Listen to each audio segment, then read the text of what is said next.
Alright, start getting things set up.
Welcome in, everybody. Welcome in. I'm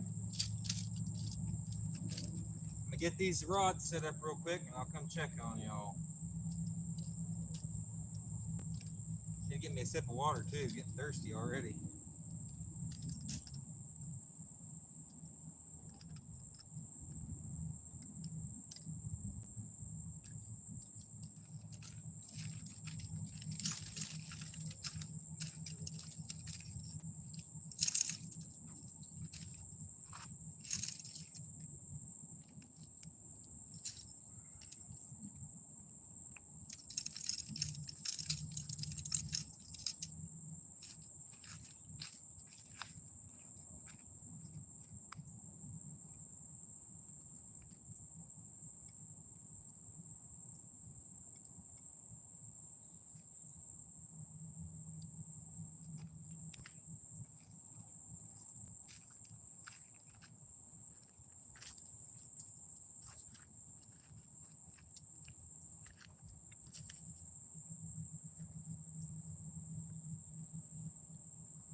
Hello, hello.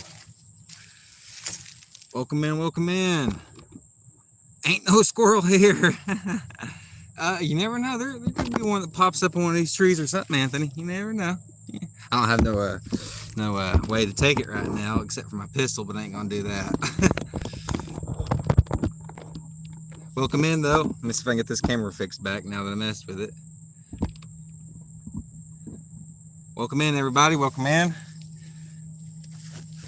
Don't forget, if you're on a mobile device, double tap that screen, hit the thumbs up. If you're on a computer or other device, don't forget to click that thumbs up button for me. It really helps out, guys. I appreciate it. I'm about to get these baited up and out in the water, and then we're going to see about doing maybe a little bit of bait fishing or whatever is biting type fishing. But I do have both catfish and carp rods out here, and I brought both. You can see fish topping the water out there. I don't know if y'all seen that or not, but I brought both bait for both, species, carp and catfish. So we'll see. And I brought some worms and other things. So.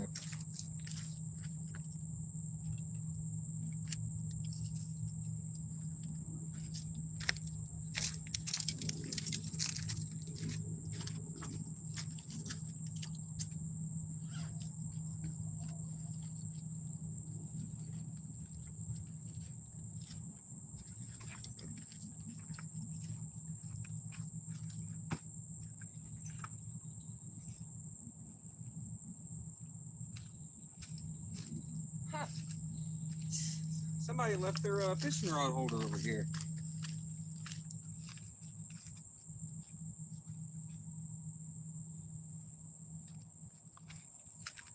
I just now saw that.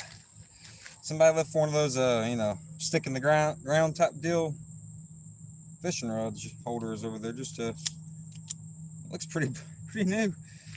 Well, got an extra fishing rod holder now. Hey, Chris, what's going on? Yes, sir. Yes, sir. Welcome in. Welcome in. You know the spot, buddy. Sounds like a party. You know it, AJ. Thanks, Rob. I appreciate it, buddy. I appreciate all the support. Yeah, we're about to get these baited up right now. I got some. Here, I'll show you guys what I got for bait real quick before we get them out there.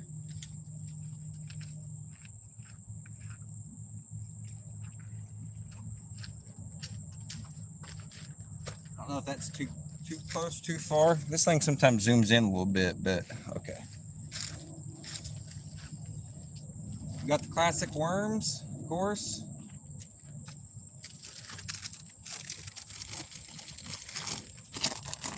Some frozen skipjack that I caught below the dam. I don't know, what was it, a week ago, somewhere in there? Actually, a whole skipjack and a chunk of another, so we got plenty of skipjack.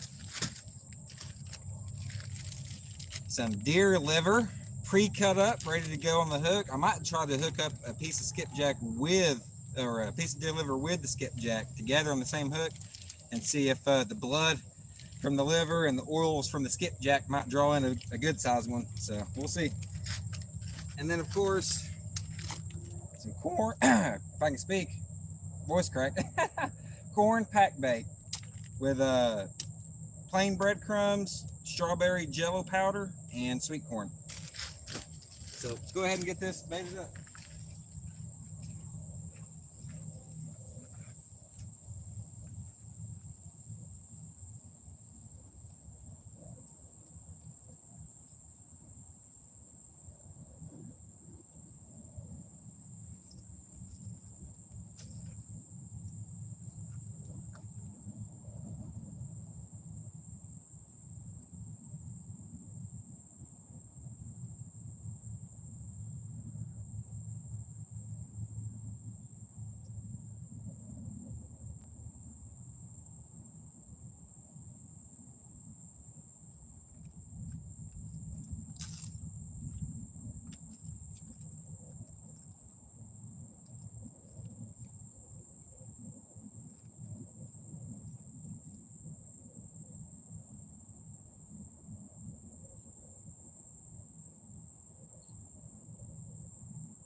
y'all saw that.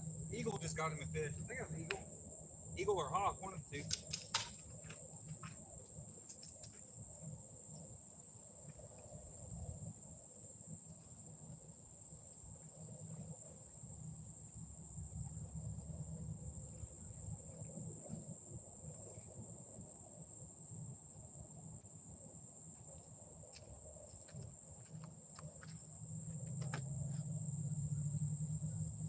There's some fish popping in the water out here. After we get some of these baits out, I'm gonna go ahead and cast a probably a rooster tail.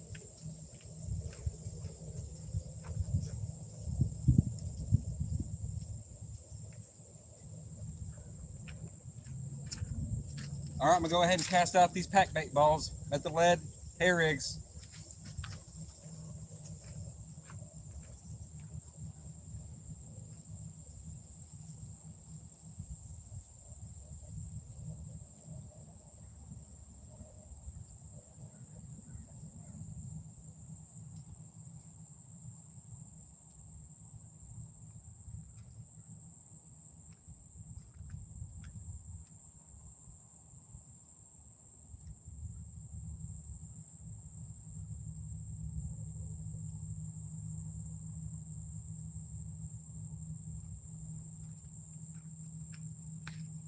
Now we're fishing.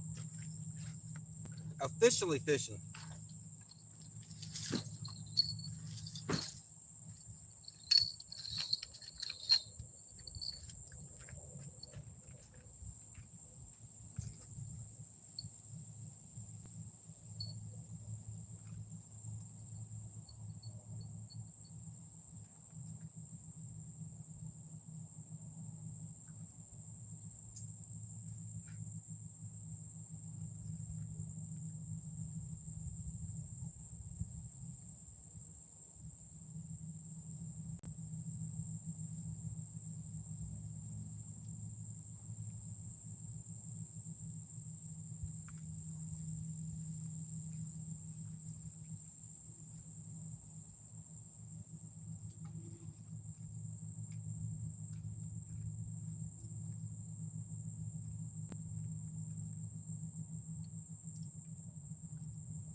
All right.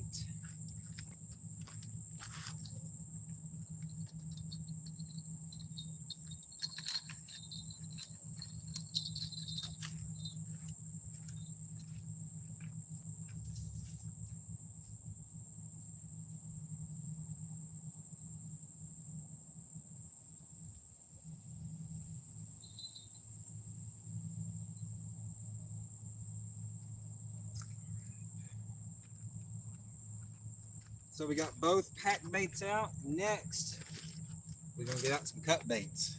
Some really, really bloody deer liver and some skipjack, which is also a pretty bloody bait, plus the oils in it and stuff. So let's go ahead and get them out.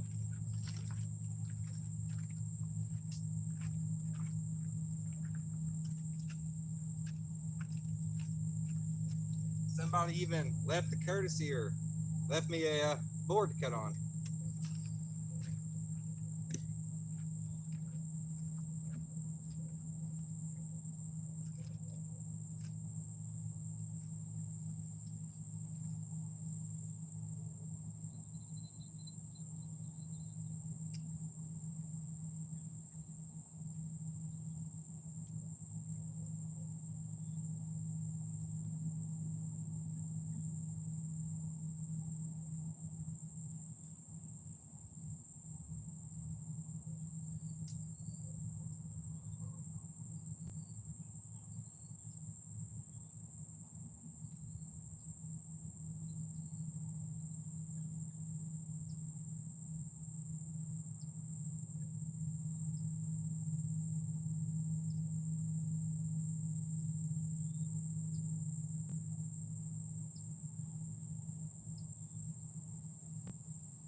Next bait, a big chunk of a deer liver. Now this has been frozen probably 3 or 4 times.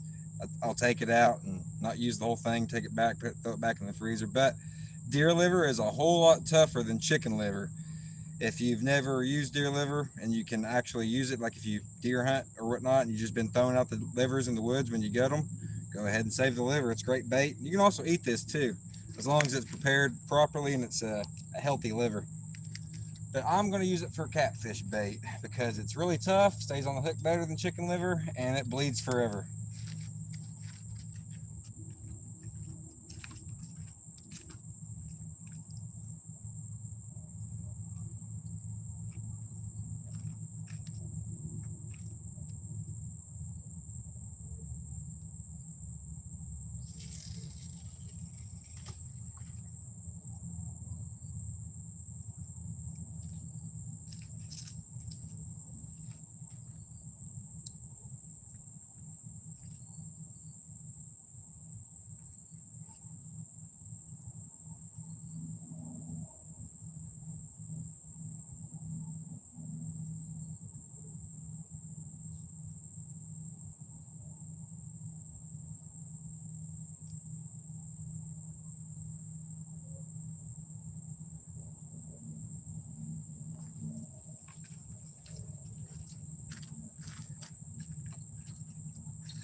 That liver is just packed full of blood.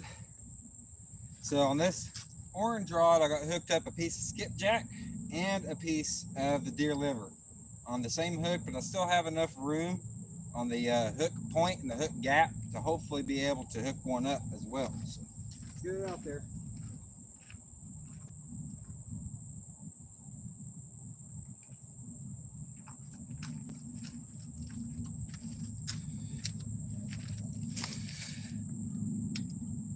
Chunk of skipjack and a chunk of a deer liver. Let's check on chat real quick.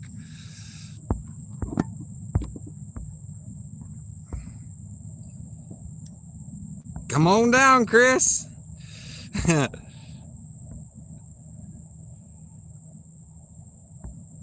Thanks, Angie. Thanks, Angie, for joining. I'm going to try to catch a big one. Awesome, Chris. I'm glad you're feeling better. Thanks, Duke. Let's go. Wild Hook. That was an awesome video you put out earlier. Good trout fishing, man. Can't wait to see that catch and cook, or that clean and cook, or clean catch and cook.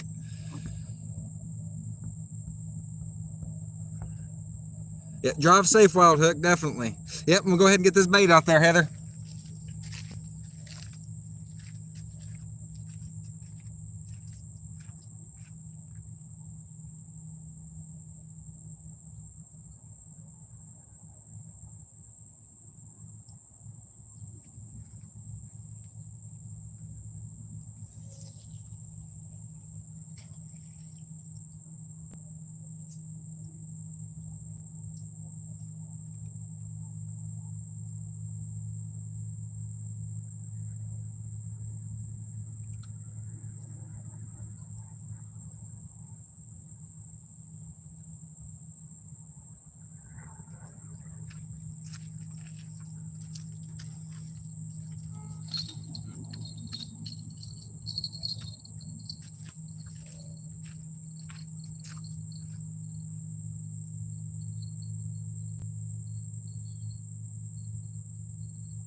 Go ahead and get this bait back on ice. I got ice packs in the cooler here to keep it fresh longer.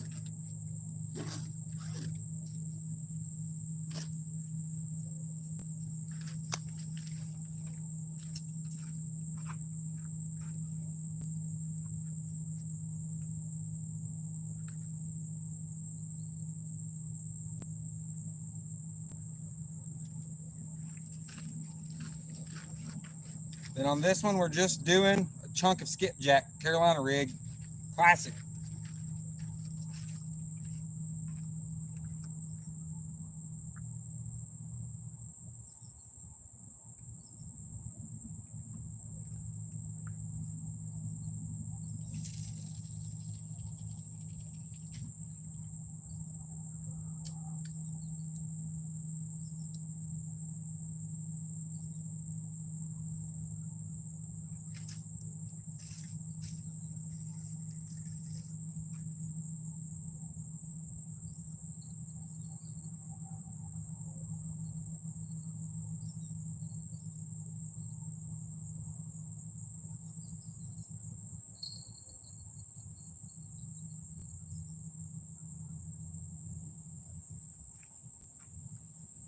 All right, 5 top lines in the water.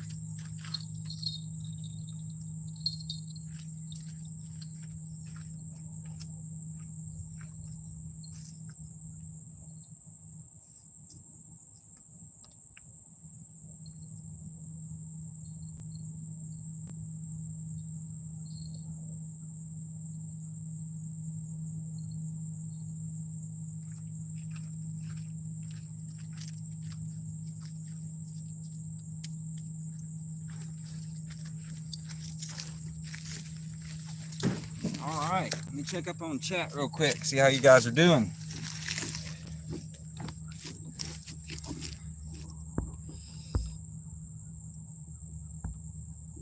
Hello, Heather.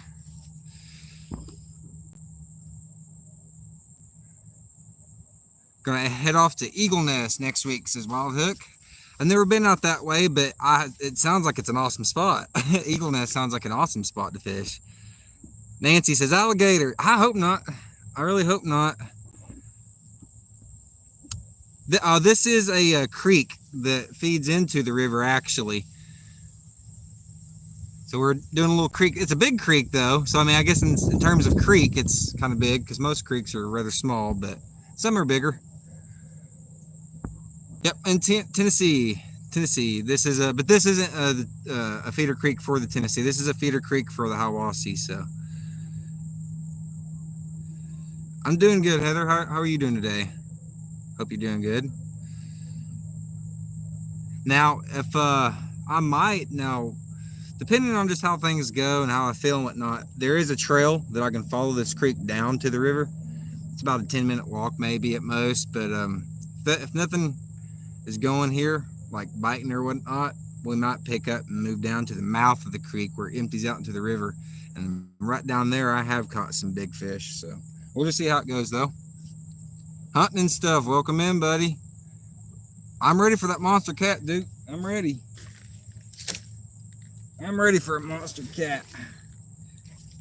Maybe a 40, 50 pound fly. Yeah, that'd be awesome. Heck, I'd take a 40 pound, 50 pound blue. Or heck, even a 40, 50 pound channel. That'd be even crazier, I think. That'd be real crazy to get a 40 to 50 pound channel. And I have caught catfish out here before, along the rocks and right off this bank as well. I've fished over across the way in my canoe. Caught catfish over there, channel cats, whatnot. Fished right here off the bank, caught blue cats, and as well down the way and caught blues and channels.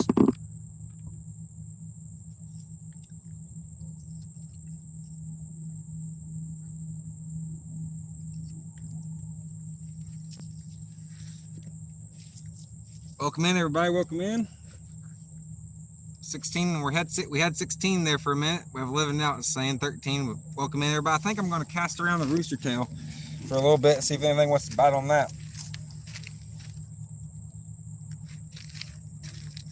I have a Ugly Stick GX2.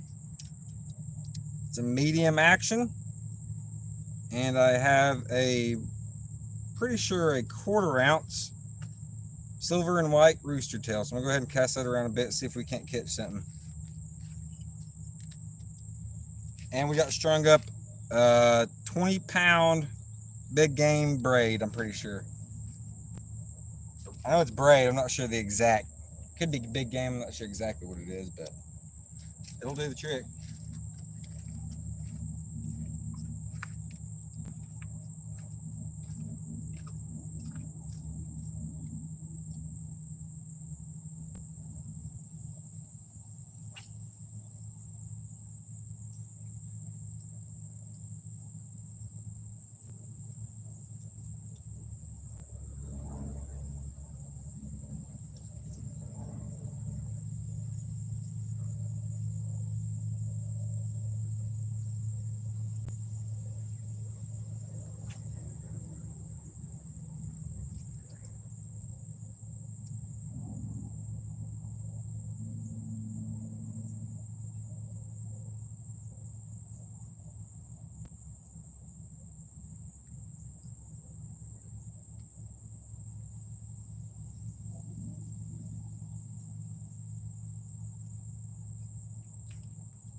No hit so far on the rooster tail.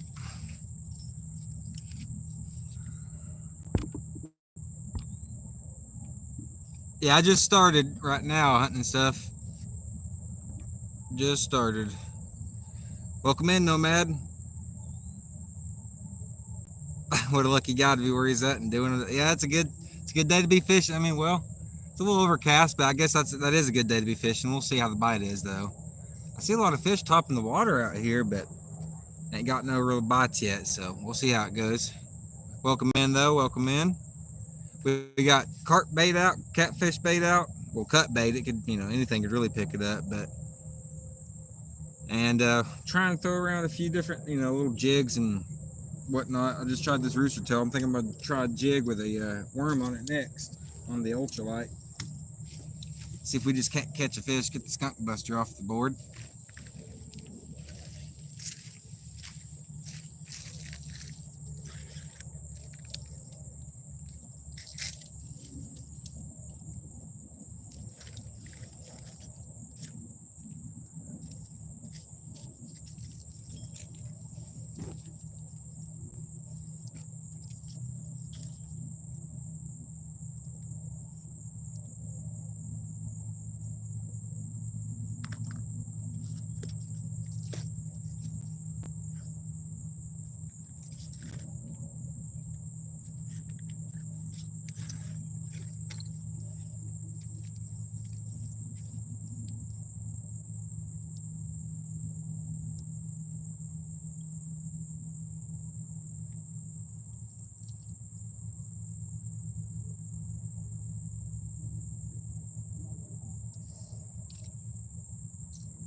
All right.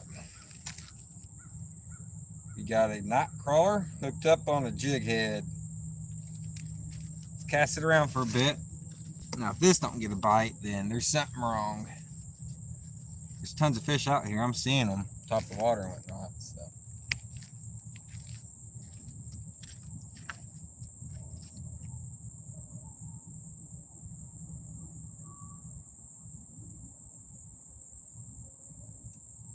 I'll have to rebait the pack bait here too in just a few minutes.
bite.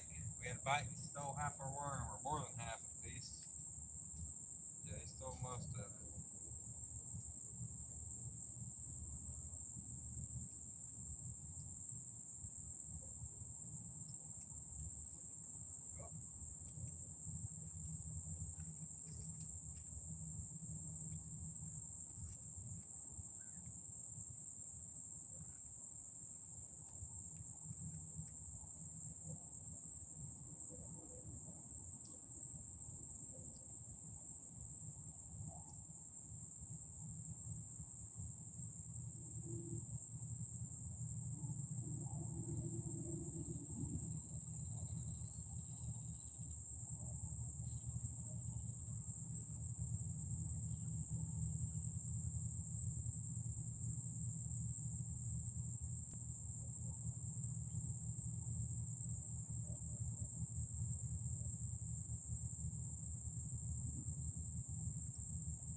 Stole most of my worm.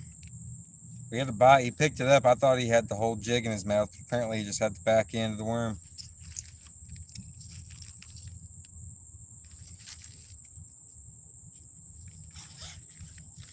Let's try a chunk of a worm.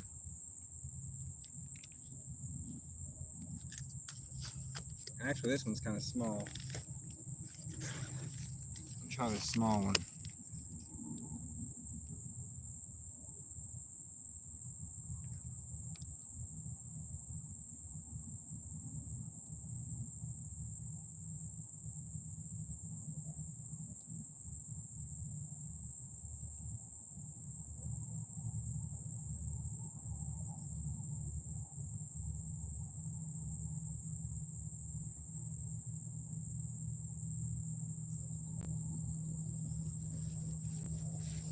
Alright, rebaited, new worm. Let's try that again.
got our first hit on the orange catfish rod.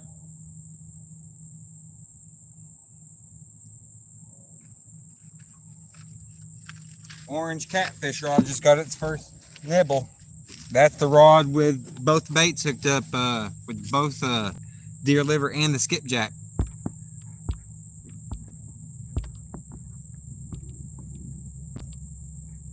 Let's get them squirrel heads out there, says BFA. Yeah. Yeah, if I didn't feed them to the neighborhood cats, yeah.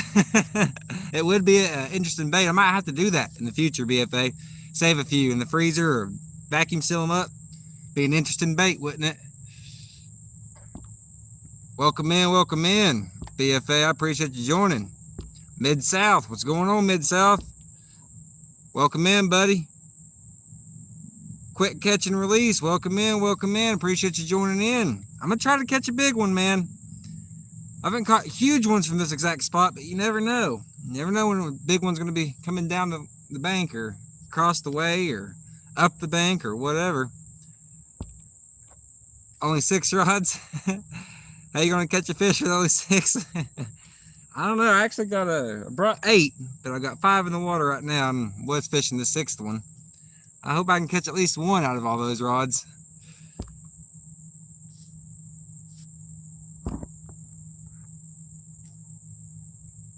Yep, that's what I'm saying, Heather. We got 1 tap so far on that orange rod. That's the one that had the deer liver and the skipjack.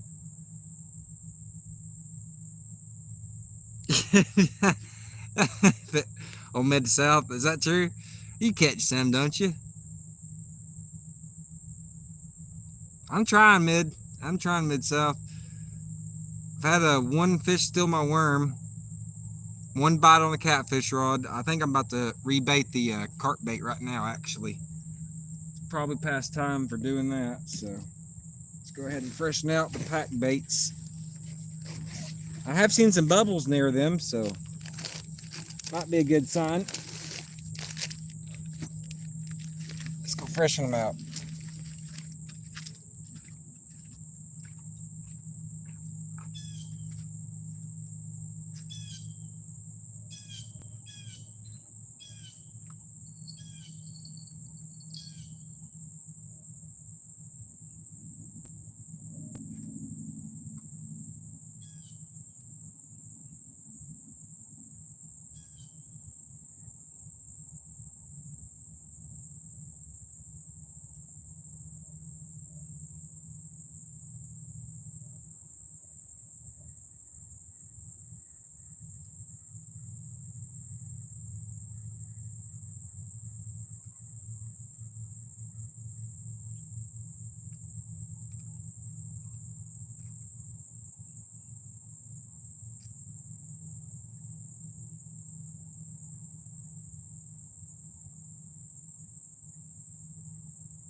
We had a good bite. Oh, come on.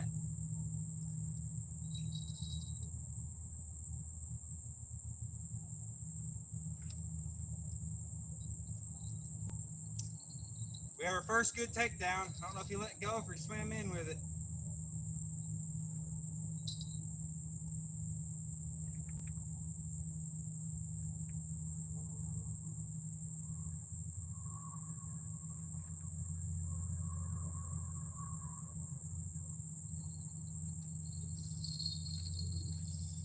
Fish on!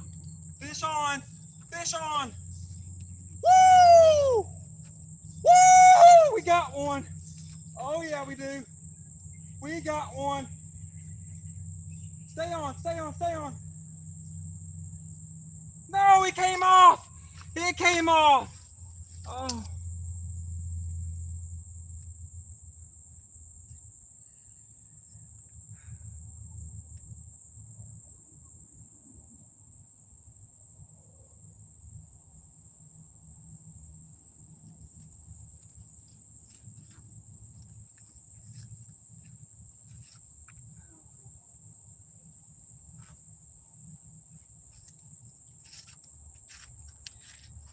Well, that just happened, guys. Dang it. Oh my gosh. That was a catfish too. That was on the deer liver. That was a catfish on the deer liver. More than likely a catfish. The way it hit, it was hitting like a blue. Maybe a big channel, but it hit like a blue. I don't know. I didn't get a great look at the takedown. I just remember it going down though, but it could have been anything, but it probably more likely a blue cat. Dang, man. Dang, we were so close, guys. So close. Let's try again. That's all we can do.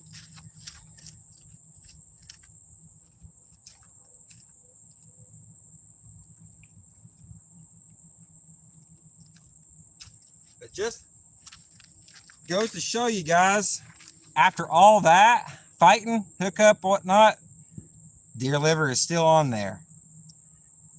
Heck, the chicken liver probably wouldn't even made the cast. But after all that, the deer liver's still on there. As you can see, it has like a skin to it on the outside layer. You want to hook it through that skin if you ever have the chance to use it, but that's the tough stuff there. So we're gonna go ahead and re-hook that just to make sure that doesn't fall out that loose hole.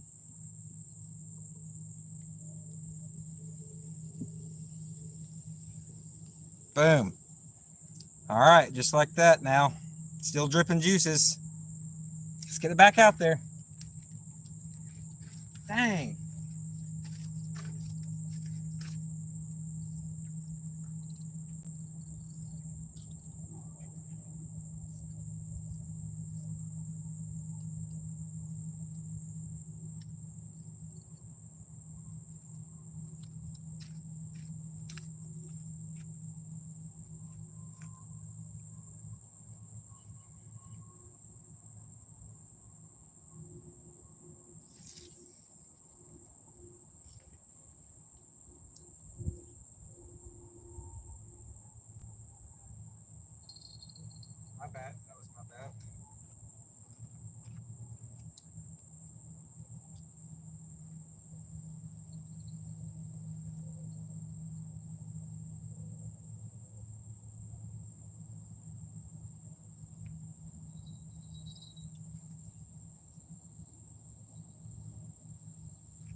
Well, we were close, guys. We were close.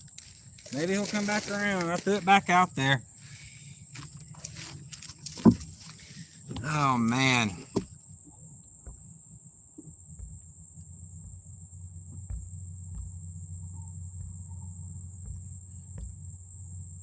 Yeah, it came off, Heather. Yep, it came off, Duke. It was very close. Yeah, I'm fishing, Gianni, I'm fishing for catfish. I'm fishing for carp. Really fishing for anything that'll bite, because I'm also fishing a little ultralight rod and some bass rods over here too in between. So really anything that'll bite. Give me a break now. The bait hole, you know. Yeah, if you can't find deer liver, Angie, you can probably substitute beef liver you can get at the grocery store. I haven't used it, but I would assume it's relatively similar, at least tougher than chicken liver. Chicken tenders work really well. I don't like eating those too much to throw those on the hook, though. Good fish just topped the water out there. Is that same rod getting hit again? I was reading chat. Thought I heard a slight jingle, maybe. How's the bite? Says Uncle Rudd. Welcome in. It's so far it's not horrible. It's not great. I've had a couple of taps, a takedown. I missed, I think, a hookup there, so it's not horrible, but it's not great. We haven't had nothing land or getting nothing in the net yet, but we've had some action. There's some action going around. I love some buffalo sauce on chicken tenders. Don't get me started. No, raw chicken tender. Oh, yeah, raw chicken. That works great, too. Definitely. Yeah, I've used raw chicken before.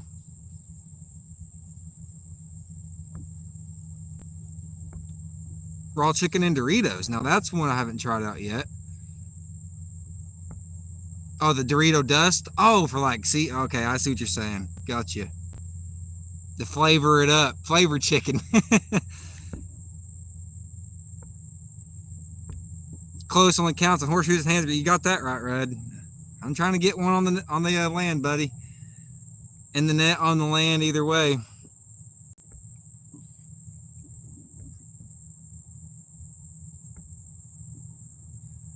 You're boatless, Rudd? What happened? Dropped off today. Oh no! Got rear-ended on the way home.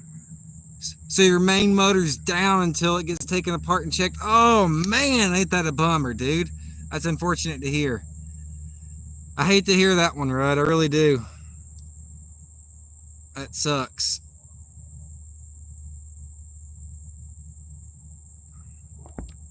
Chicken livers are gross and hard to keep on. That's true, Angie. They're very hard to keep on the hook. The best luck I've had with chicken livers is inside pantyhose tied up, and you tie it onto the bottom of your circle hook, sort of like I guess what some people do for like alligator gar baits, when they tie their baits onto the hook and they wait for like the gar to try to suck the bait down and the hook follows it. Sort of like a hair rig in a sense. What's going on, Rods Fishing Adventures? Welcome in, buddy. Welcome in, everybody. Welcome in. We're going to try to get one, Heather. We're going to try our best. The boat will be in the shop, so a paddle wouldn't work for me. I said, yeah. Yep. Well, hopefully it doesn't stay in the shop too long, man, and hopefully you'll get it out. I know once you get it out, you're going to be hitting them waters hard.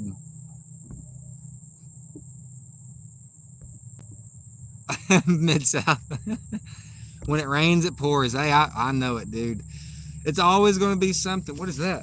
That's a turtle. Oh, okay, I seen something swimming in the water. It's a turtle. We got turtles here.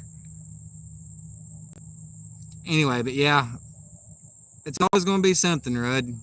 But try not to let it get you too down, buddy. Hopefully it won't take too long for them to get it fixed, and you'll be back on the water catching big ones in no time. Hello, Bubba from Canada. Awesome. We're down here in Tennessee right now. Ontario, Canada. We're in Tennessee, USA. I think we might be getting a, did I see a nibble on the orange rod maybe? I've seen the line shake a little bit. Something might have swam into the line.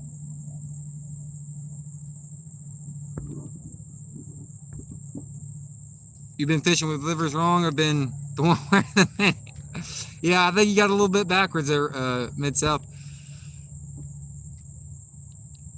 You thought about falling out and actually. So you get you an ocean cruiser.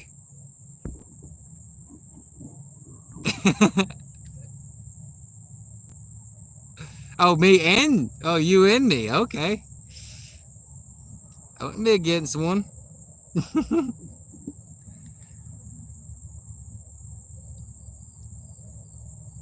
Oh wow, Rudd, that's a rough life there. You're gonna live a rough one. You might not make it that far though. Yeah.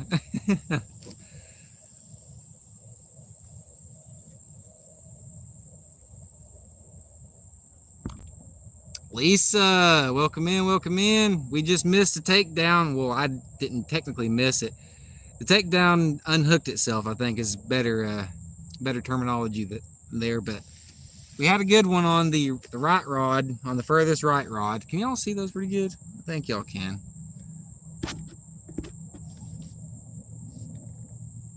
Oh, and there was a whole fishing with Chris. I didn't even look back there today. Old Fishing with Chris showed up, guys. Did you see that missed takedown? That takedown? I just pulled up as soon as it happened. Dude, man. I felt like a good one. It's probably going to be probably a 10-pound blue or something like that is what I would imagine, but could have been a little smaller. But yeah, the other day when I was up here, I was down on the other spot, and I don't know if it was school, the old bass, or what it was. I was casting like down this way, and it was one right after another. Oh, really? Yeah. Was there anybody else parked up there? No. Yeah, I thought there was going to be people down here when I started seeing all this stuff. I didn't see no vehicles, but I was like, there might be somebody that drove down here, but I didn't see nobody, so. People are saying hi, Chris. What's up? Yeah, got old Chris down here. Man, I figured the water would have started going down a little bit by now. I'd at least hope it, have a little flow or something, but it's got a little flow, not too much craziness though. Oh, wait.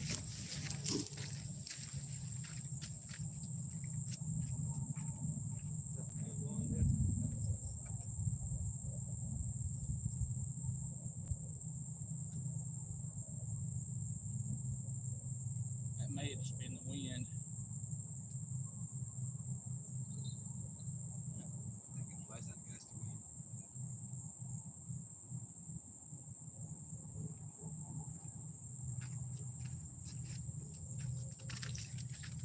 Besides that, though, it hasn't been too crazy. I mean, got my worm stole, and I think I had like a couple other bites on this other worm I threw up there, but nothing serious. That was a good fish. I've been seeing all that kind of stuff, though. Yeah, there's a lot of shad in here right now. Like those real tiny little pops. Yeah. It's all shad.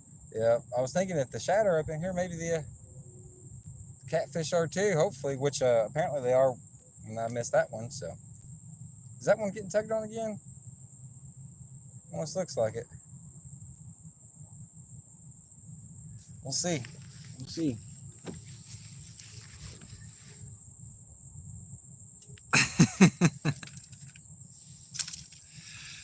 Welcome in, Lisa.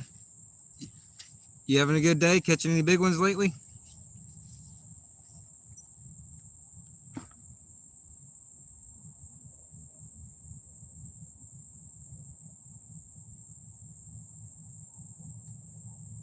Yeah, I figured since I made that carp bait up, I'd come down here and give it a shot. Tell you what, I ain't having luck for shit here lately with equipment. Like, I ordered new batteries for this. I guess it's that camera that John gave me. Well, the batteries I ordered for it ain't compatible somehow because the screens go off, and they, like, if you try to force it to run with the screens on, it goes through about 2% a minute of battery life. So I ordered some more, and then, where was I? Up on Spring Creek the other day. I wasn't paying attention, had it sitting on my bumper, and slammed my damn hatch down on it. Oh, did you crack it? Not the outside screen, but on the inside part of it, the front screen don't work. Oh, man. So I've got 4 GoPros, and only one of them works Completely. properly. Oh, man, that's unfortunate. I don't know if you heard about what happened with Rudd's boat. No, I've Someone just seen several of Travis's posts on one of the Watch Bar pages, but someone rear-ended. He just got that boat not that long ago, and someone rear-ended to it, and messed up the motor, so now it's in the shop. So it's always going to be something. It seems like with equipment or technology. I hope he's making the person that rear-ended him pay for it. I'd hope something would be Because, compensated. I mean, that's technically automatically the person that rear-ended him's fault. The insurance should have to, or something. Yep. Joshua, welcome in, buddy. Welcome in. We're out here carp fishing, cat fishing, a little bit of all fishing. Took a break from the worms and stuff right now, trying to let the carps or the cats come around. Here, I would brought my stuff, but I couldn't figure out where I wanted to go, and I just happened to see you're live, and before I even clicked on it, I was like, I know exactly where he's at. Yep. The good old carp spot. I'm hoping some carp will come around. All of them that I seen yesterday was all, or not yesterday, but the day before yesterday was all like real close to the bank, even like on the far side. Oh, so they were on both banks? Well, yeah, I was down there. Gotcha. They were on the far side down to the left. And gotcha. Like in front of where I was at. Yeah, Rudd's boat took a hit, guys. That's unfortunate for him. I might have to here in just a little bit run up to the car and get my little charger thing. Yeah, I've got all my battery banks, or well, one of them sitting on chargers. One I use for the fan I've got on my desk for when I'm like downloading clips to turn into videos. My GoPro gets real hot, so I've got a fan blowing on it. And, I've got a battery pack hooked up to that fan, and then one that I keep on the thing next to the couch to keep my phone charged. So using as little electricity as I can. If you want, I can reel some in and cast them a little bit further out and let you get a little bit on the sides or in the middle or something for if you want to set up your catfish pole there. Yeah, I'll put my stuff out on this side. Here, I'll go ahead and move this a little bit. I just fanned it out. Tell you what, if you got one of them days where you get like 4 or 5 at a time, you're gonna be in a damn mess. That'd be awesome, dude. Quadruple up. I just brought my cast net too. I got mine in my trunk. 6-footer. And I also got the electric generator. That's what I forgot to bring down here. I was planning to bring it down here for the first trip. I feel like something I'm getting. Big old chunk of deer liver on there. That's what it hit too. Yeah, I literally just got out of my vehicle and I heard that on the stream. He was coming in and he probably just grabbed hold of it and let go. Yeah, that's what it was. Didn't have a hook point 7 pound. It about killed me, but I got up pretty quick. I thought I was dying yesterday when I had whatever that bug was. Like as soon as I got home, it was like, yeah, something's not right. Yeah. It's always sucky days.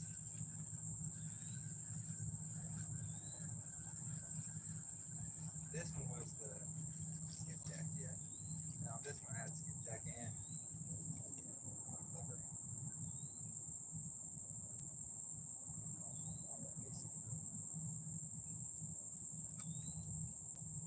Yeah, man, when I went down to, Chickamauga, when I went down to Chickamauga last week, just off one of those piers with just a jighead and worm, you couldn't get away from the freaking bluegill. I mean, they wasn't much bigger than a credit card, but there was loads of them.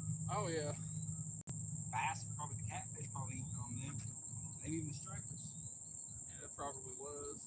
I know there was somebody on one of the piers down from me, like all you could hear, like they had bells on all their rods, and all you could hear was jigging. I was like, I hope they're getting in something other than bluegill.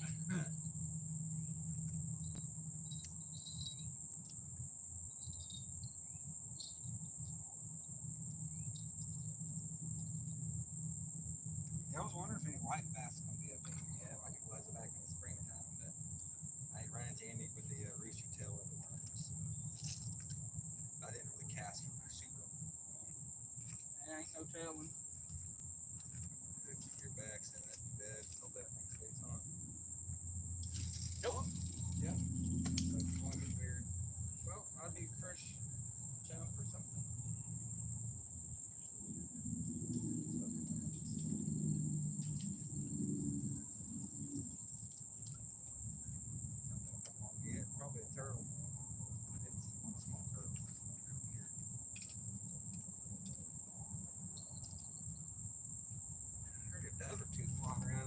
hookups. It's like, dang, I should have brought my little pellet rifle, my shotgun with me.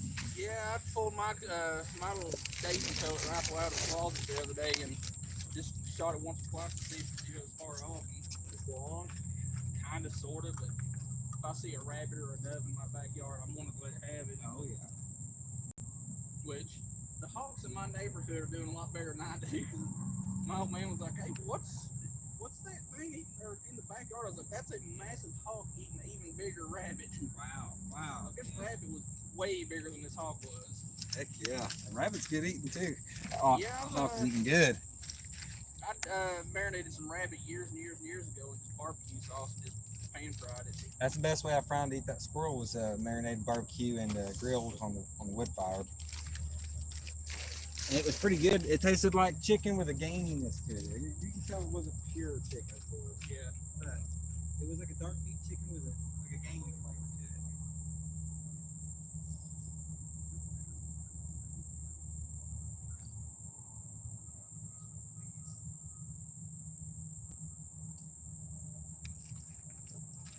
I had to re-rig that one just to make sure that ain't coming off. New bait, let's get it out there. That's on there pretty tight. Boom. There we are. Hopefully we'll get one on it. I'm about to find out. Yeah, somebody did this little step here. Down here and cut the stairs out. Yeah.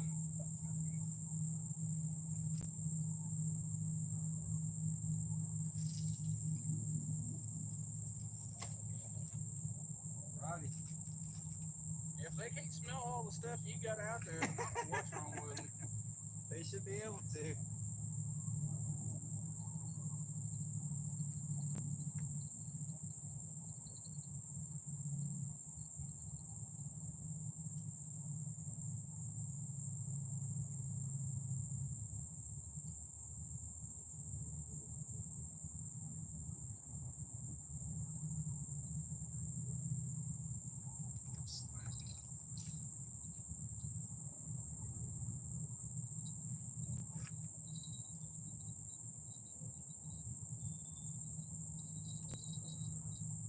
Yeah, water's definitely gone down a little bit. I figured it would have been down farther than this, like up at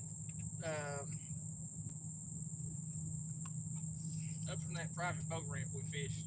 I don't want to name the spot, but Yeah. the waters have gone down probably 2 feet there. Oh, really? Yeah. For the, are they drawing back for the winter now? I guess. That's what I'm assuming it is, which sooner the better.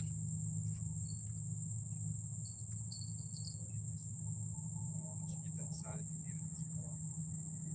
Yeah, that's plenty. I just got the 2 rods for worms and whatnot.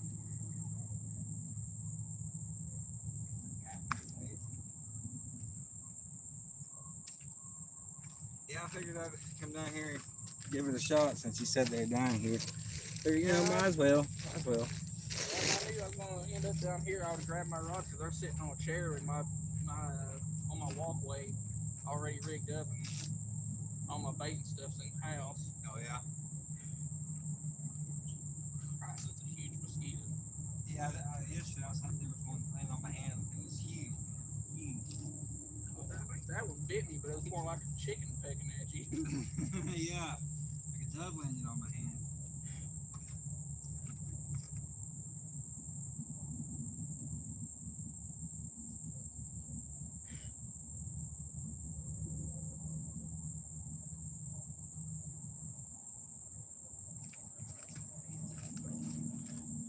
I guess I need to get all my crap rigged up and put together.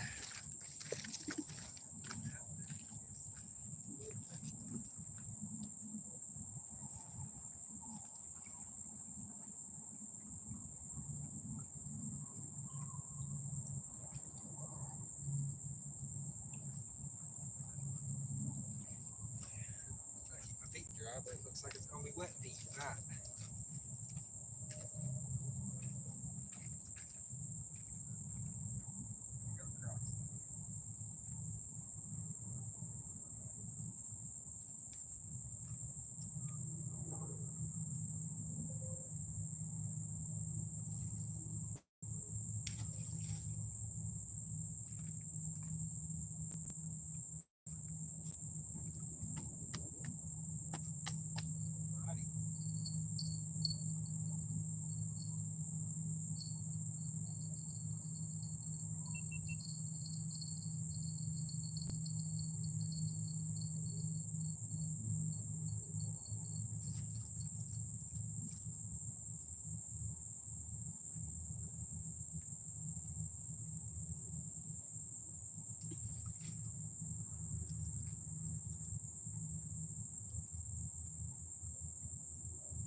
rod holder down here. I was like, I know I didn't leave one of mine down there because I was thinking about that when I left. This black one here?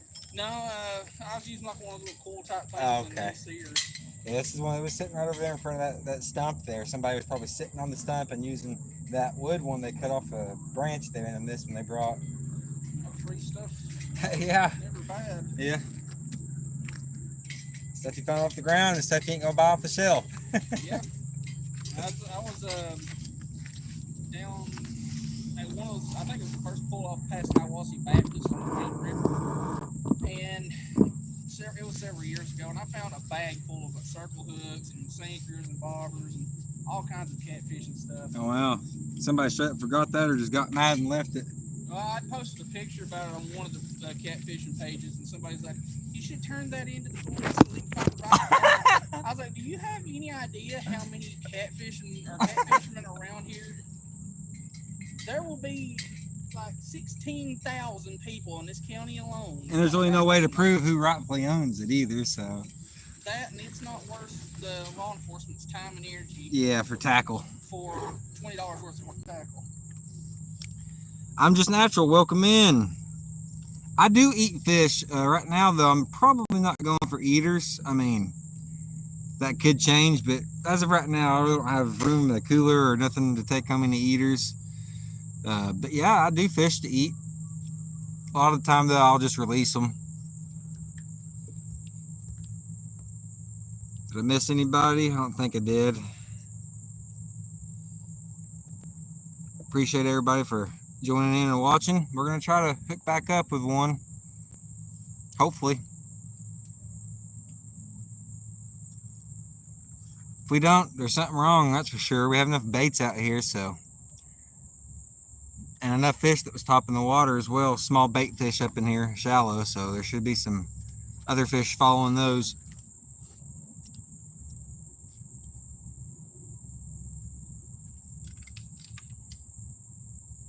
Like I ate some white bass here recently I caught. Those are pretty good and fried those up. Those are real tasty.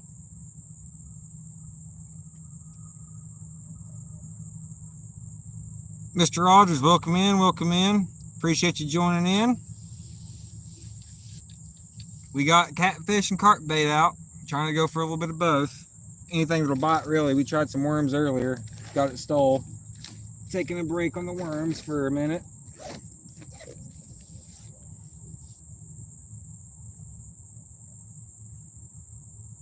Oh, there we go. Come on, we got a tap on the catfish rod. Big orange. That was a small tap. Could have been turtle. I haven't seen nearly as many turtles out here lately.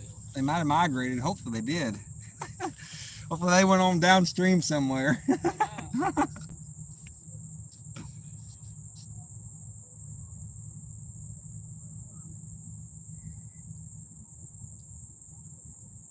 Got 16 awesome people in here right now. It's awesome. 18 it says. Awesome. 20 thumbs up. I appreciate everybody. Hopefully we're going to get one. We just freshened up some of our baits, so and we just got a tap there, so we might get one. Did you just hear a car door? No? Thought I heard a car door close for a second. No, my head's still stopped up from that mess I was dealing with yesterday. I was this might sound gross, but I was blowing up bloodiness out my nose this morning. I don't know if it's just the how the humidity is dropping, and it used to be real up in the 80s, now it's down in the 40s. I don't know if it's the air getting dry or whatever that did it, or just my sinuses, who knows.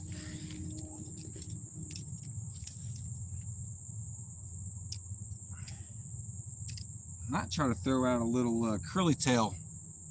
If something's up here trying to bust on these shad, they might try to think a curly tail is one. I might cast around that for a little bit, maybe.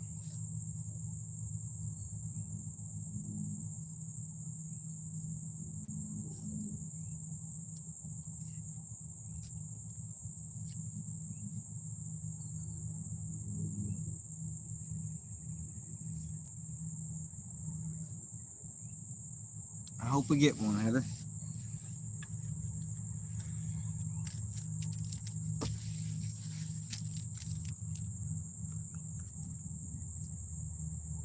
little white and chartreuse shad imitations, little 2-inch curly tails. White on top, chartreuse on bottom with a chartreuse curly.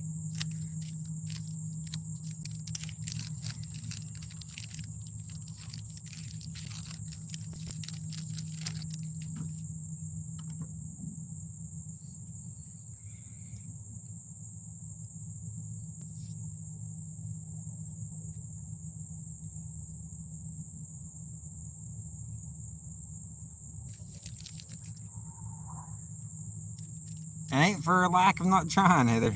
We gonna try, that's for sure.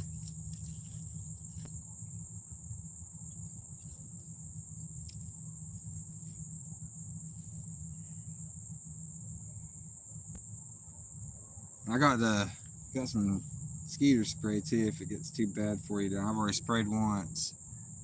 Yeah, it doesn't do me any good. I was down at that little creek by the house the other day, and yeah, it just got them even closer. It's like they like it after a while. They seek it out. It's like, hey, we know that scent belongs to human blood. Yeah. It's like I'm convinced the mosquitoes, as soon as they wake up, they just do shots of off and all that just to take the edge off and start their day.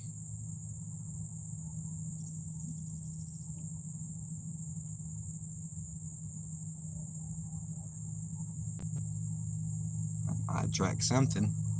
Give it a shot. Welcome in, grab some snacks, grab your drinks, get comfortable. We're going to try to make a good fishing show for y'all tonight. If we can. Hopefully catch some fish. Your cat orange rock just got hit. Oh yeah, it did, didn't it? We're getting I need to hurry up and bait my stuff up. I'm busy watching your stuff. getting bites on the orange rod again. That's the double bait rod. Skip jack and deer liver. I thought that would have been a good idea, extra scent. Yeah, I mean, well, you got it on like one hook rock. Yeah, one circle hook. Yeah. Come on now, take them.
I've been down here for like 10 minutes now just watching his stuff, and I'm just now getting baited up. I've been stuck on watching his rods because I know the fish are in here.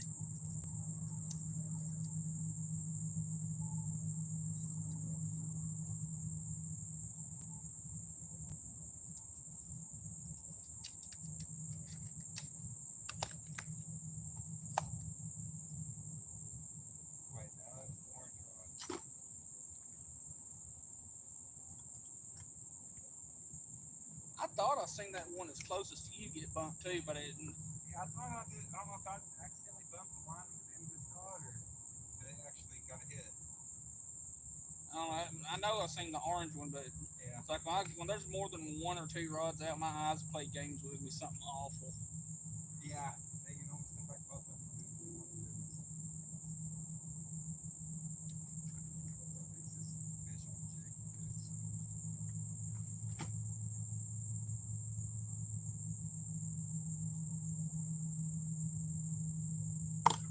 Yeah, that was the day before yesterday when I texted you about coming up here.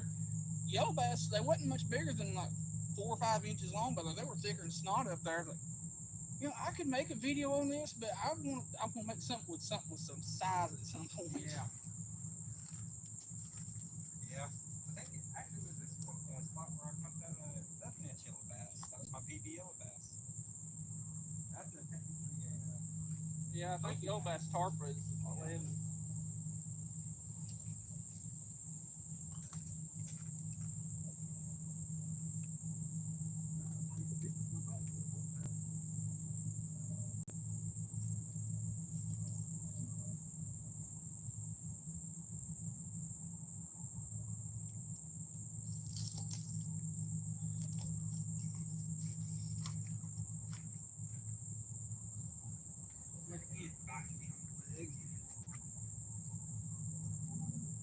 Oh yeah, the our ants right down here. Eat that corn pack baked grounds.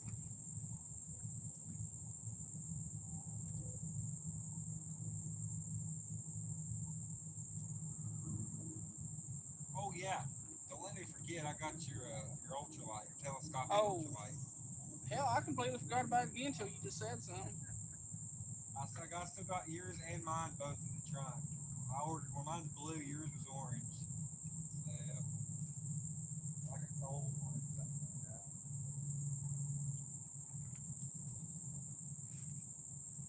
That's pretty good for $1.59. Yeah. Only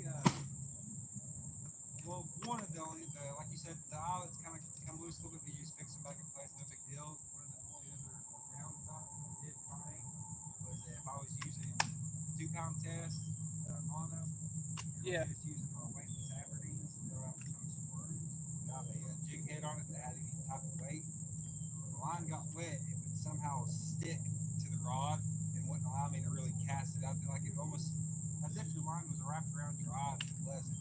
And the water was keeping it stuck to the rod just because it was so light. It had to weight to really go off the rod. So I had to kind of play careful when I was casting out the weightless Aberdeen water channels. If I threw that little jig head on it, it was enough to where it just added the weight of the jig head, took the line off the rod.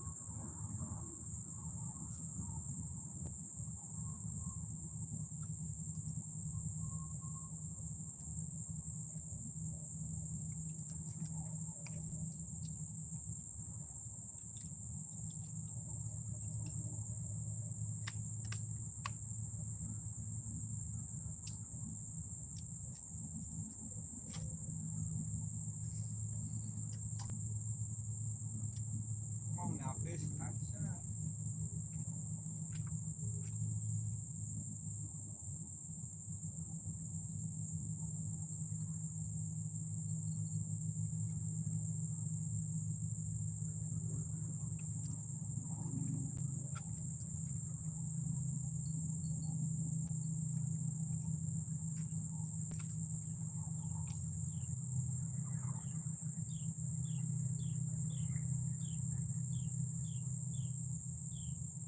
You ever watch any old Richard Gene the Fishing Machine? Oh yeah.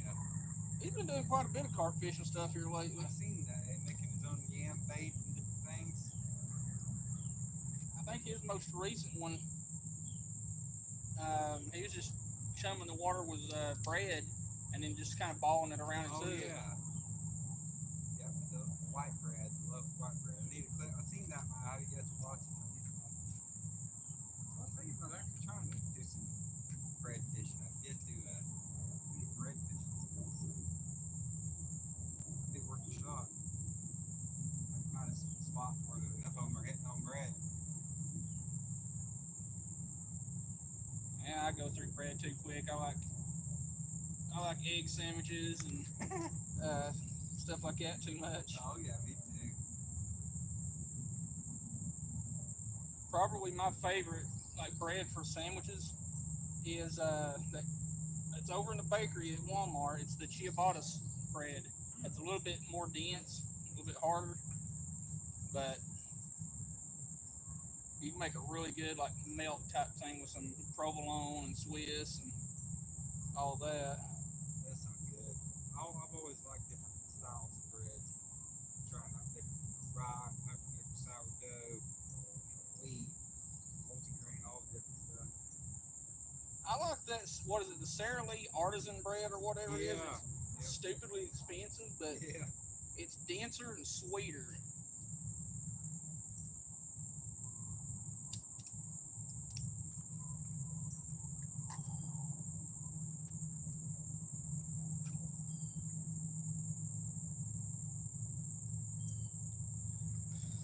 Come on now, fish.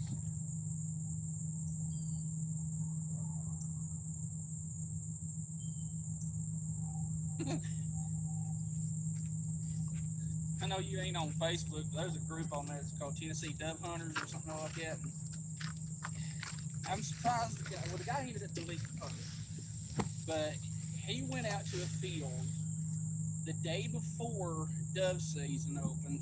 What they opened on what? A Monday or Sunday or something like that this year? Sunday, yeah. He went out the day before dove season. He's like, man, I'm the only. He posted. He's like, I'm the only one on this field. Like, and they tore him to pieces. He's like, you do realize dove season starts tomorrow, right? He's like, I thought it started on Friday or Saturdays. That's funny. I bet he left after that.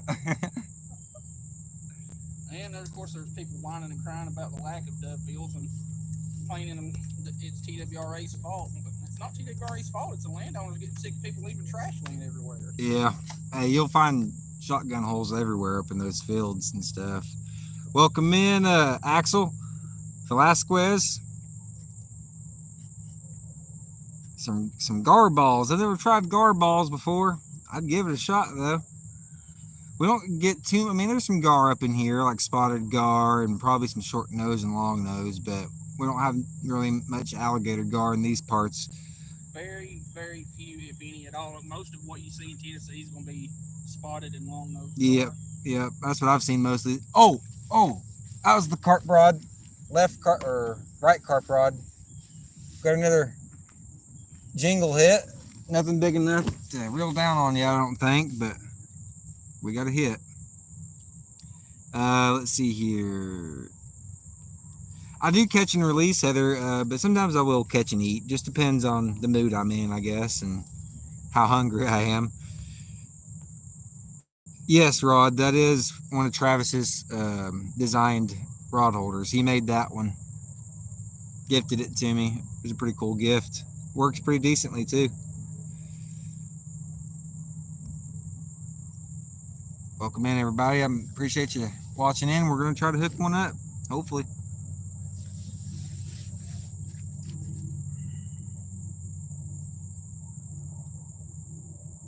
If you want, you can put one off to the left of mine if you want to cast one out that way, too. Now, if I get some, I'll put it with one rod, just catch them over there down the thing.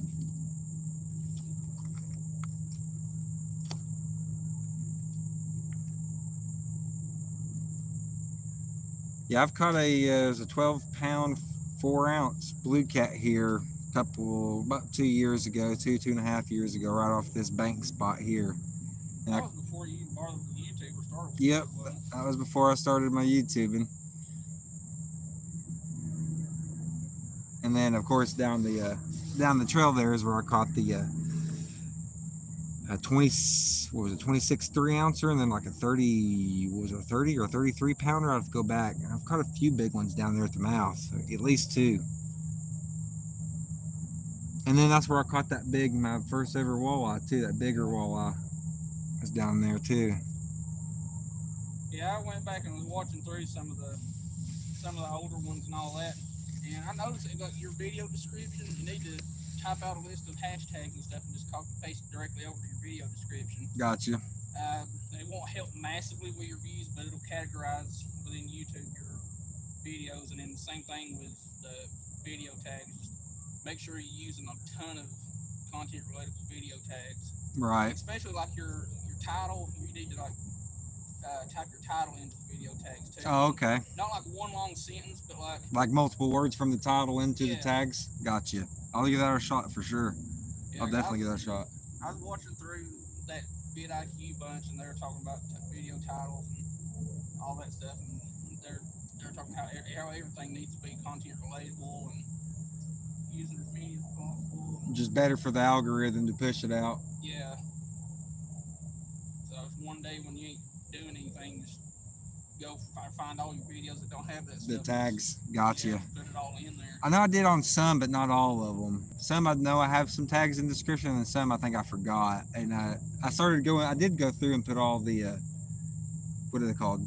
Topics to blogging people, from entertainment to blogging people, or people and blog or whatever. So that's what I thought first. Thank you, Heather. Appreciate it. Entertainment, and then I thought sports would be the thing, but it's, I guess YouTube's algorithm sees this as more of a vlog type thing. Gotcha. But yeah, doing that with your Instagram posts too, like it won't help a massive amount, but it'll bring people to your Instagram or page. And then link it to the YouTube. Yeah, it'll have your channel linked to the bio thing. Gotcha. Rod says views are down for everyone, it seems, that have fishing and hunting channels. Yeah. This past month, it was a little bit down. I'm hoping it'll start rising again. I have rose above 3,000 again, so hopefully we're on the way to 4K. Keep on rising. No slowing down. Yeah, how many watch hours or whatever you got left? Well, I was at the highest point until they started taking me down. I was at 3,700, so I was 300 away. Yeah. And then recently it went down below 3,000, but now I'm back up right above 3,000, in between 3 and 31, somewhere right in there. If you need that many, I would just do live streams. Yeah. I mean, I'm gonna try to do at least one stream a week, if not two, maybe, but definitely start with one. If it's 3 hours long and they watch all the way to the end, you know, that's 3 hours times however many people. And if you do like a 20-minute video, it'll take one person watching it 3 times to get 1 hour. So live streaming may be your ticket to. Yeah. Angie was just asking about that as well, putting videos under the vlogging people or blogging people. So yeah, that's what Chris informed me of. So I gave that a shot. I'm giving it a shot because mine were just on entertainment. But I'm switching it over to blogging people to see if it does. And so far, it seemed like that last squirrel hunting video I put up has done pretty well. It was only a day ago, and it's got over 700, so that's not too bad. It's not too bad at all. Yours under entertainment? Yeah, that's what I started mine out with, was entertainment. But now I switched it over to people and blog, or whatever it's called, blogging people. Can't hurt to give it a shot.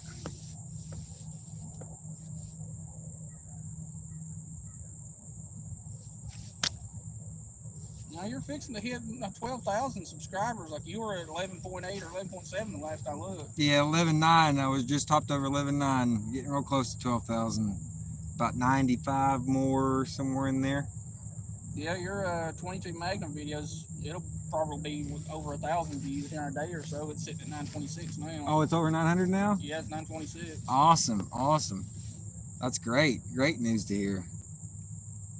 Yeah, you have to give it a try, Rod. See if you can tell any difference, or uptick in views or retention or any of that good stuff. You did sports first, switched over to vlogging people. Have no idea if it makes a difference. Well, it's worth a shot, Angie. It's definitely worth a shot.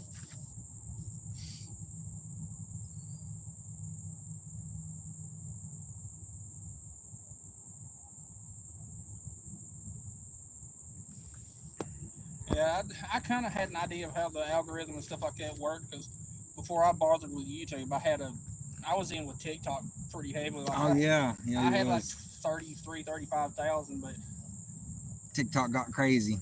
yeah, it's just too many brain rotted people on TikTok.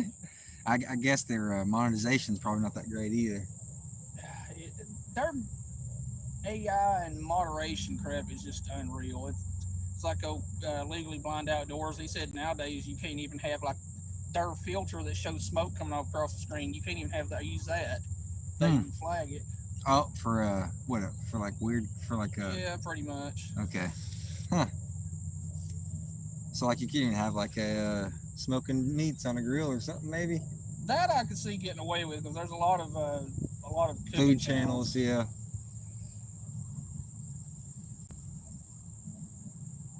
Come on now, fish. It's your time to shine. I might have to go run up and get that battery pack with my charger. Burning through battery kind of quicker, more quick. What's the word I'm trying to think of? I can't even speak. I think it's more quick. I was originally thinking here. Came out here with 100%, and now it's almost already half spent. I'm about to get that battery charger.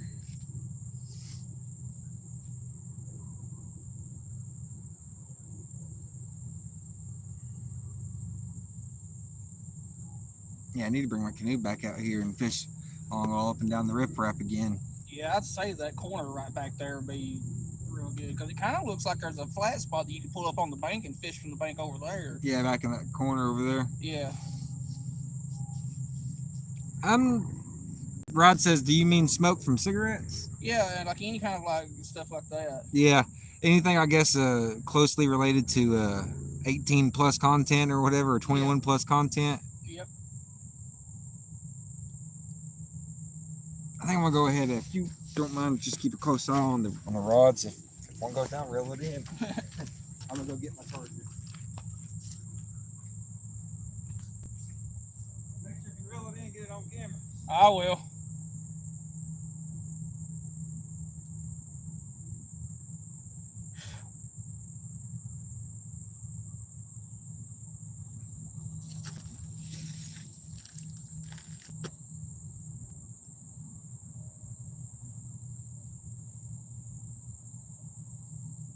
Yeah, I'll definitely reel a fish in for him, but you know, I'm gonna have problems if there's like one. How many rods does he have out? 1, 2, 3, 4, 5 rods plus my 3. Hope he hurries. I'm not that fast. Check it out. We're watching his live stream video in it. Yeah, this spot, I know y'all seen it a lot of times in his videos. It's a lot of carp and white bass, stuff like that here in the late winter, early spring, which they're kind of letting it down for the winter pool, so water levels will be getting down and getting that fall bite going on pretty soon. Starting to see a couple of geese heading south, which is always a good thing, and then all these leaves are finally starting to turn the right colors.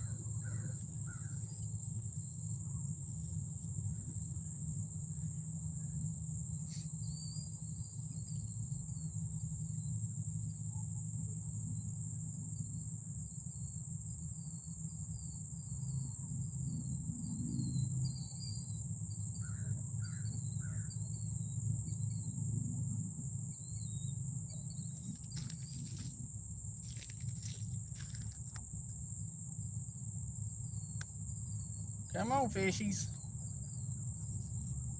We're out here trying to donate some food to yous.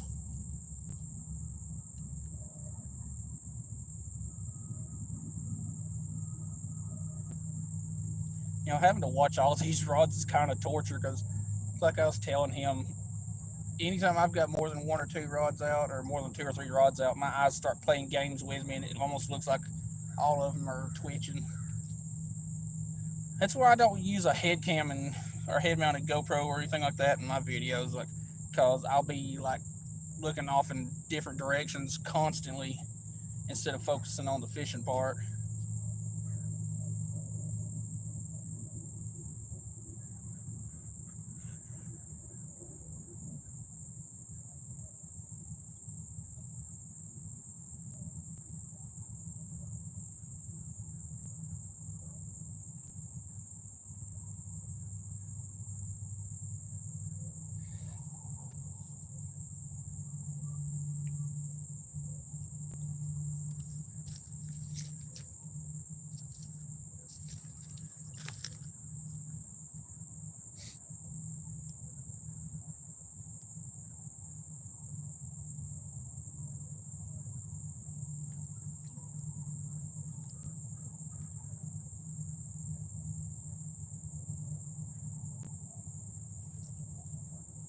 Yep, that would be me.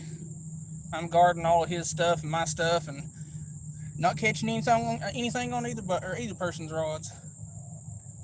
Seeing plenty of fish, which most of what's jumping out here right now is just shad popping algae and stuff like that on the surface, which is kind of a disadvantage for us because if there's this many shad out here, then it's less work that the predators that we're after or less work that they have to do to find forage. Yeah. I brought the cast in just in case it's needed. And then your window was down, so I just slid the telescoping rod right onto your dash. Oh, yeah. Any taps? Hits? No. No. Now let's get this thing charged up, plugged up.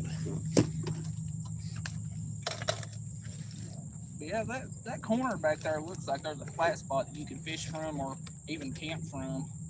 Possibly. I mean, when the water's low, it's all flat right back up in there, so it'd be like Yeah. a grass flat or a mud flat for carps or whatever. Bass or even catfish.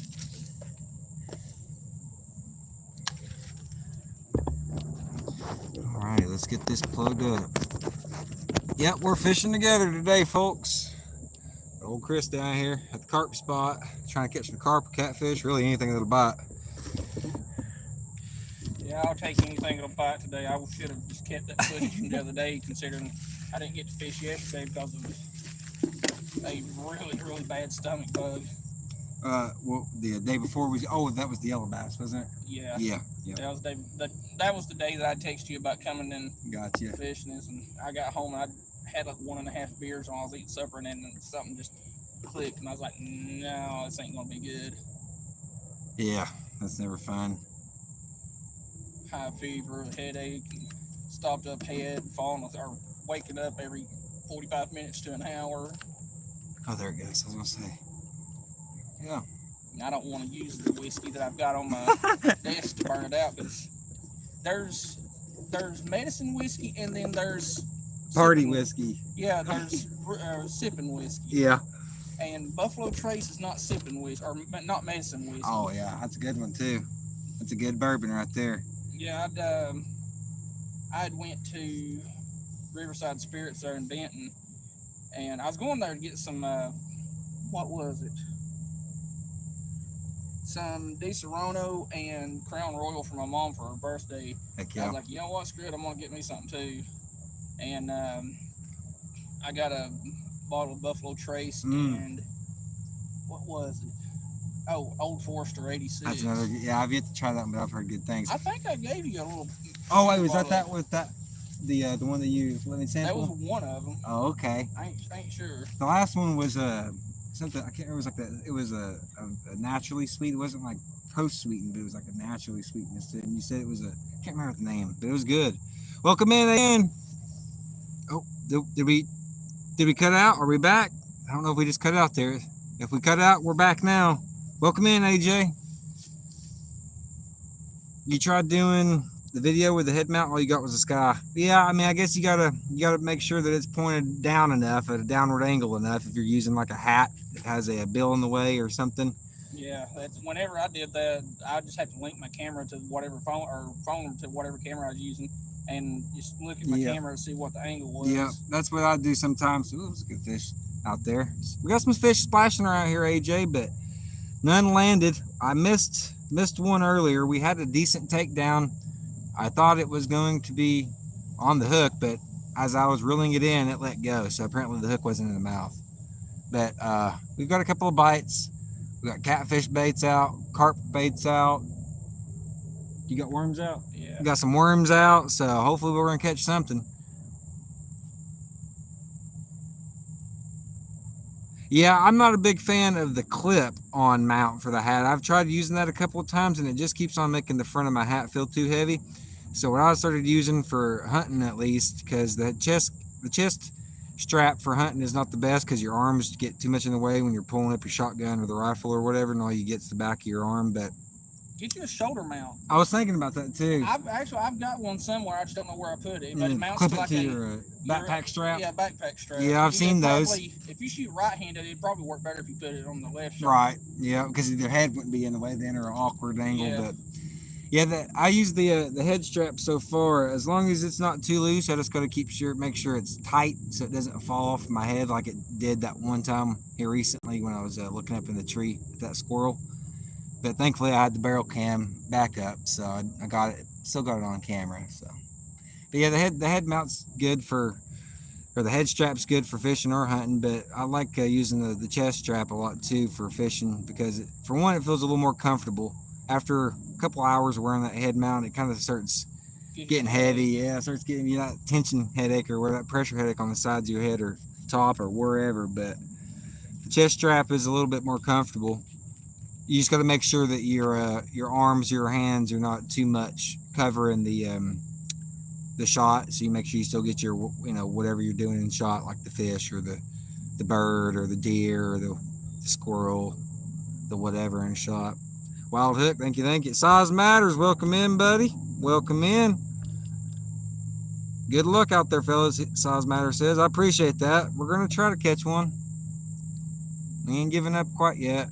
We actually might be getting bit on the 5th rod here. Line bounced a little bit there for a second.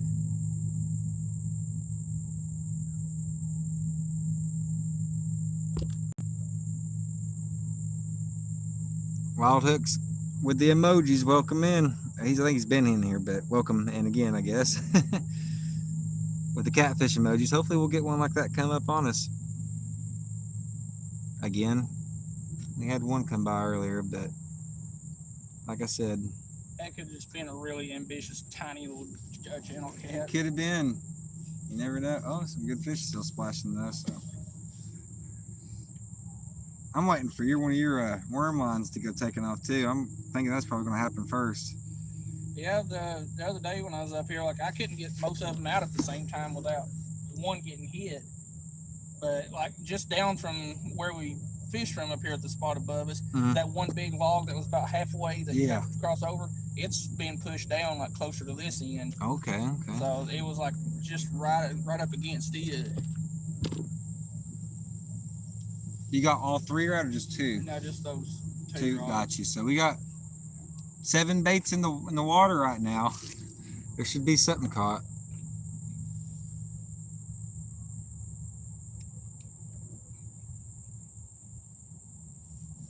Might have to check up on the, oh, that was mine, yeah. Might have to check up on the carp baits here soon as well. Possibly repack those up again. With all the fish activity out here, we're bound to catch one, hopefully. There's too much going on out here to not catch one.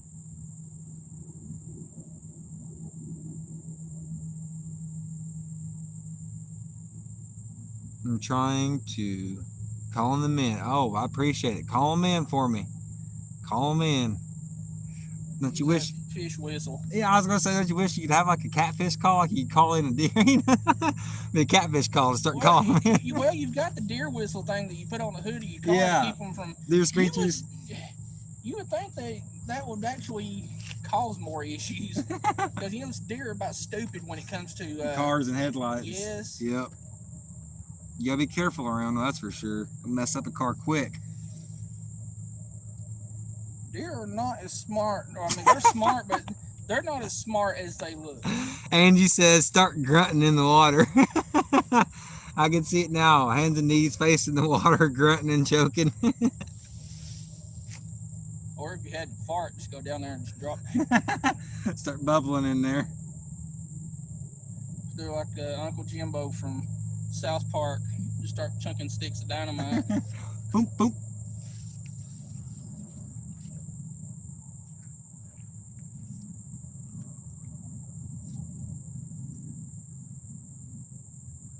I might need to check that orange rod too when I check the carp baits, because it's been hit several times. Yeah, it has been. And that's the one I haven't checked out of the catfish rod, so probably check that next as well, make sure it's looking okay. I might have ripped off the bait, but we'll see.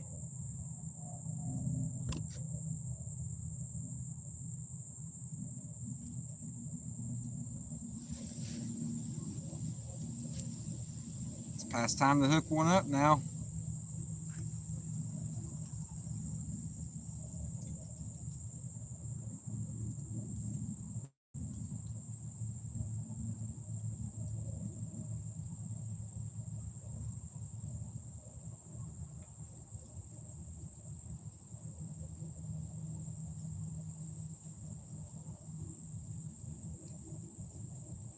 Glad it's fall time though. It's starting to cool off and all that.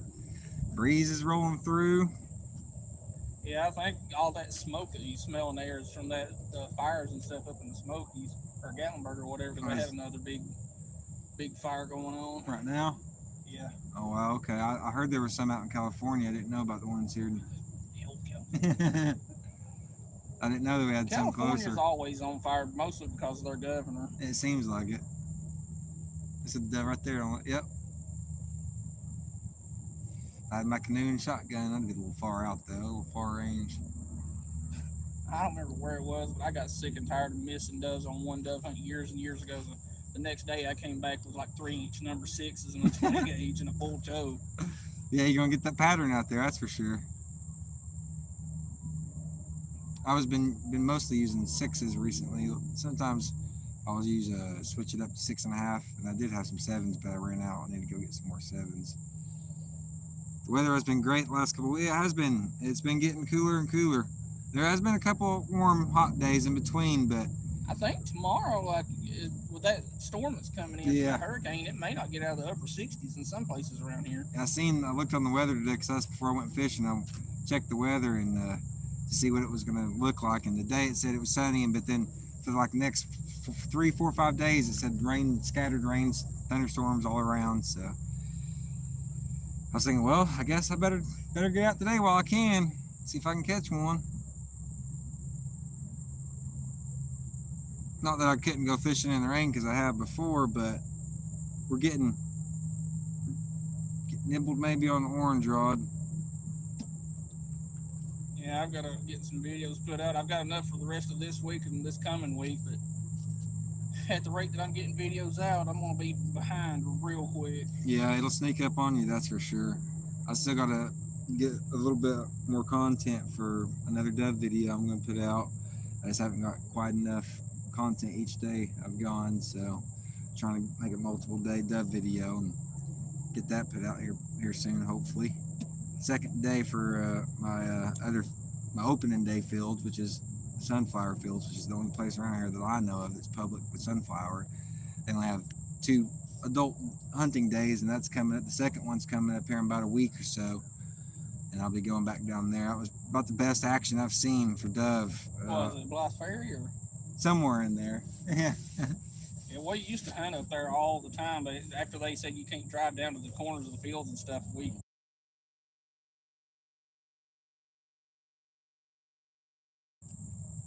yeah, it's not too bad. It's when they plant the sunflower, that's where it's at. Any place that has a sunflower, there are gonna be some doves around.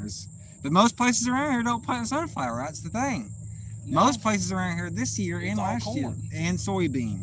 A lot of these new places, these public areas where they, lease out lands to the fields to the farmers and whatnot. A lot of it's soybean, which you will find some dove over some soybean, but nothing like you will sunflower. Well, it's like if you go up or just keep going past Bowater instead of turning on to Lamontville from Charleston or whatever there. Yeah. Just keep going past Bowater, that Wilson field or whatever on the right. Yep. That's a good field when they cut it right. Gotcha. Like this year they cut it like 2, 3 weeks before dove season opened, and like it was scorched earth. Gotcha. Yeah. Like there was a few corn stalks in the middle of the field, but that was it. Yeah, that's how it was with the far fields out going towards the other end of the county. But because I fished or hunted those, because they only have opening days for like 2 or 3 days, and I tried the far fields and it was lousy. There was plenty of people out there and hardly any shooting any birds whatsoever.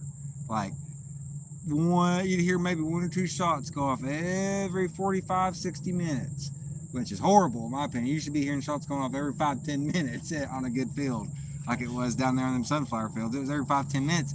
You'd hear pow, pow, pow, pow, pow, pow, pow, pow, going across the field. It'd be like, oh, yep, Chris getting them back.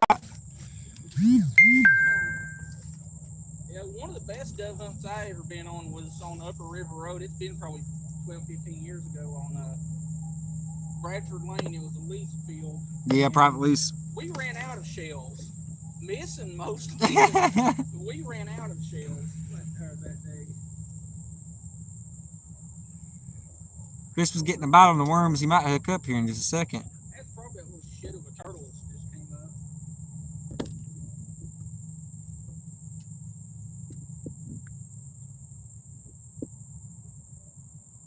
Those others get hit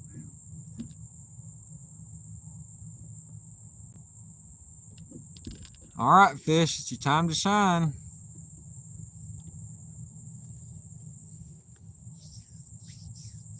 Or you get one. What's up, Mark?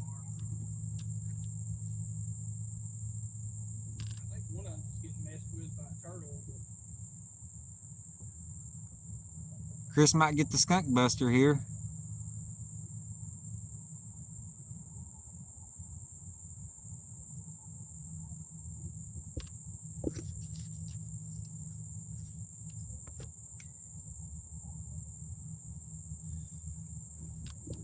We'll see if he'll come back around and pick it back up.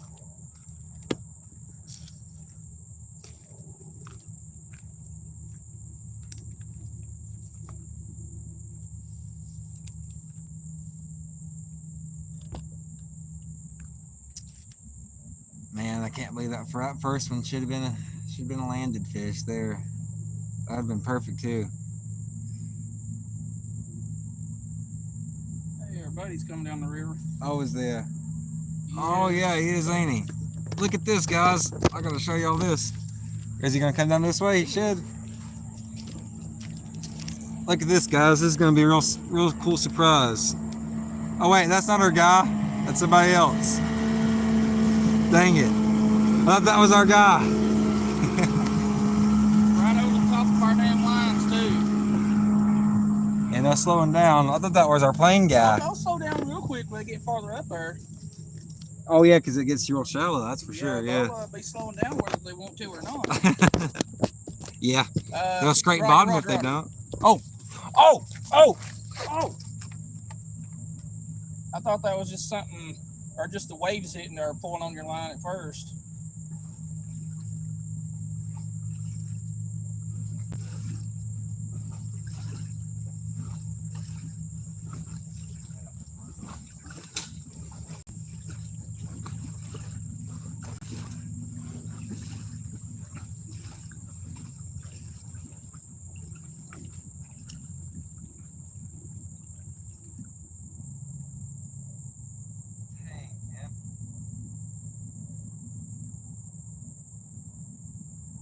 Yeah, he was holding on to it pretty good.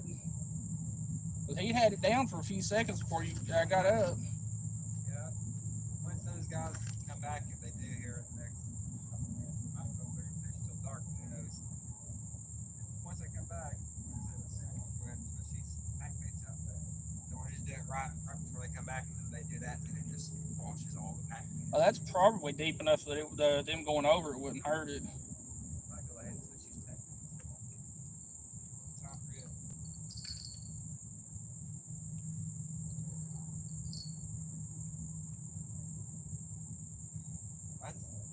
That's like the third takedown in action. You get one hooked up.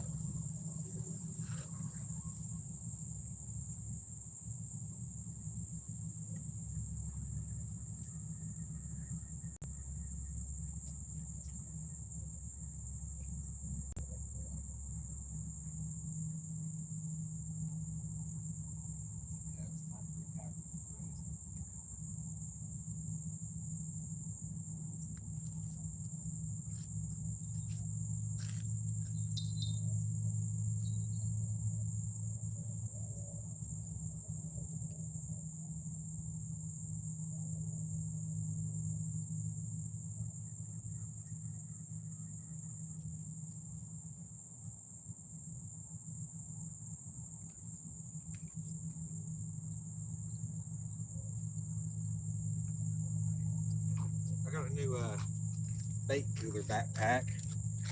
Works as a Yeah, if I knew I was going to come up here, I'd brought those rod socks. I've got a cooler about half the size of that one, just packed full of them. This one has a backpack strap on it, and I can fit, if I just wanted to take a little bit of tackle, I can fit a little tackle in here, a little bit of bait, and take this Yeah. instead of having to take both backpacks. But I'll just sling it over my shoulder for the most part. Let's go ahead and get them packed back up.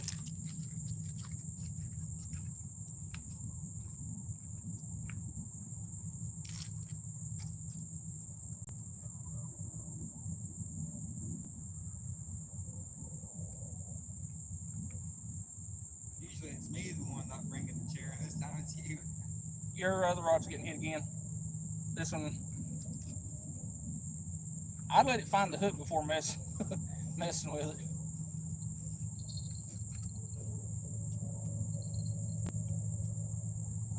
I guess I could check my two because both of them were getting hit. Keep toying with it. Come on with you. Make it down.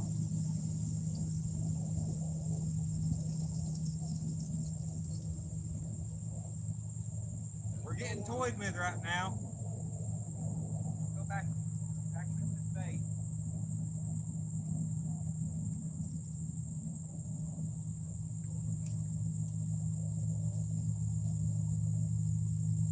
Doesn't sound like those guys are coming back anytime soon. They must be going up there trying to catch bass. Rock.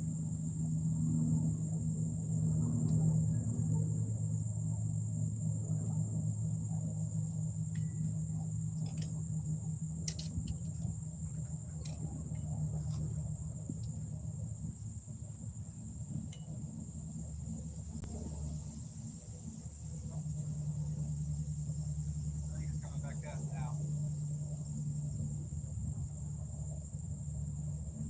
Yep. I hear them. Perfect timing too. When they go by, I'll cast these out. What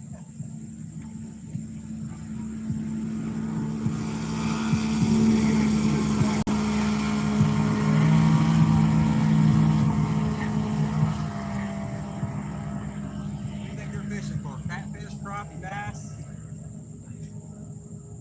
Running around like that, over people's lines, running around for an ass whooping is what they're doing.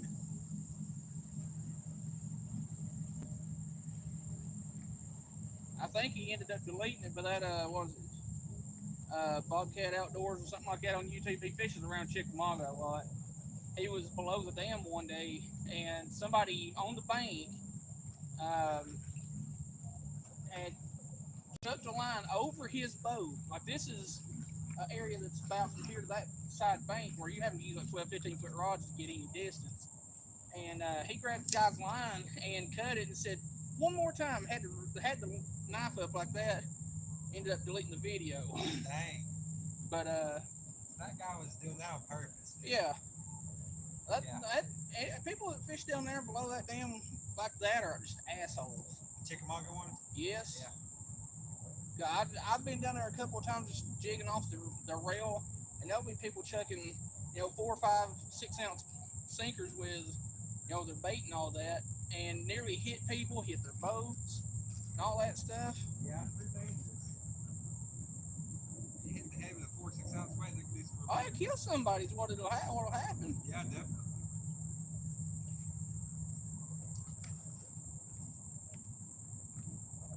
And I get it, they've got just as much right to be there as the next person, but you're putting people's lives in danger when you're casting over their boat with a weight that heavy. Yeah.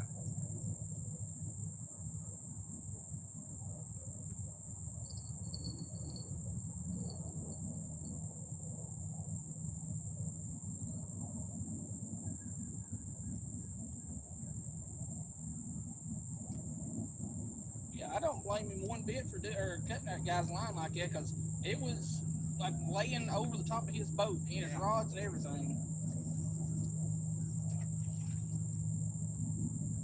Yeah, I don't blame him for doing that either. I've probably done the same.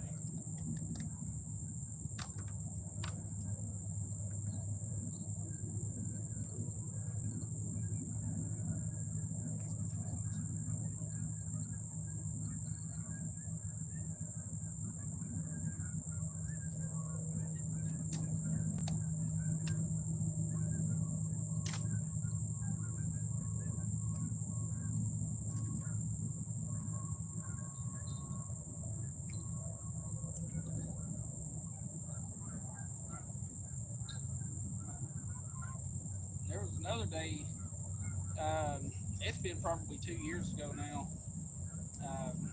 I was down at the mouth of South Chickamauga, and I was sitting very obviously, like you could see anybody sitting on that bank. I was sitting on these rocks. Well, this is at the mouth of the creek where we were, but I was sitting on the rocks with like 4 or 5 rods out. Here comes this guy in a pontoon boat, just dragging baits. Like he had like 3 on one side, 3 on the other. Saw me sitting there, seen where my lines were, and when he come back out of the mouth of the creek, he drug all of his rods right over the top of mine, tangled all of them, all of mine and all of his. And he's like, I didn't see them rods, or didn't see them lines there. Yeah. Bullshit, you didn't. Oh, no bait. Yeah, look at that. Nah. They robbed us. They robbed us. All those taps on that middle rod, they got us. They took all the bait off except just a tiny little sliver of liver. Let's go ahead and get it rebaited up. Dang, good thing I checked it. I'm good.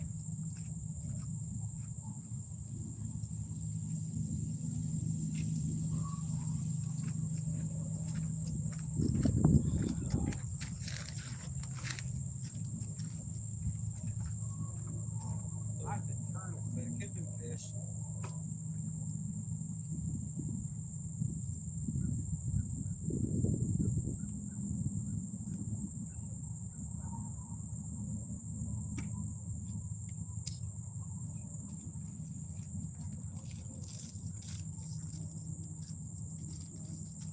You guys use a chunk, body chunk, or head piece?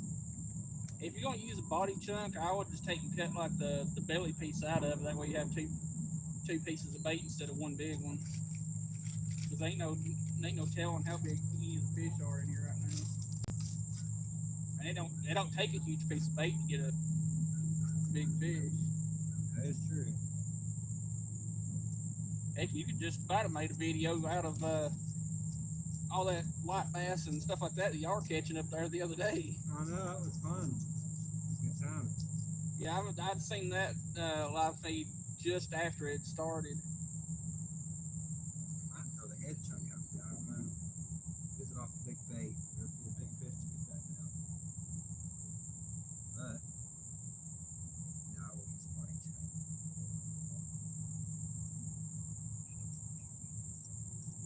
For now, we might use the head piece of the bit. For right now, we're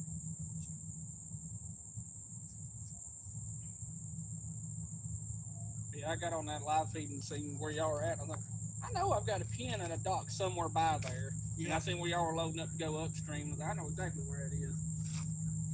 Like just in Tennessee alone on Apple Maps, I've got like 60 something places, but I haven't looked to see if they're private or public or anything like that. Yeah, that was the first time I went fishing up that way, or in that location, that area. Oh wow, ants all over that.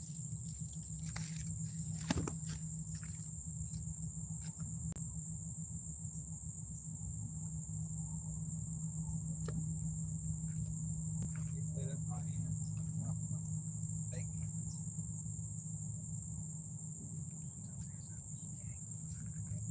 Yeah, I shouldn't want to get rid of it out, but have it. I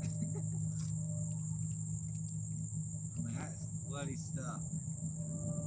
Maybe I should have. What, the liver? Yeah, dip this skipjack down in there and just put deer liver flip on skipjack.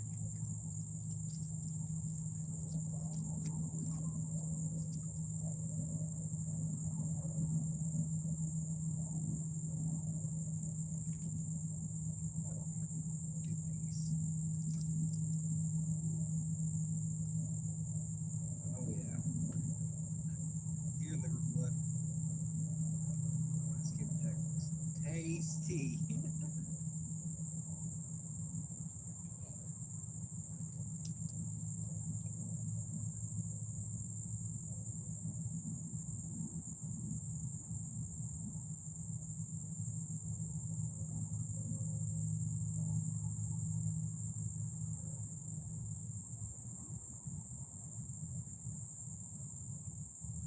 Alright. That should be a nice stanky bait.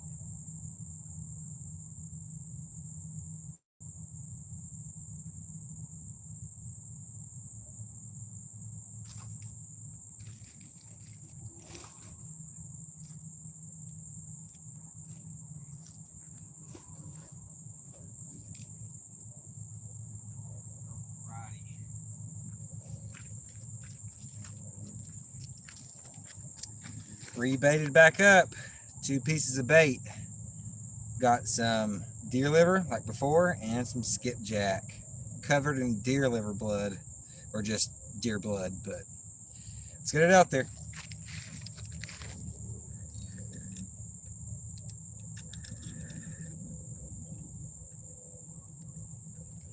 It stays on during the cast.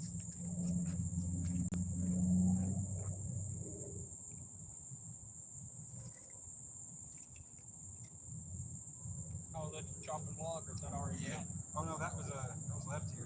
That I'm using for the cut for chopping block.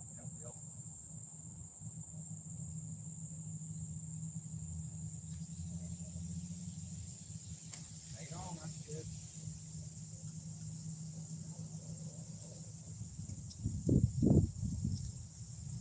Where was the breeze like that when it was 85, 90 degrees?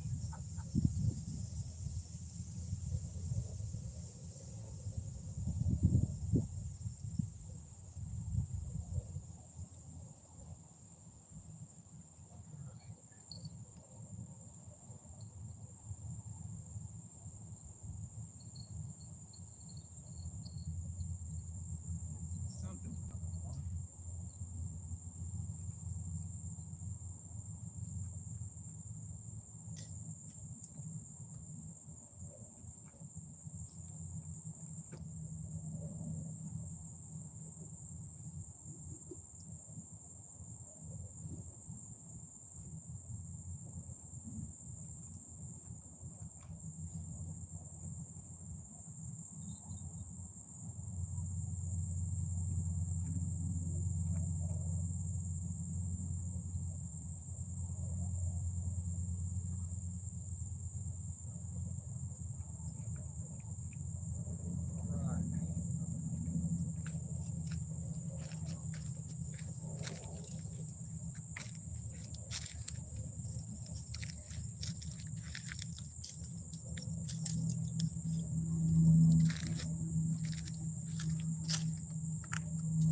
One that actually held on to it. You can be a tiny little bluegill. Chris got one, guys. He got a little bluegill, skunk buster. About the size of a credit card. You gonna put it live bait or cut bait? Live. You gonna put it out live? Heck yeah! Let me check up on chat real quick. See what's going. Oh, what's going on here? Rod Wilson, welcome in, Rod Wilson. Shit out of this thing because I did 2 or 3 times the other day.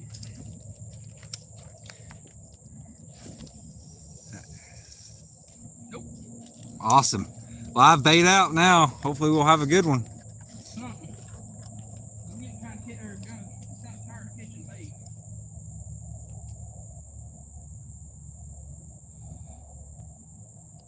Yeah, welcome in, Rod. I appreciate you joining up. We've had a couple of bites, and Chris just caught the first one there, bluegill. He just threw it out live. Hopefully something will bite down on that now. Welcome in, Ghost of Vondel from the backwoods of Kentucky. Well, we're in the backwoods of Tennessee right now. What's going on, neighbor? Howdy, howdy.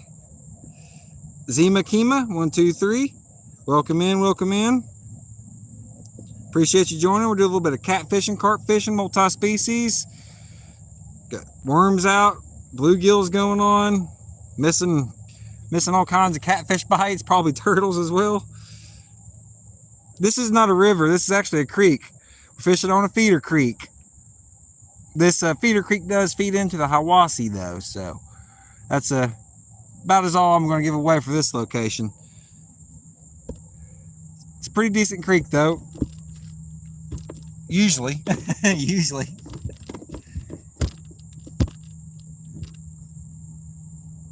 No, judging by how it's performed in the winter and late fall, it's probably a winter. Late fall spot more than the summer. Yeah, I was thinking about the same. But it did good early or spring too. Not too bad in the spring with the white bass run up here. Yeah. Welcome in, everybody. We're trying. Hopefully gonna get on one here in a minute. We got live baits out, cut bait, pack bait, worms, geese flying by. Actually, I don't think y'all can see that, but you might be able to hear them.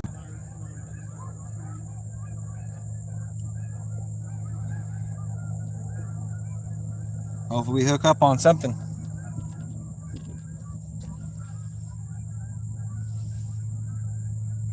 Do a little bank fishing. Feeder Creek bank fishing.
It's time for them to bite. Come on now.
live feed, and he said he should have brought your shotgun and got some geese.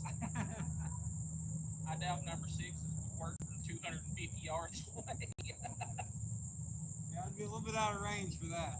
Have to lob it in.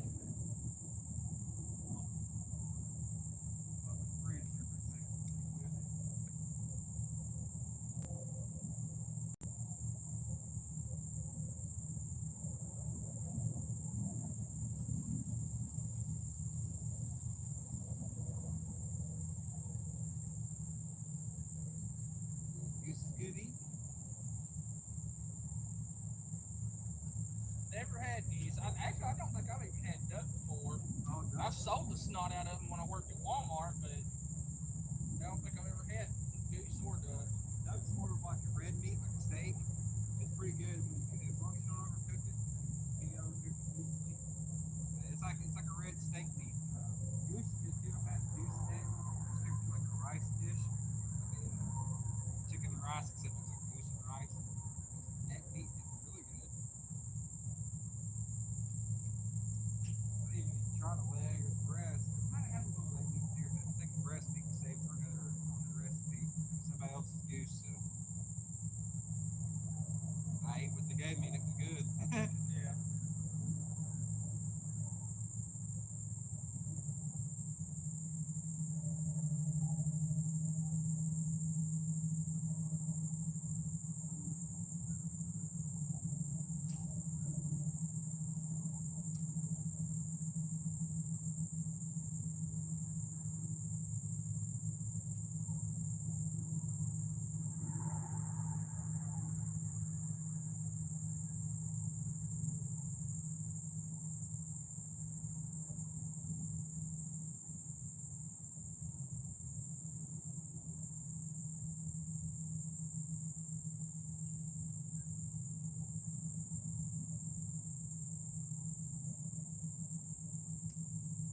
Like they want anything to do with the goose tail.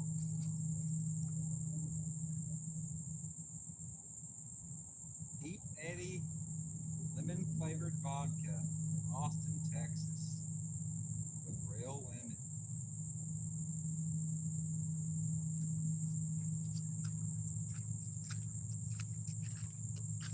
Check up on chat, see what's going on with y'all folks.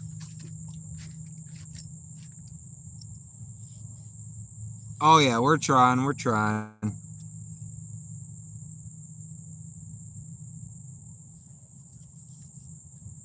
not gonna give up quite yet.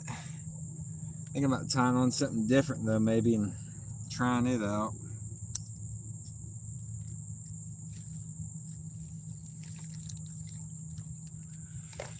What do we got in here?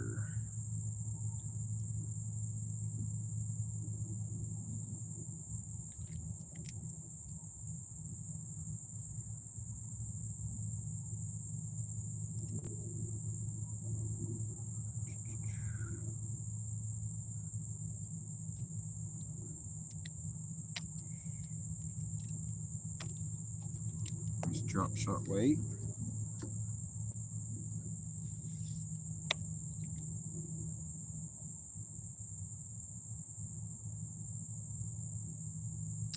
Should I try something drop shot style? Maybe I should.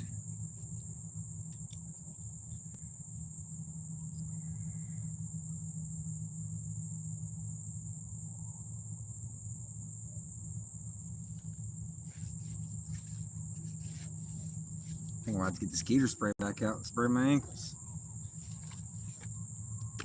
Getting bad.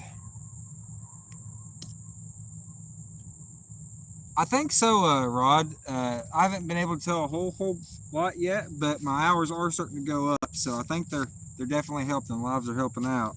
I'm gonna try to keep them up at least once a week if I can manage it, which I think I can manage that. So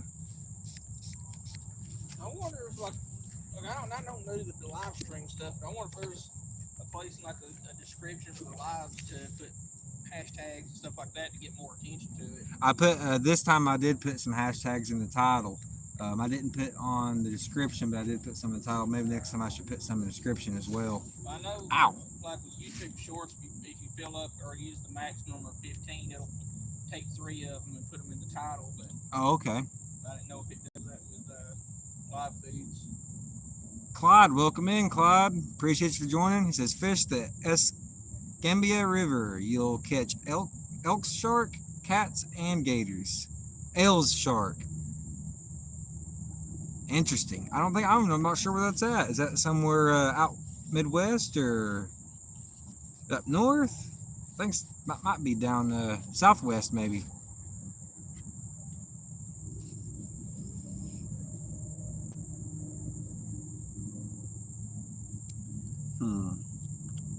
What do they want? What are they in the mood for?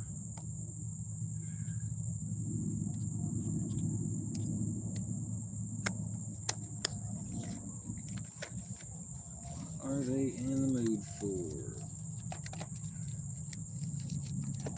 Ells, Pensacola, Florida. Oh, okay, down south in Florida. Big catfish, 60 to 80 pounds. Dang, that is big. My biggest is a 36-pound, 10-ounce. I'd love to catch something 60 to 80. That was the flathead, wasn't it? No, that was blue cat. Flathead was 30-pound, 3-ounce. Oh, okay. Yeah.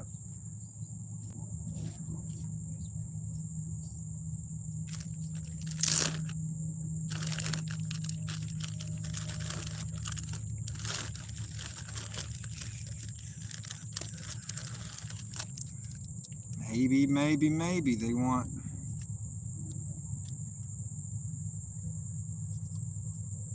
Dude, those things on just a weightless or like a real small, like 64-ounce jig head or weightless up there at Spring Creek will wear out little smallmouth and rock bass. Heck yeah. Thinking about hooking one up. Like 3.5 inches. That looks nice. Be good wacky rigged or Texas rigged.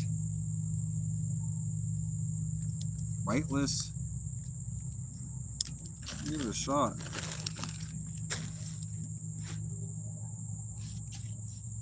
Yeah, the skeeters are getting my ankles. They're gonna make me cuss. That's one of the things that can drive me to cussing is when the bugs are driving you absolutely crazy and they're not letting up even after you sprayed. Yeah. Especially the skeeters. That drives me crazy. It's like when I did that one Greenway thing where I was coming up to the Athens Park thing, and one guy commented on my video and he said, I appreciate you showing the cussing or at least censoring it or whatever. I was like, you have no idea how much I have to cut out of my videos. I wouldn't have half the subscribers I have if I left everything in there. You're right.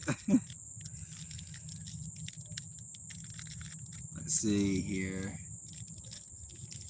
Oh yeah, the bugs will drive you crazy, Heather. I think if that's what you're referring to. But yeah, they'll drive you crazy.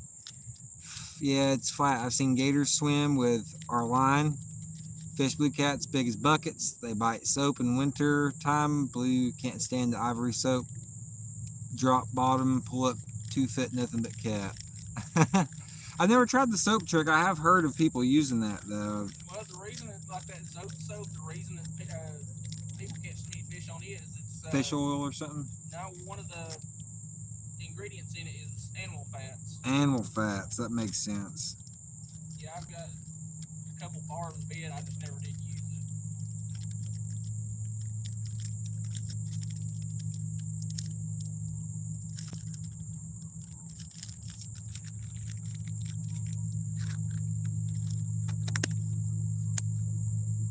Hones to Godlard. Not sure. Did I miss? Is that a typo or did I misread something? Let me tie on this drop shot and switch things up. I've been trying to go fast with this rooster tail, trying to get a reaction bite, but nothing's biting the rooster tail, so maybe I'll switch it up and go slow. Drop shot a worm around and see if that triggers a bite somehow.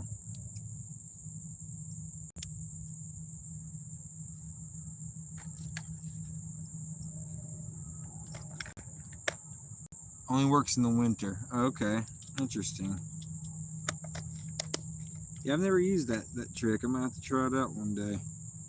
I've heard that using the soap or whatever it is, melting it down somehow makes it better. I'm not sure how. And then like reform it on the hook or something. Well, I'm guessing it makes it a little bit more malleable. That way you're not pressing your hook through a hard piece of And stone. it just crumbles and cracks. Yeah. Gotcha. I guess it kind of makes it like those little Catfish Pro, whatever. Yeah, those little cubes, little wax cubes or whatever. Yeah.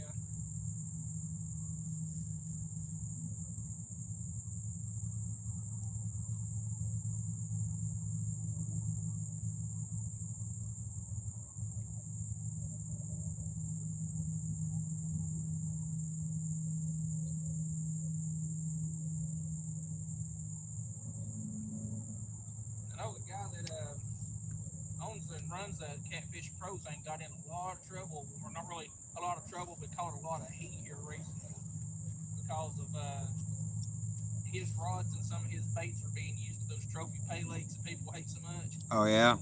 And he's like, I've just now recently known about this. I didn't know what trophy pay lakes are. Like, and people are just tearing the dude apart. Like, I mean, I was like, I'm gonna have to kind of take his side on this because here's the thing that people don't understand this. It doesn't matter what your brand is. You cannot control what people or where people use your product. That is true. I mean, you can say that you're 100% against trophy pay lakes all you want to, but you also can't vet your customers to make sure they're not using your product there, because that's unconstitutional doing that. It's an invasion of privacy. But it's like Whisker Seeker, Big Cat Fever, Mad Cats, and a bunch of the big names have openly said that they're 100% against trophy pay lakes, but after the transaction is made, not a single person can do anything about where the product ends up getting used. And that Catfish Pro guy was like, I had no idea that this was going on, and I didn't know what pay lakes are, and this, that, and the other.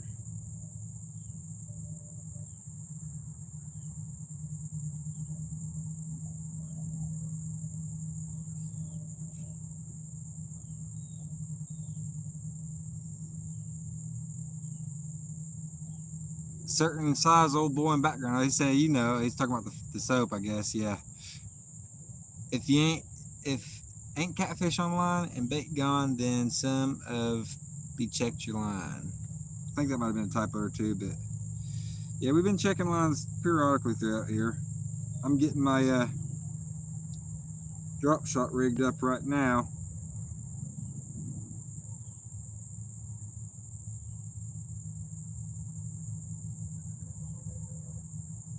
Boom. All right.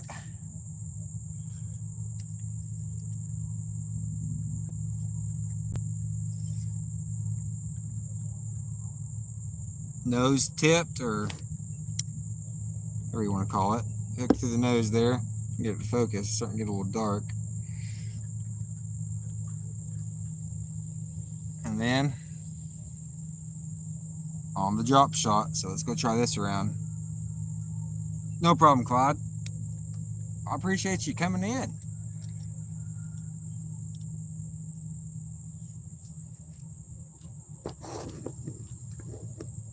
Let's give this a shot.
fish.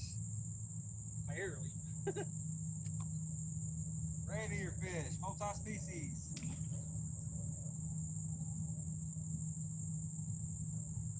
Yeah, at least you're catching stuff.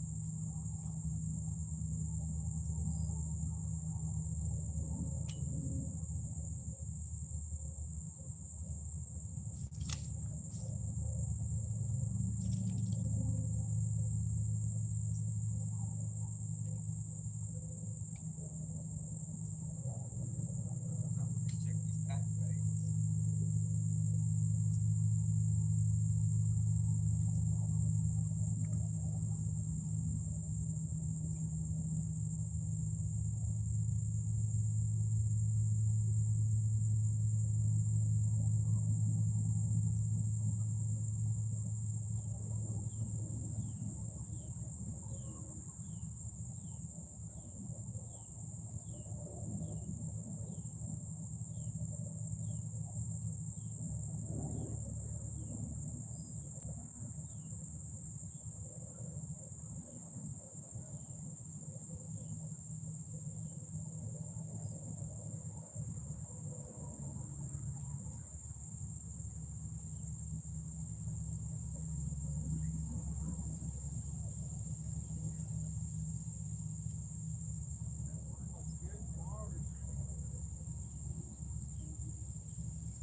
rat shot your pistol. Yeah.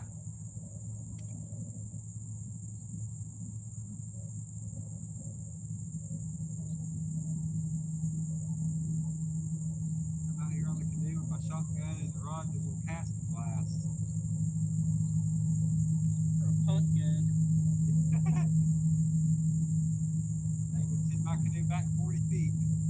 Yeah, like the one that old Kentucky ballistics has. Yeah. Canoe wouldn't know it hit it.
I'm ready to hit a fish, man.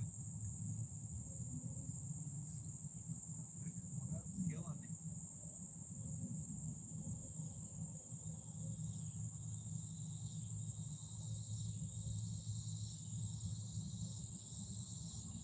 Yeah, I may have to try to go down that little creek by the house tomorrow before it starts pouring. Try to scrounge together a video so I don't get too far behind. Yeah. Hell, at one time, like before I really started putting effort into YouTube, I was ahead. I was ahead on my schedule by like 17 or 18 videos. Yeah. But they were garbage content compared to what it used to be. Like I didn't take nearly as much time to edit the videos and stuff like that. That's a good bit ahead, though, that's for sure. But like a lot of my really old stuff, there's a lot of like pauses in it where there's nothing being said, talked about, nothing caught, or anything. It's just useless footage that I left in there.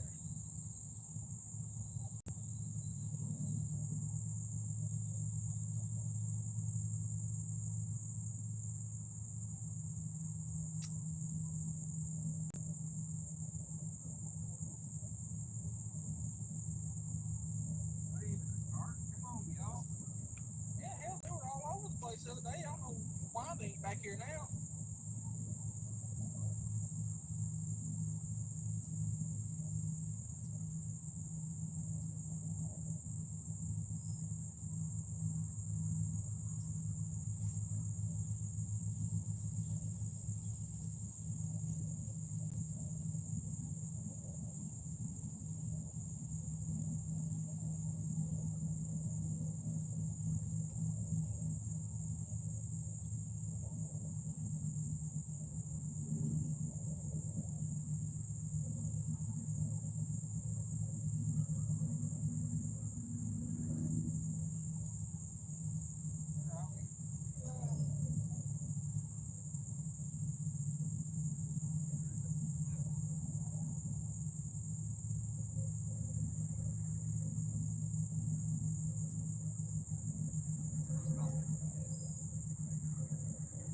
Which one? First I thought this one looked like it was twitching. I started looking at this one too. It's slowly twitching too. Mark off their feet.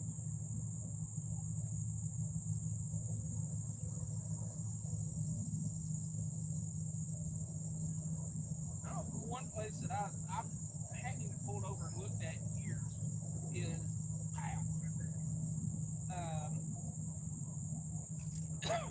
that one little bridge Highway 58 that I know you fished at. Yeah. Cross that bridge, and on the left side, there's a place you can pull off. Yep. And a real shallow bay right there. Yep. There was a couple of homeless living underneath the bridge there. And one of the guys told me he caught a 50-pound flew right over there. That's shit. He might have been right. I don't know. They more than likely was, because you know how 90% of people are. They'll be like, they'll hold like 10-pound catfish. This thing weighs every bit of 50 pounds. He said he held it up like this. His tail was touching the ground, so he could have just been lying. Oh. That one almost looked like it was getting tapped. This was getting tapped. And that one made my eyes like tricks. That one almost looked like it was something bent up. Yeah, there's 3 more. Yeah, I've heard 50s getting caught below Parksville or Ocoee 1, and there ain't enough water there for a catfish to be in. Like most of that, you won't get your ankles wet. Yeah, when the water's low, yeah. They ain't running nothing. I mean, I'm not saying it's not possible, but because John has caught several striper in there that were pretty good size. Oh, really? Awesome. Yeah, I'll have to go way back to find the video, but a 50+ pound catfish, I don't see that happening. It'd be a pretty crazy one.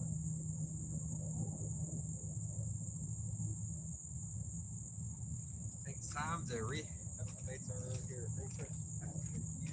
Yeah, I'm just gonna give this a few more minutes and then pack all my stuff and head back, because I'm more likely going to end up scrapping this footage. Great day.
Trying to remember all the names.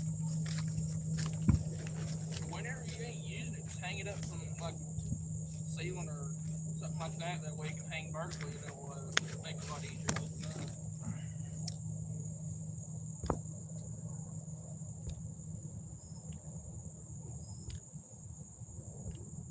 Let's see here. Let me catch up on chat real quick.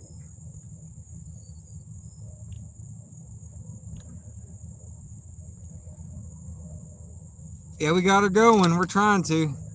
Green color works like magic. Oh yeah, I love hunting and fishing. Wild edibles, all that stuff. Heather said, "Good job, Chris. I'm catching that red here." I'm trying. Yeah, we're up Tennessee right here. It's very similar down to Georgia, Alabama waters. A little different though. We don't have some of the fish they have and whatnot.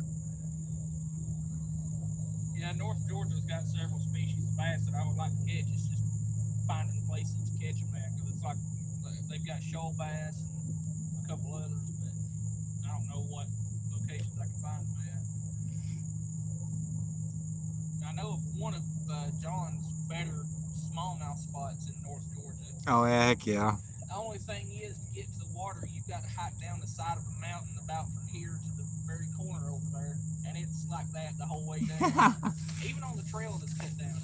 They were doves, not ducks. There might have been a duck or two that flew by though. It's possible. Doves and geese mostly right now though, flying by.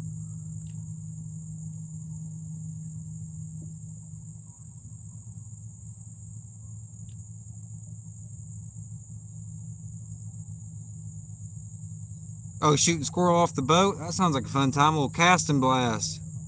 little boat hunting. Boat catch and cook. Yeah.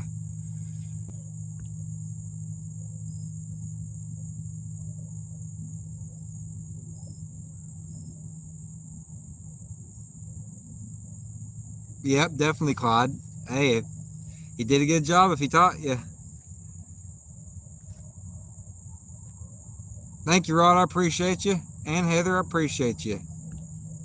Yeah, I just started fishing again. I mostly hunt fall time, but I'm going to try to, do one fishing live stream event per week throughout the hunting seasons if I can manage it. All right, I'm going to go ahead and cast a cast net. See if we can't catch any shad or something out here. He got all that corner right there, and pretty much all this right here between us.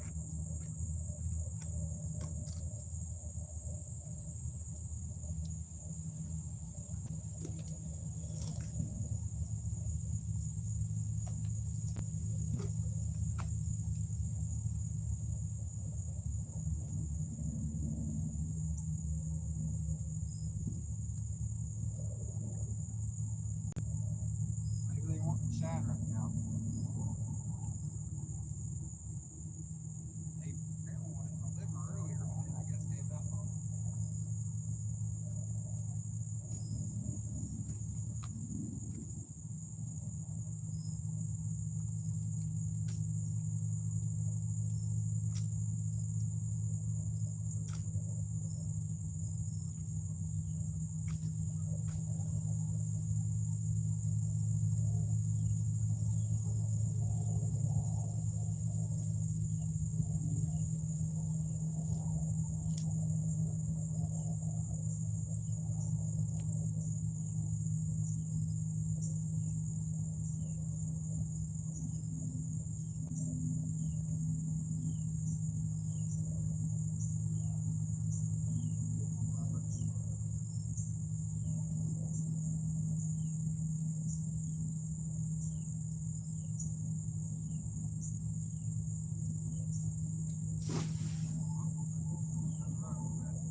We got something though.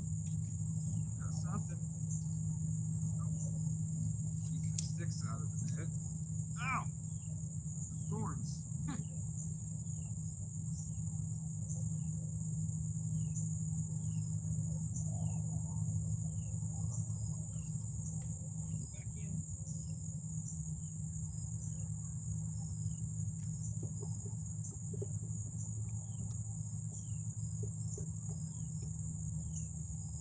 Come on, you thorn. Pain in the butt.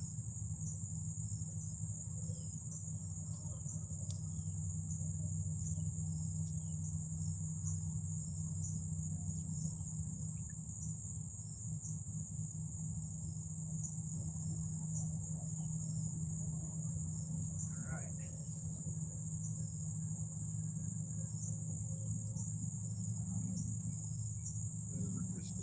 There's one about waist high, just below waist high on you when you net, or something is.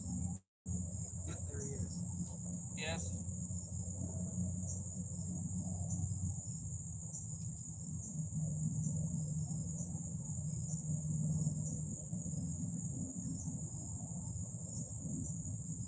Hey, bluegill looks like real tiny.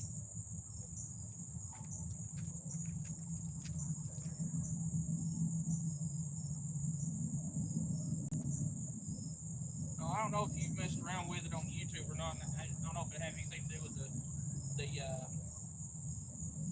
getting paid by YouTube thing, but there's a thing popped up on mine the other day. It was called Brand Connect, and it's basically, a brand sees your content and likes how you're doing things.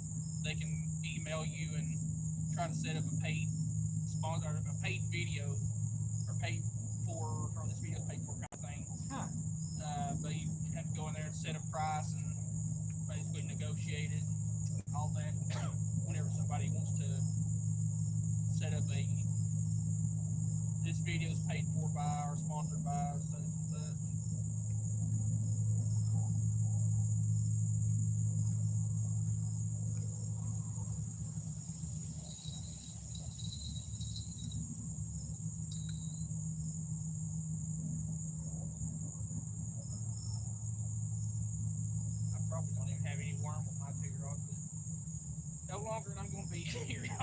Are they checking? Got the liver on there.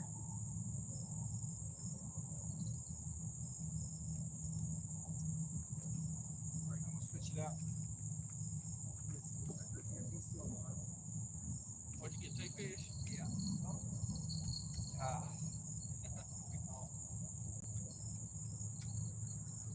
Yep, to bluegill.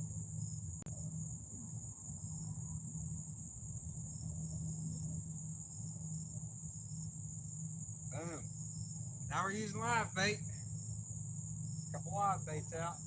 Maybe that'll do the trick. Yeah, as small as that one is, there won't be much of nothing to get that one down. That's what I'm saying. We should be able to get a 5-pound channel or something off of that. Like a 2-pound channel. I think that one's over this one, but I need to reel in Oh, anyway. did I get over yours? Yeah, but I probably ain't got no worm on there. So. Yeah, if I need to reel it in. No, I haven't got any wiggle on there.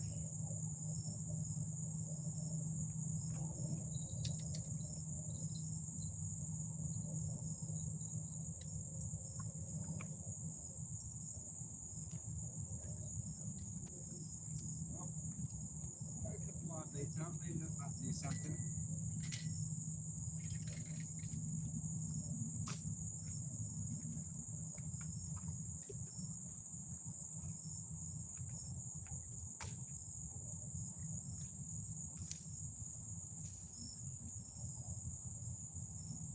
Still need to be a 4-footer, probably a little bit easier to handle. And Yeah, I've got one of the Rhino brand or whatever that is that Walmart sells. It's maybe like, or no, not Rhino. It's the Ozark Trail ones. It's like a 3 or 3.5 foot for like 16, 17 bucks. yeah, They're a lot easier to throw.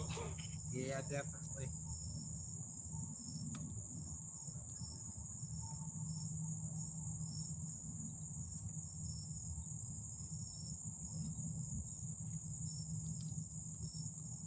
Yeah, that was here recently. I went on the boat with the road. That was the first time I've been on a boat besides my canoe. And whew, several years. Y'all didn't catch anything the rest of the night? I caught a catfish later. I was on a 2-footer. Was it channel or blue or? Blue, about a 6, 7, 8 pound blue, 6 to 8 pounder.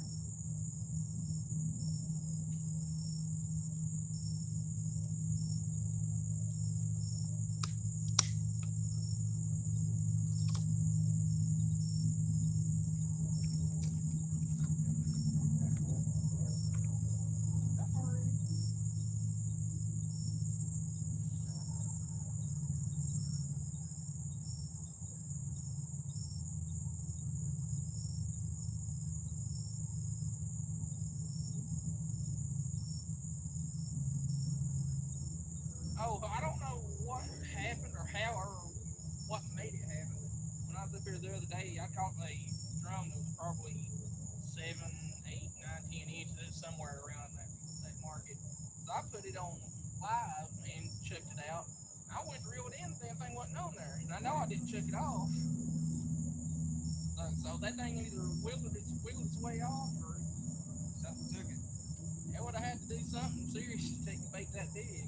Yeah. But I know I didn't throw it off when I cast it.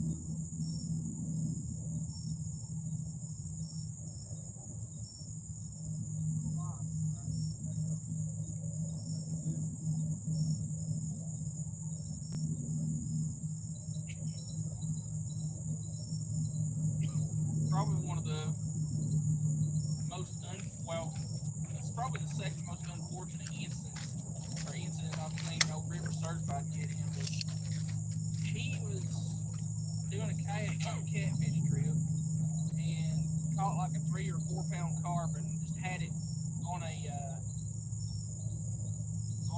circle hook just off the side of his kayak to keep it alive while he was rigging up a double hook rig so it could have a better chance of something hooking up. Yeah.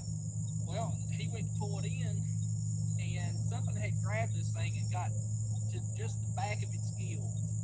So there was a flathead sitting under his kayak, sucked down like a 3 or 4 pound carp. Oh. Just didn't get to the hook.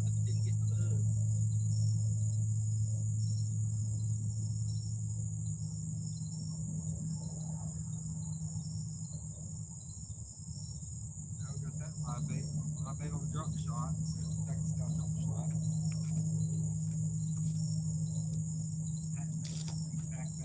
Back out there.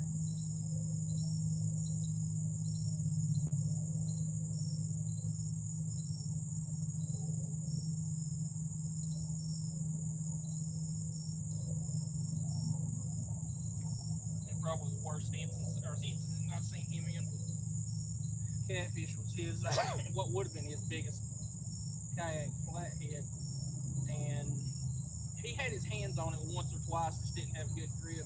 Oh no. It was like 70 something pound flathead, and it came off at the kayak. Yeah, you couldn't see it because of his sunglasses, but he was crying. Oh man, I would have been too. Probably about the second time I came off, dude. Golly. Never lived that one down. No. And then not too long after that, he was just bank fishing at some dams, throwing some big swim baits, and caught one over 70 pound, but while he snagged it, he didn't catch it. Did you land it? Yeah, he's like, well, I snagged it, so I can't count it. Wow, I bet that was still a heck of a fight, though. Oh, it was.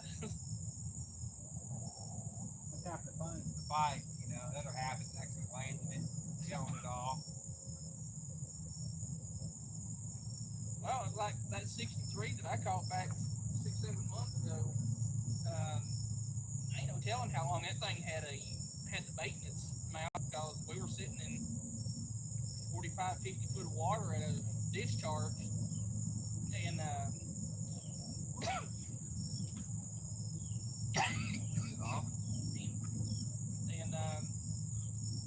it kept just kind of swimming with it, so I reeled in and tried to get it to slack.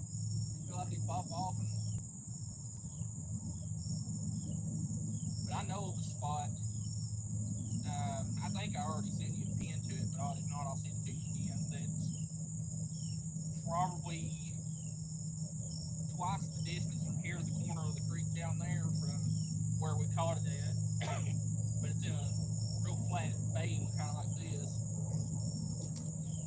Well, at least you timed it. Yeah. Go in there and try to throw a ball on top. It happened to both of them. I think the bait dried out. Something like that. Did you put breadcrumbs or anything in yours? Yeah, plain bread. I'll say it may be why it's coming apart. Not have breadcrumbs in it.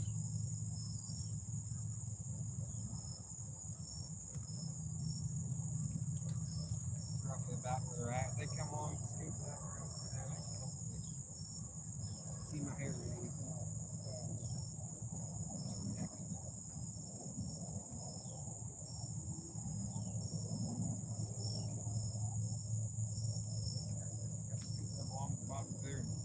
They are scooping up anything.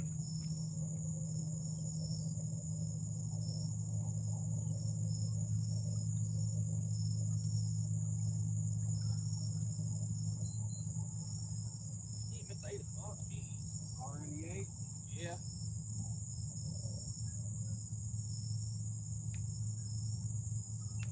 Yeah, I'm gonna go ahead and delete the little footage I've got.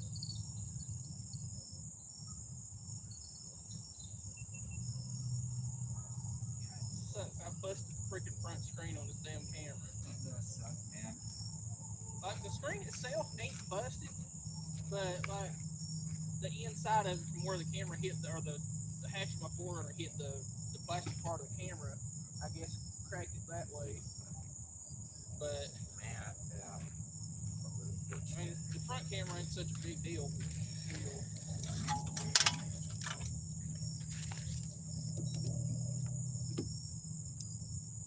Welcome in, everybody. Welcome. Make sure that back on, please. Thank you very much. All right.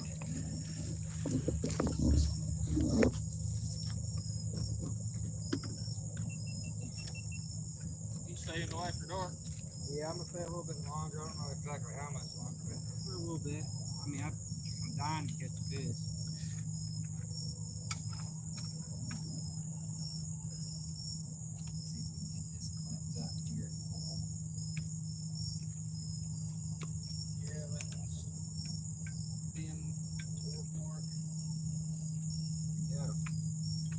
Good enough. All right. Got the lights out now, folks. Check up on chat real quick. Rhea, welcome in. Welcome, welcome. Texas Phantom, welcome in.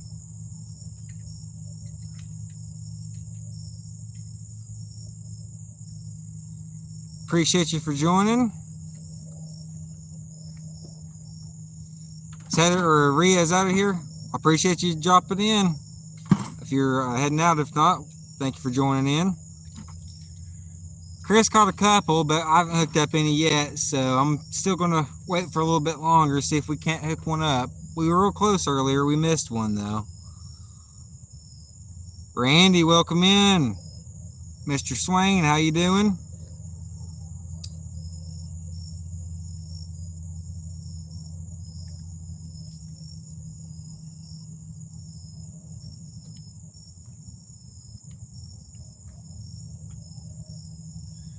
Welcome in, everybody. I appreciate everybody joining. We're staying for a little bit longer. We're going to try to catch one. We ain't giving up quite yet. Well, I thought that would charge a bit faster than it is.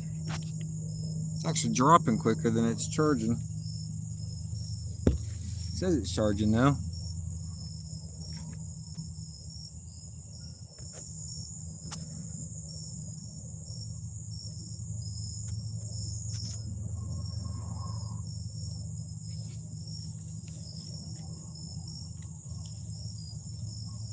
I don't know why that's not going up. Dang, that's going down quick. What the heck? It says it's charging.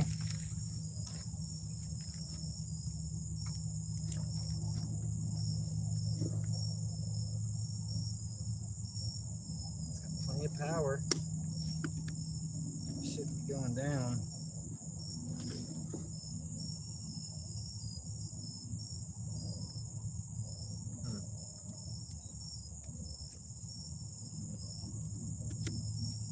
Maybe if I put it directly into the USB-C or the USB with no charge block, maybe that might do something different. We'll see if that does anything different.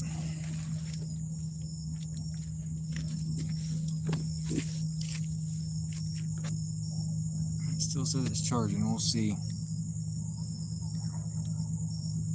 Yeah, it's strange, Rod, because this little generator down here, I mean, it says it's, I mean, 99% full. I'm trying to see if it says how much amps it's putting out, but I don't think it does. It don't. It just says how much time you got left and what other settings are turned on or off, but I'm trying, Randy. I'm trying. Hopefully we're going to get one.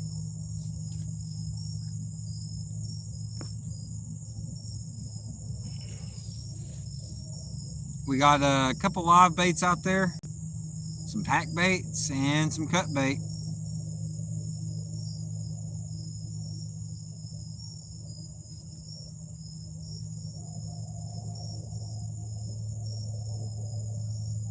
Only if I didn't miss that one earlier, I would have actually got one. Not got skunked so far, skunk.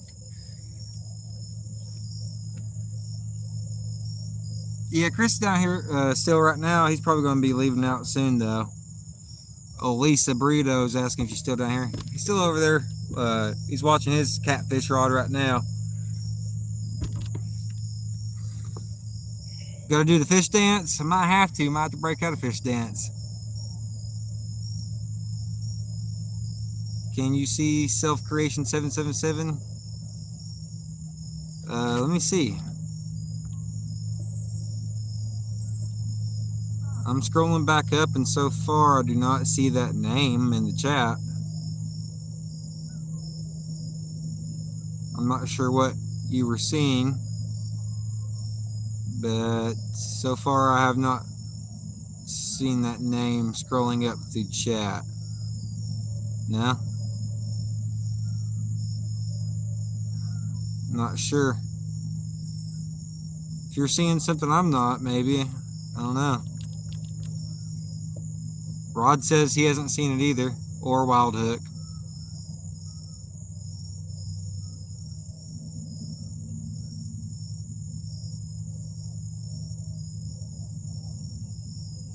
Potter Pot. Hello, welcome in, welcome in.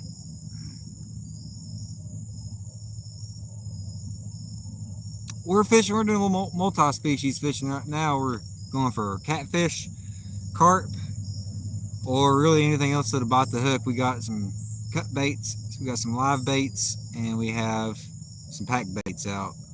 We did have some worms earlier. We caught, Chris caught a couple bait fish, bluegill red ear, and then I casted my cast net out and got a couple of small bluegills as well.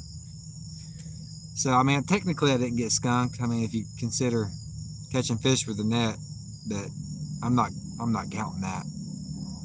I'm only counting rod and reel catches.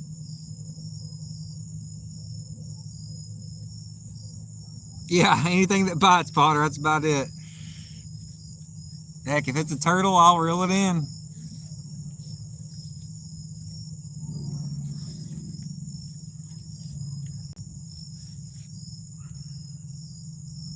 Oh yeah, they're great tasting fish.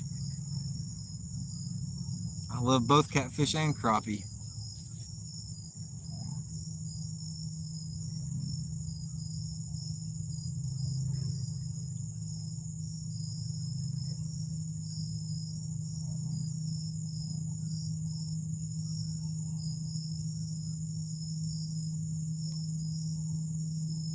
Can you even see my far right rod over there? Not really. There we go. Now we got all the rods in frame.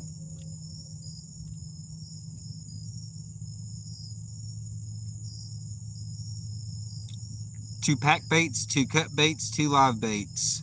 6 rods out.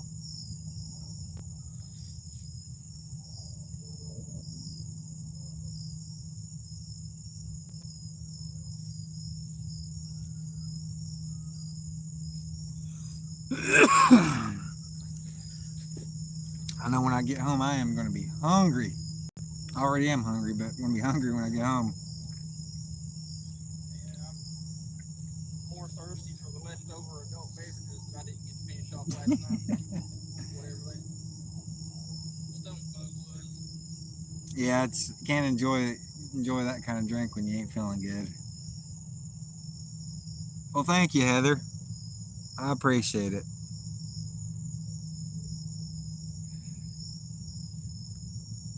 Bless you too.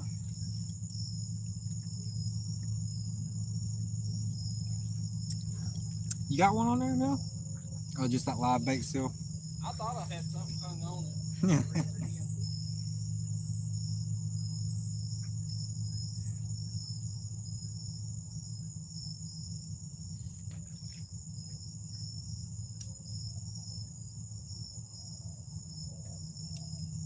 You caught a 5-pound bass out of a 7-acre pond, and there's albino carp in there. That's awesome. 5-pound bass sounds awesome. I'd love to catch one of those about now. Not really bass fishing per se. I mean, they could eat that live bait, but an albino carp, that sounds pretty cool too. There's a local pond near where I live where there's some koi in there, some orange koi. They look pretty neat. I've yet to catch one. It's weird how those fish are in that tiny little pond. Yeah.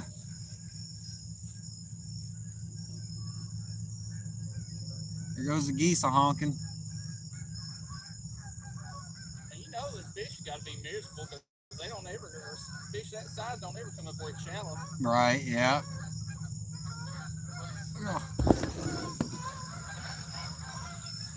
Big old flock of geese.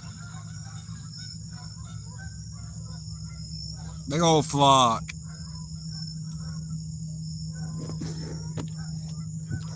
Burrito says, Cass, where's your steak? That light gets hot enough to cook one. I need to throw one on there, let it start sizzling up, slow cook it. Well, or what your legally blind out recent video? Yeah, where he was on his boat or kayak. No, actually, I think the one before that, he had caught a grass carp on a piece of steak that somebody left on, or like he was going camping on Parksville, and the people that were there that were just leaving left a piece of steak laying on the bank, and he caught a grass carp on a piece of steak. Wow. And then turned around and caught like a 10 or 12-pound channel cat on a piece of that carp. Oh heck yeah! Was he fishing with his buddy on that one? Yeah. Yeah. Has just as much foul language as I do. Cut it out. I actually thought I saw what's LBO's real name? Charles Prince. Charles, okay. Prince, Gotcha, Charles. I actually thought I seen Charles yesterday at Hugo because I seen a guy that looked like from behind. It looked like him, and then he turned around and I said, "Oh, that's not him."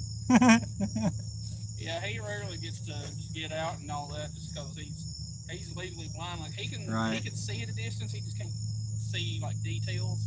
Yeah, I was actually about to go walk up to him and be like, "Hey, aren't you a such and such?" And then I seen him turn around. I was like, "Oh, that's not him. Don't talk." Yeah.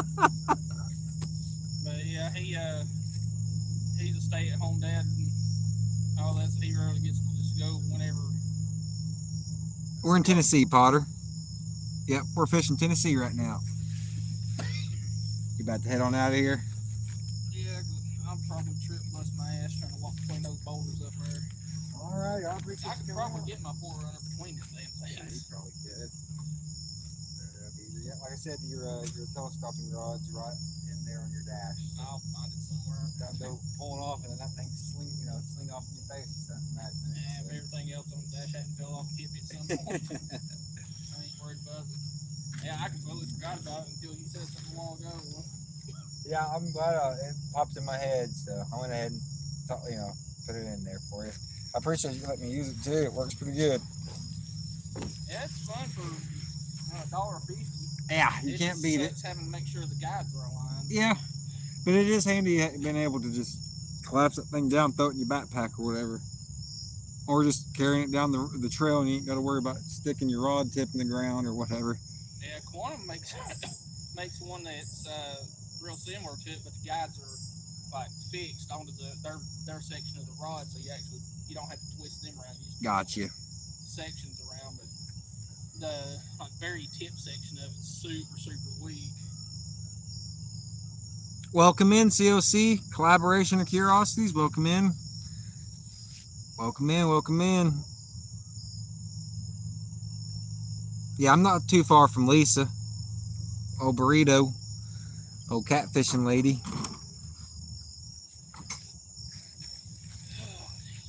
Well, too bad it couldn't have been better for you. Yeah, that's part of it. That's part of it. I've got a ton of videos I can do there at the house. It's just so freaking loud. I can't really do any videos inside the house. But I've got another Temu unboxing I want to do when the rod comes in, because for whatever reason, it's shipping separately and going to UPS or USPS instead of coming with the rest of UPS. Yeah, it probably got lost or something. Yeah, they better get it back to me because that rod alone was like $20-something. But I'll make sure I do something tomorrow. Don't start fishing around rain. Yeah, we'll have to keep an eye on that weather, that's for sure. Oh, definitely. You have a good one. Stay safe on the way home. Chris heading on out of here, everybody.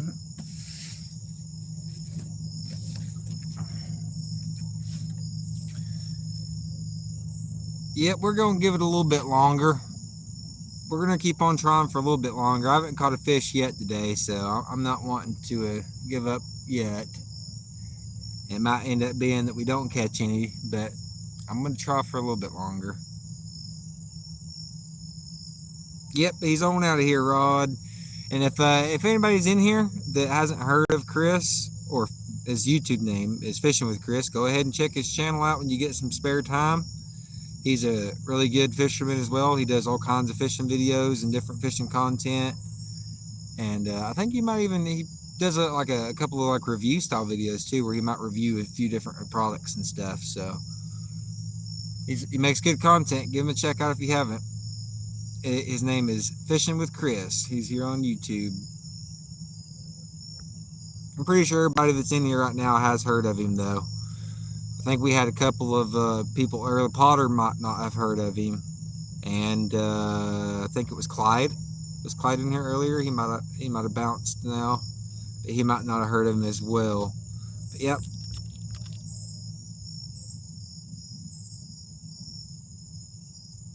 Yep, old fishing Chris. He's on out of here, Heather. He's on heading home. He actually outfished me so far. Came down here after I did and left before I did and outfished me. He caught 2 and I've caught 0.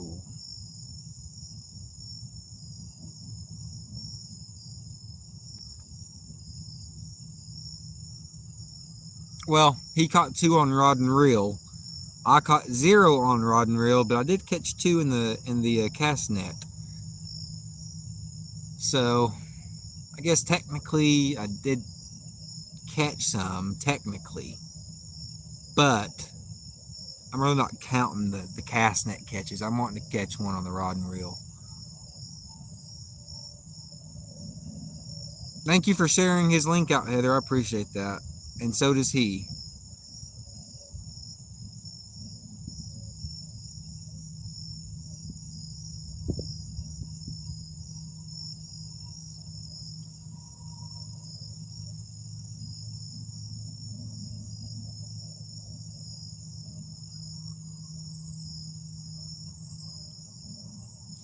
Yeah, cast net don't count. That's correct, Lisa. It don't count.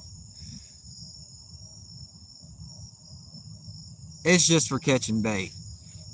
I ain't counting that as a catch. I need a rod and reel catch.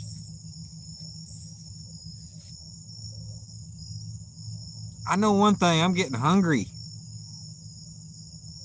I might have to catch a fish and make a fire or something. I haven't had any dinner.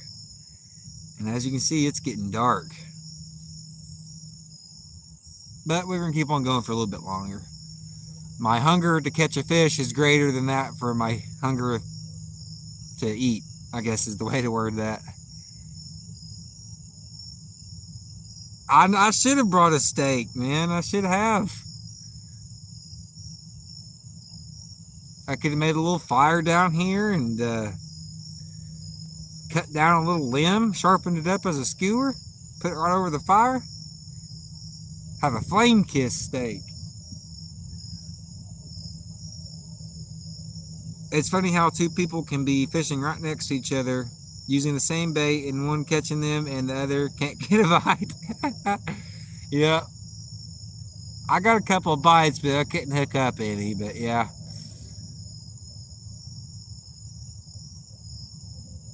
He was using a drop shot style rigs on his, I'm trying to remember the name, stash sticks. He had a couple of stash sticks, which is Pick Patrol, or is it? Yeah, Pick Patrol TV's signature rods there, and he had those rigged up drop shot style with some live worms on them, and that's what caught the bluegill and the red ear. I tried a live worm earlier, but didn't do it drop shot style. I did it on a jig head, and I did get a bite, but I never hooked up.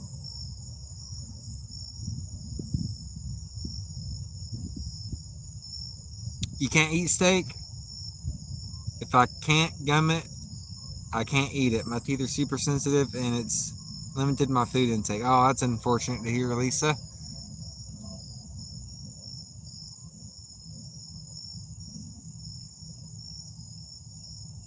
Yeah, you're kind of missing out. I mean, you're not crazily missing out, but steak is pretty dang good. I like me a good steak.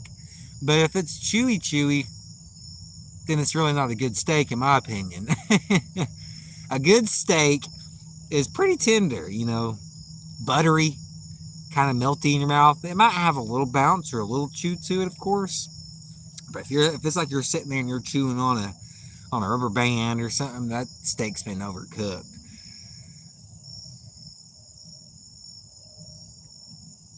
You guys should come to Iowa and fish at Lake Red Rock. It's got at least 10-pound catfish. Heck yeah. This creek can have some good catfish at times. It's just, I guess the timing is really what it comes down to. 100 pound. Oh, 100 pound. Wow. I guess the first one, the 10 pound, was typo. You meant to say 100. Yeah, medium rare. You have ice cream in your freezer you have ice cream in the freezer that you can't eat. Oh, because of how cold it is. That makes sense too. I love ice cream. You might have to let it sit out on the counter for a little bit and let it get kind of warm. Not like warm, but let it warm up, soften up a little bit, make it a little easier. Yes, steaks must be medium rare. Heck, every now and then I might even eat one that's closer to rare, especially if you're talking about a deer steak. Deer steak you want no more than medium rare, if not actually closer to rare, because deer meat's a lot leaner than beef, so you want all the juice basically in that meat, because you ain't getting no fat juice. You're just getting the juice from what's inside the meat, mostly blood, but it's good stuff. If you keep it rare to medium rare, some people even like it blue. Delicious. Gotta love a good deer steak. Ice cream melted hurt too much? That's unfortunate. I love some ice cream. Dang, that's unfortunate to hear. Maybe, hopefully, someday you can figure out a solution to that issue and you can enjoy some ice cream and other foods again.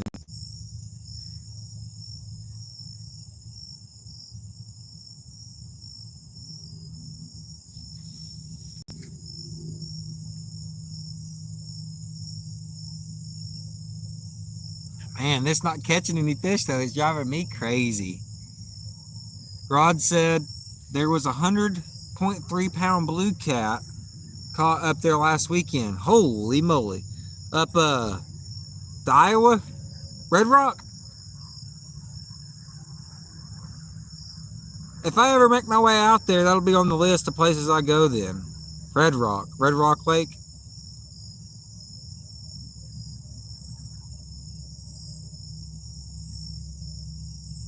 Man, I couldn't even. The biggest, like I said, the biggest fish I've ever reeled in was 36 pound, 10 ounce, and that was a heck of a fight for me. I mean, it wasn't too much of a fight, but it felt great. It was a hard fight, so I could just imagine a 100 pounder. That'd be epic. You go back to the dentist on the 19th. That's okay. Good deal, Lisa. I'm glad to hear that. Hopefully that process goes smooth and quick, or at least as smooth and quick as it possibly can go. Hopefully that gets better for you soon. You're sensitive to ice cream as well, Heather? Have to be close to the bathroom and dairy meds. Gotcha. Oh, so you're like what is it called? Lactose intolerant? I think my grandma's that way too, where she likes eating ice cream, but it makes her system all out of whack and whatnot. Slim to no name on the back side of your teeth. Gotcha. Yeah. Hopefully the dentists have a good plan to help you out there.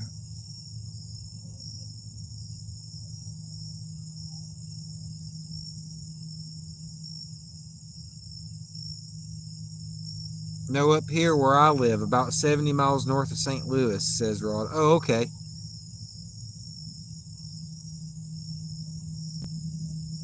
I couldn't even imagine reeling in a 100 pounder or an over 100 pounder. Heck, I still need to reel in a 40 pounder.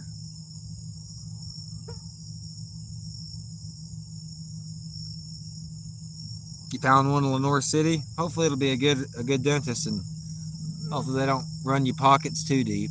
I know how dental bills and medical bills can be. They can rack up real quick. That's one of the reasons why I try not to go to the doctor. So dang expensive nowadays.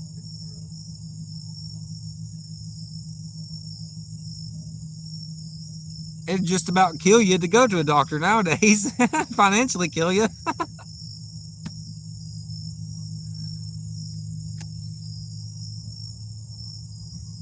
Your PB is 78 pounds. Wow. That was before YouTube was a thing.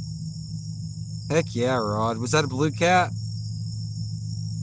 Because if that was a flathead, that's even crazier, but still pretty crazy. Had a blue cat. That's a huge fish.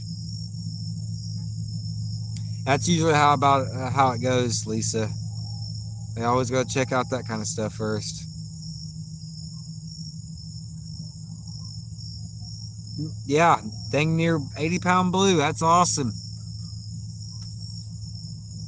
That's awesome, Rod. I bet that was one heck of a fight reeling that thing in. I'd love to reel in something that big.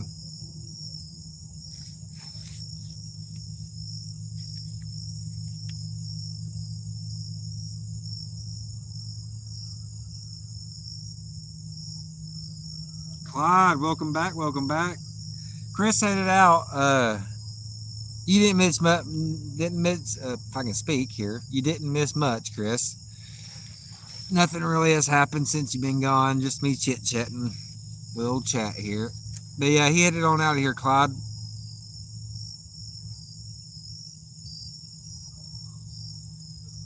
There's a 74 pound on Loudon. Awesome. Isn't that the one? Who caught? Was that the one you caught? I want to say that. Didn't you catch that one, Burrito? Or did you catch a 60 some odd pound one?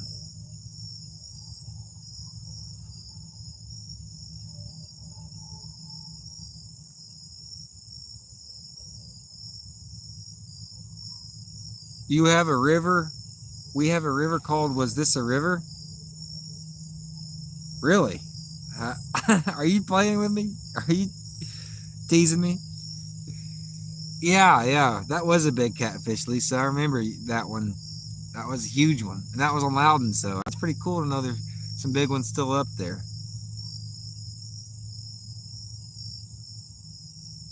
Oh, okay. So, interesting. Ain't quite spelled the same, but yeah. Alright, interesting. And that's up in Iowa, you said? Or was that somewhere else? I think somebody else might have said Iowa.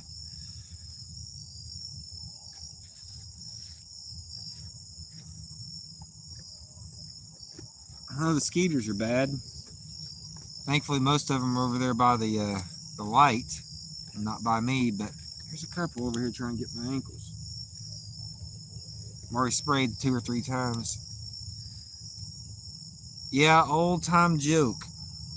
They came Pensacola, Florida. Not that far from the Yarberry boat launch. Nice, Lisa.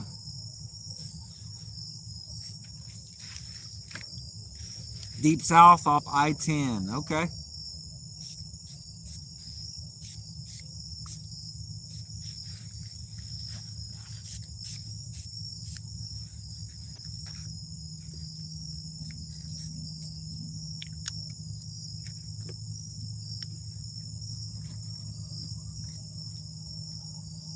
Come on now, fish.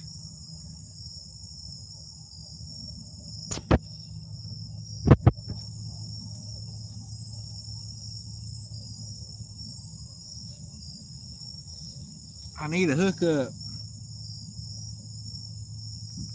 Bad.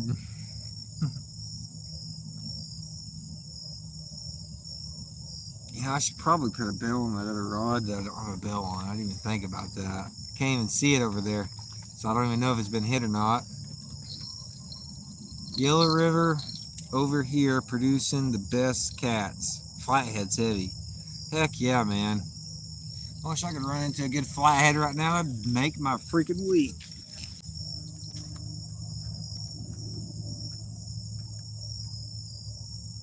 Holy moly.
That thing's huge.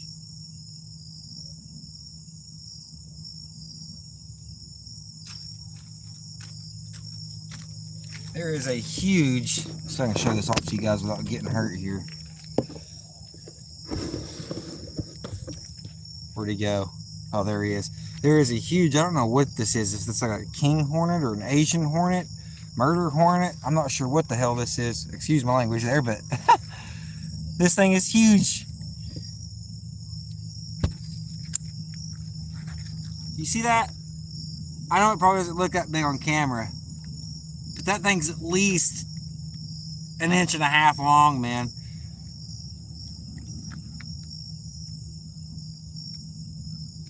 Alrighty, Potter.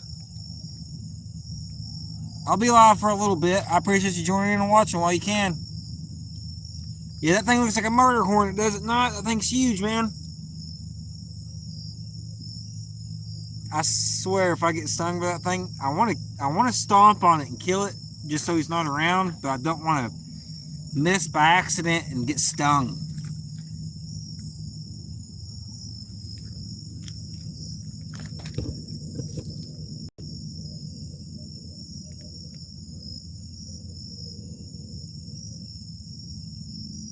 That thing is huge. Live and let live. I guess so. I guess so.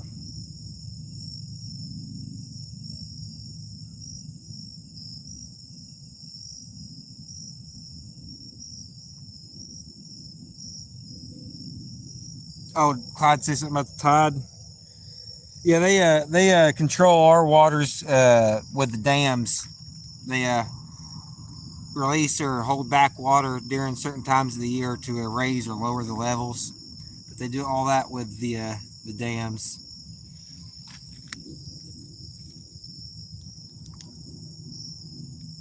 All right, well, he's walking kind of in the opposite direction now, so I guess I won't stomp him. I was contemplating it. If he starts coming my way, I might have to, though.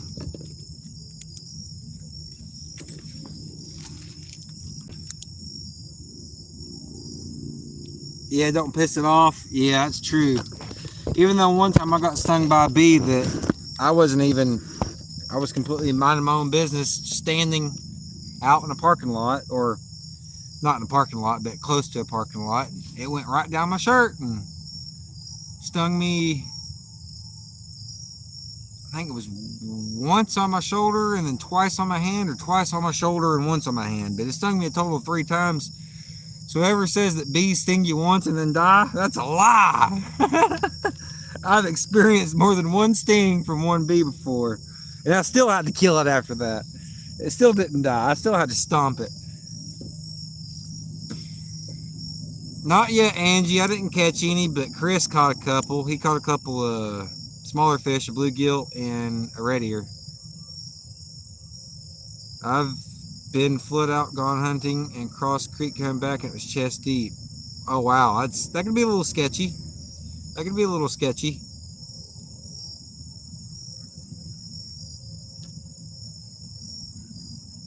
Got red hair. They hit my head like crazy. Oh, I see. Attracted to the color. Yeah, Angie, we're trying to catch a fish here. I think you were here for that one good takedown. Yeah, you were here for that one.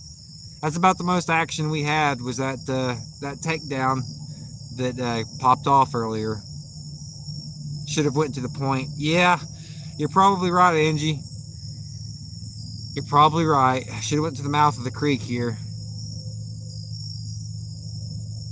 Probably would have had better luck there at the mouth of the creek where it opens up to the river.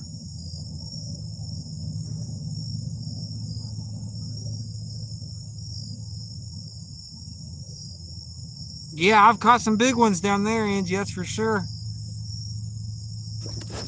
I was thinking about going down there tonight. I mean, I still technically could. I don't have a whole lot of battery left in it. The charger is keeping it charged somewhat, but not charging it up. Let me see if I can focus back in. We got out of focus there. Focus, please. Focus. I'm about to get the flashlight out and get the focus back. Where'd the flashlight go?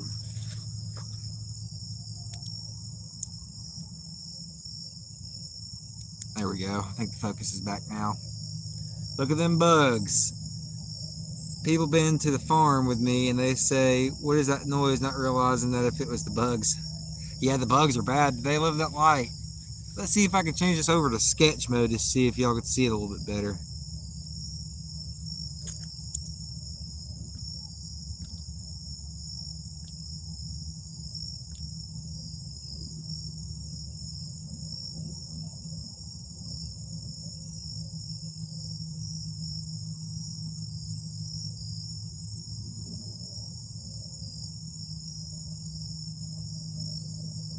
Now you can get a good look at those bugs.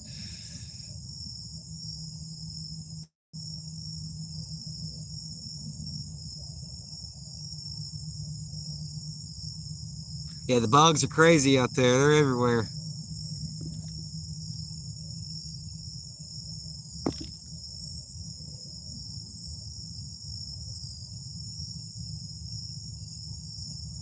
Oh yeah, a lot of bugs. A lot of bugs over there. They're attracted to that light.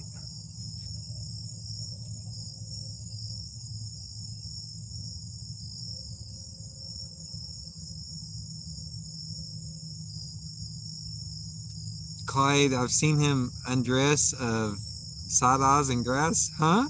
Say what now? You seen who undress? Doing what with their eyes?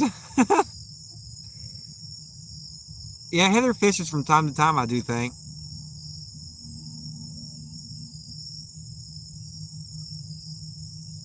That's what I was saying, Angie.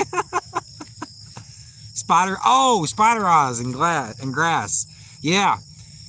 Yeah, I remember one time, my front yard, when the spiders were real bad, I'd bring my flashlight out and just shine it right in my front yard, and it was the whole front yard was covered in little shiny sparkles.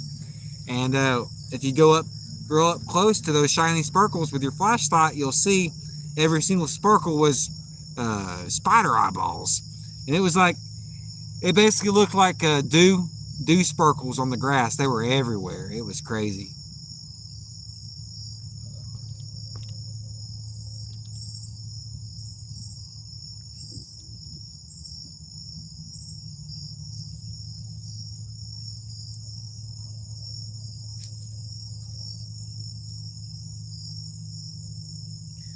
We've been out here for about 4 hours and ain't caught a fish. That's a bummer, ain't it? That's a bummer.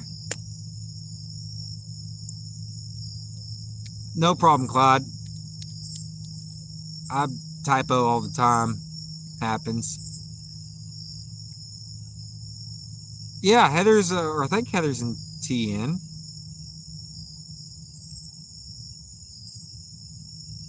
Don't tell Cindy that, she'll freak. Oh, about the spiders? Oh, yeah. I should show her that next time I'm fishing with her and see if they're all around us and say, hey, Cindy, look at this. And see all those sparkles? She'll be like, yeah, I'm like, all those are spiders. I'm not a big fan of spiders either, though, so. Oh, Heather's in Wisconsin. WI. Pretty sure that's Wisconsin, if I got my abbreviations correct. Yeah, I'm not a big fan of spiders either. Little ones, I'm not as, crazy or whatever about the little ones. They don't bother me as much, but it's the bigger ones. Those big chunky spiders, I don't have nothing to do with them.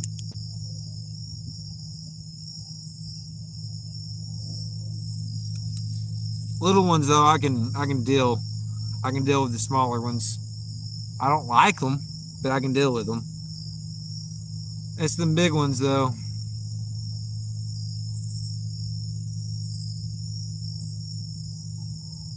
Wolf spiders are super cool when you fins them. When you find them, got you. When you find them, yeah, I've seen a few wolf spiders. They look scary because they're big and whatnot, but they're really not that. I don't think wolf spiders are venomous. I think they're really not that harmful to humans, at least. You don't mind them because you're bigger than that? Yeah, that's true. I don't know. There's just something about a big chunky spider. It's just got this creep effect to it that's just so creepy. Look it up. They on beach and river here big. Hairy wolf spider. Seen them pump at you. Or jump. I guess you meant to say jump. No, no, you might have said pump at you. Pumping muscles at you. Flexing on you. Yeah, I'm not a fan of the big ones. As long as they leave me alone, they go about their way, I won't stomp them, but if they start getting too close, start crawling on me, you're done for.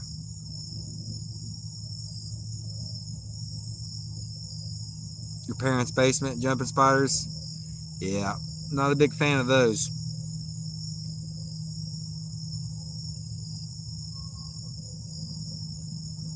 Mosquitoes are starting to come out again. I've already sprayed probably 3 times though. Time to spray again, I guess. Yeah, catching it and hooking it on the hook is the tricky part there, Angie.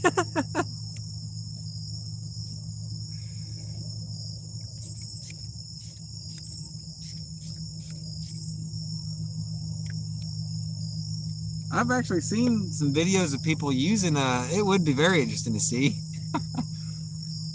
Jumping spiders are poisonous or venomous? Okay. Good to know that. I've seen people use spiders as bait before. I think it was actually I think it might have been Wildlife. A channel called Wildlife maybe. I want to say he used a tarantula, a dead one though. It wasn't alive. I want to say it could have been somebody else. I could be mistaking his video with somebody else's or vice versa, but where they used a real dead tarantula and then a fake tarantula lure. Use natural oil. Them oils, essential work, and stay on you better. That's what I'm using, Clyde. This is what I'm using right here, Clyde. DEET-free, plant-based, lemon, eucalyptus, insect repellent. Repels mosquitoes for up to 6 hours, so they say. Oil of lemon, eucalyptus, other ingredients. Oh, now we're out of focus. There we are. For bugs, I've used the lizards, frogs, worms, dugout stump. Okay, interesting.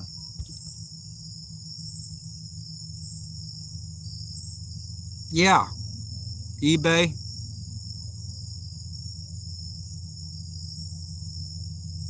I guess they sell the dead spiders on there.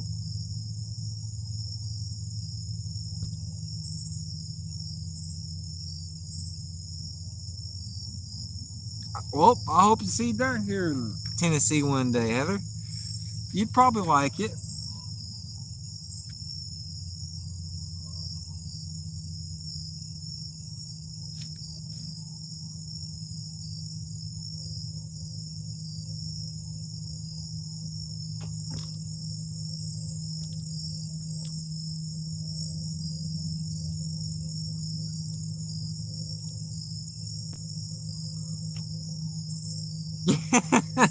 They might have them on there.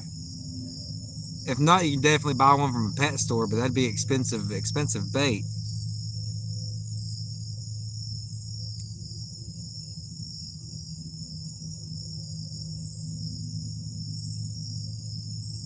They bite. Oh yeah, tarantulas, they can bite. You got a heck of a welt turn. Oh man, that does not sound fun. Sounds pretty creepy actually. If I got bit by a freaking tarantula, even though it's not probably life-threatening, I'd freak out just because such a big hairy spider, big fangs. Them things got some decent sized fangs on them. They'll put a hurting on something. I think Lunkers, is it Lunkers brand? I could be wrong, but I think there's a brand called Lunkers, and they make a tarantula bait, a lure. All right, Lisa. All right. Hopefully your teeth get to feeling better, and hopefully the dentist figure out something here soon for you, so you can get back to enjoying some good foods. You have a good night and you sleep well. I appreciate you joining in. Oh, you got bit by a jumping spider? No fun, no fun. Getting bit by any spider is no fun.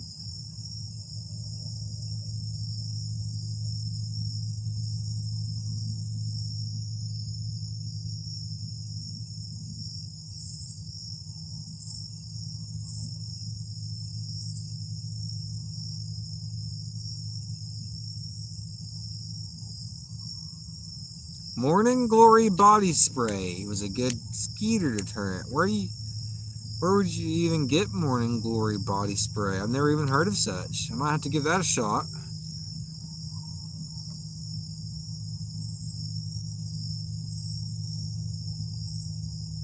Yep, old Heather's getting off here. Or wait, is it Heather getting off here, or is it, no, it's Lisa. Lisa getting off here. Heather's still here. Heather's still here. Old Lisa's getting off here. You have a good one, Lisa.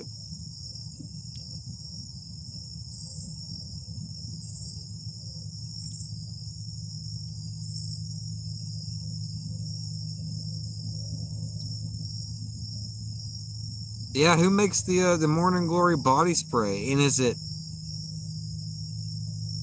Lunker Hunt?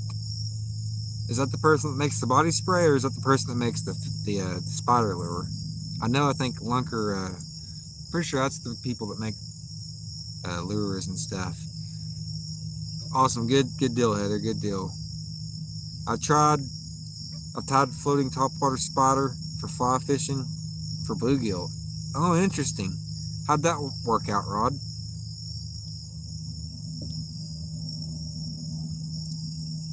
Lunker Hunt makes body spray. Oh, okay. Well, wait. Are you asking that or saying that, Angie? I think you're saying that. Lunker Hunt. I'll have to give that a shot, or at least look it up and see if I can get some.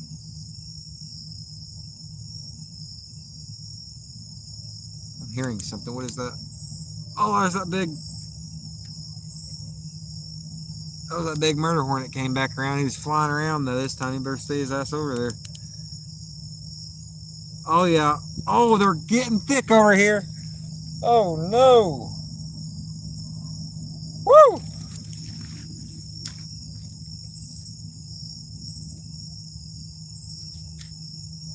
Okay, there's more than one murder hornet around here now, guys.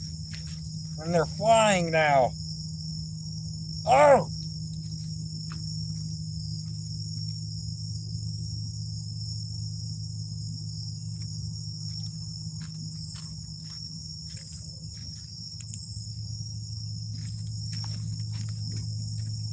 Holy moly.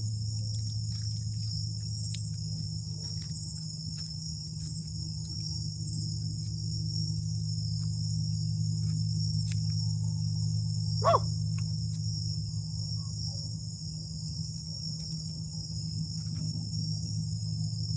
Ah! Okay, there's more than one murder hornet around now, guys, and they're getting active.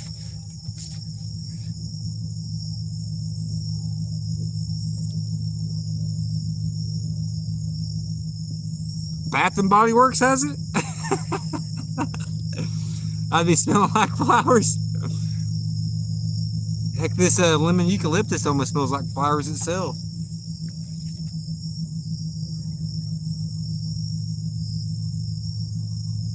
Yeah, the murder hornets are getting active. Before it was just one. Now I've seen at least, I think three of them. There's just one now at the light. But I've seen two others, I think, flying around. I ain't trying to deal with those murder hornets. That's something I'm not trying to deal with.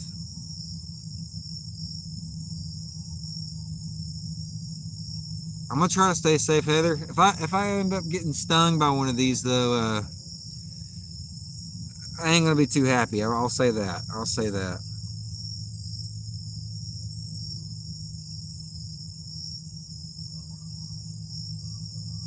Yeah, I've never been stung by a murder hornet, but I would imagine it's going to be pretty dang painful. I'm thinking there might be a nest nearby. If not, they're just getting active because of because of my light, and they might be attracted to the light.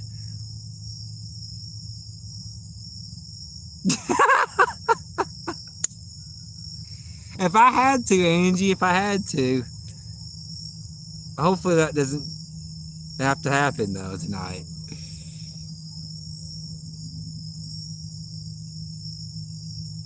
I don't know if y'all can see him or not, but can y'all see the one that keeps on swarming the light? Yeah, you see him. You'll see him periodically. The bigger one. There's a bunch of smaller bugs flying around, but then every now and then you'll see that big bug flying around.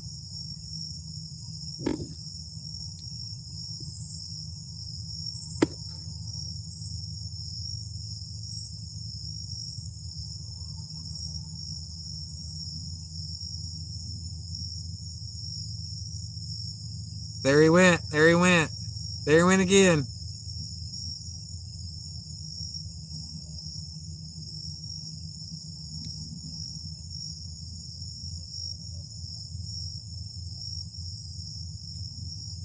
Every time he lands on the ground, he's so big I can hear him landing on the ground. It's crazy how big they are.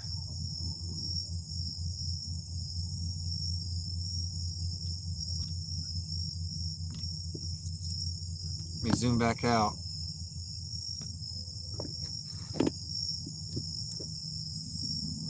Yeah, it's crazy how big they are.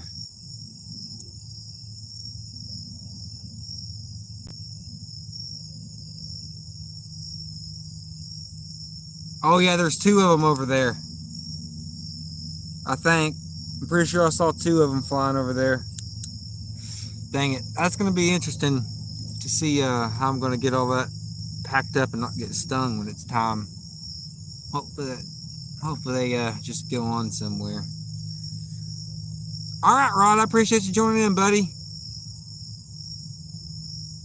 You have a good night, sleep well, and if you go fishing tomorrow, try to catch some big ones. And if not tomorrow, whenever the next time you go, try to get some big ones, buddy.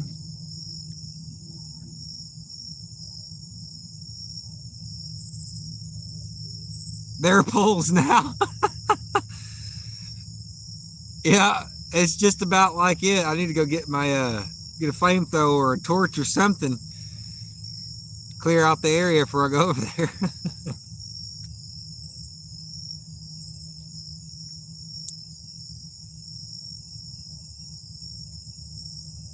And I don't have boots on either. If I had boots on, I wouldn't feel as sketched out about trying to stomp it while it's on the ground, because I'd have my pants legs tucked inside my boots, and my boots would be thick enough that it couldn't do nothing. But I'm wearing Crocs. So there you go. There's that.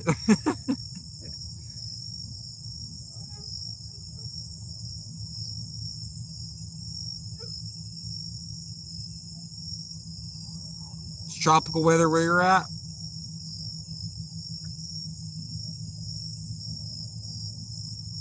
Ready after the storm, aren't you? Didn't you say you was down in Florida, Pensacola region? I think is what you said. Yep.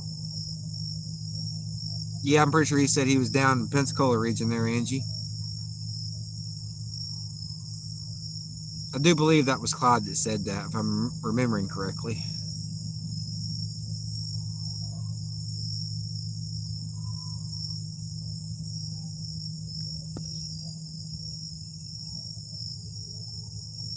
Yep, old Pensacola. I've heard there's some good fishing down that way.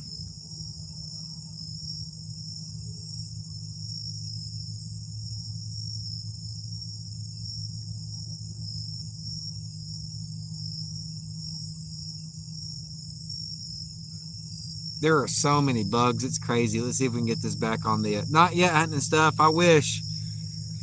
I'm gonna show you the bugs though. Look at all those bugs.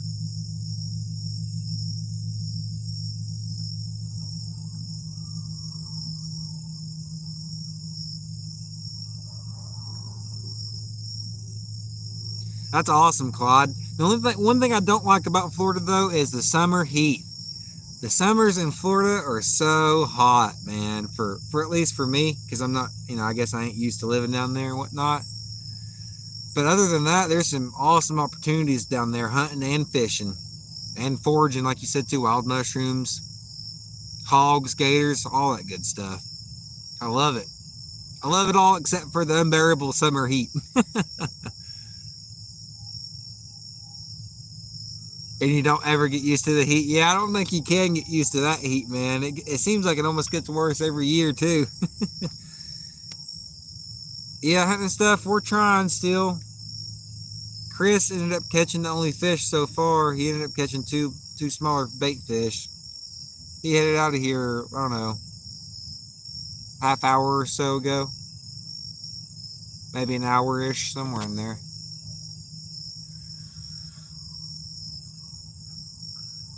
You was just down in Florida, Angie? Oh yeah, it's bad in Florida. It's so hot down there, it's unbearable to me, at least.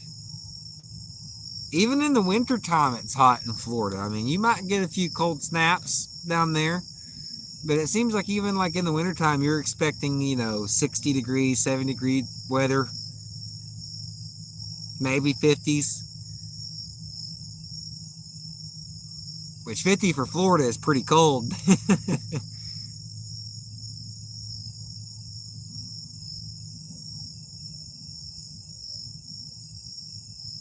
You walk to your hut and stand in boxers. I bet the skeeters eat you alive. Them Florida skeeters are a different strain too. Them things are like buzzards, ain't they?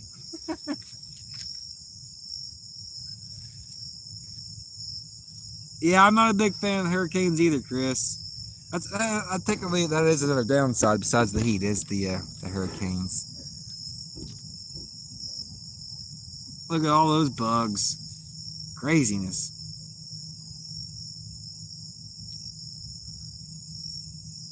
Keep cold clothes on backpack. Where you put an ice pack in your clothing bag, keep them cold.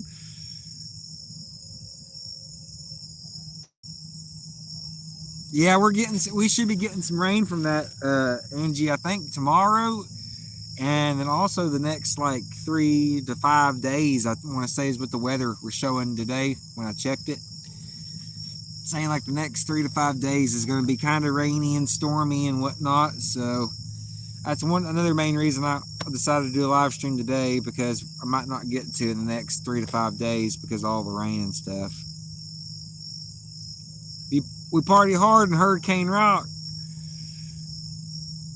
Oh, we party hard in Hurricane. Rock me like a hurricane, baby. It's the hurricane season's party season.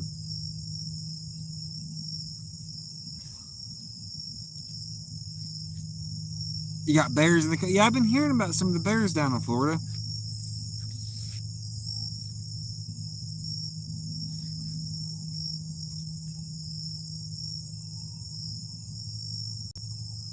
You even have some panthers down that way, some cougars. The old, what's the term I'm looking for? The old, I can't remember what I was going to say. The word I was going to say went mind blank. Elusive. The old elusive Florida panther.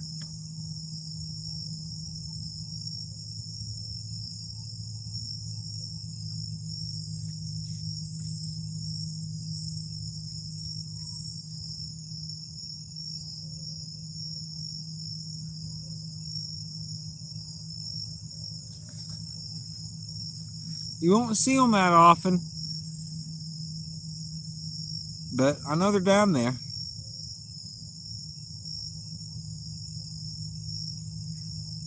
I've never seen a panther in person, thankfully. I mean, probably wouldn't be I guess depending on if I was hunting for one or not, but yeah, they seem like they would put a hurting on you in a quick hurry. Nancy, welcome in. Right now we're looking at some fishing rods and some bugs. I have a filter on the screen just to be able to show off all the bugs that are flying around. I can throw it back on the regular filter though.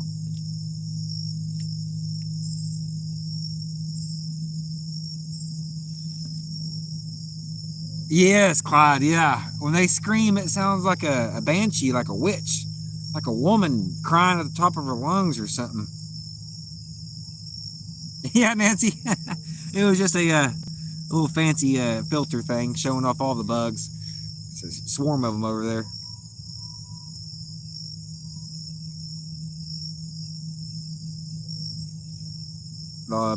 You like the Bass Pro Outdoor World in Miami, though. Visited some relatives in Fort Lauderdale and visited Miami. That store is unimaginably huge. I bet. I bet it has every bait in there known to man. Yeah, it looks a bit better now. You can see, bugs flying in my face. You can see a little bit better now with the regular filter.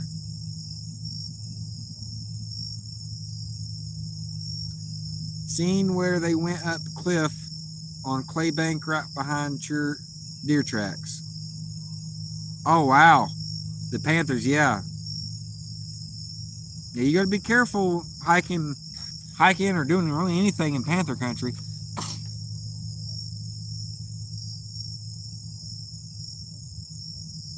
While we were there, I made the high score on the deer hunter arcade game they had in there. Awesome. Those shooter arcade games like the deer hunter. There's like a one. I think there's like a Terminator one. And there's like probably a few other ones. Those are pretty fun to play at the arcades. Mystic Springs, Florida. Got to visit. Interesting. A lot of bugs out there. Definitely. Yeah, definitely is a lot of bugs. I wish there was a lot of fish.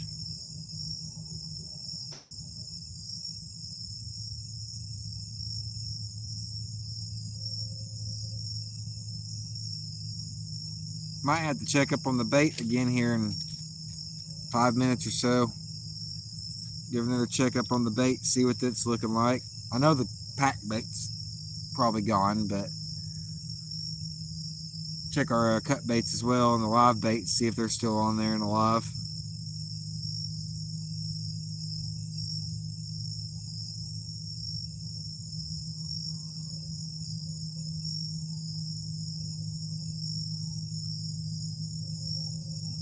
We ain't got many people gathering spot.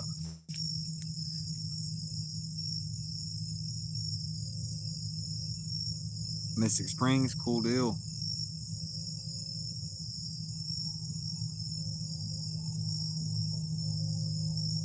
Oh wow, Chris, that's crazy. Yeah, you'll see them every now. I've never seen one in person, but like for this region, yeah, it'll be reported or spotted, sighted, whatever. Every now and then somebody will see one or report one. They're out there, that's for sure. They're just super elusive. They're very sneaky. I mean, they're big cats. It's kind of, if you've never heard one, Angie, you can, of course, you can look up a video on it, but they sound pretty wild. It sounds like an ear-piercing woman screaming, but like, not like a high-pitched scream. It's an interesting noise. You'll just have to hear it, but it almost sounds like a woman screaming, or like a banshee witch or something. No, you haven't missed nothing, Potter. Just been sitting here looking at the bugs. That's the only action going on right now is the bugs. A couple murder hornets came flying through.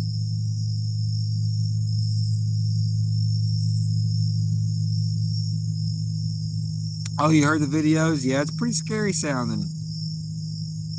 It would be cool to hear it in person as long as you knew you were in a safe location, safe spot, or had proper protection, all that kind of stuff.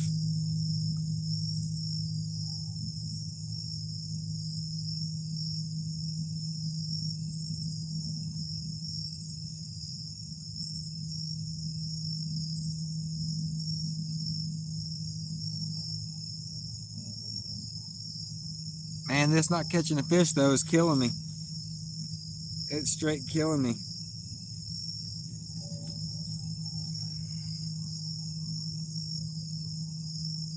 Live baits, cut baits, pack baits.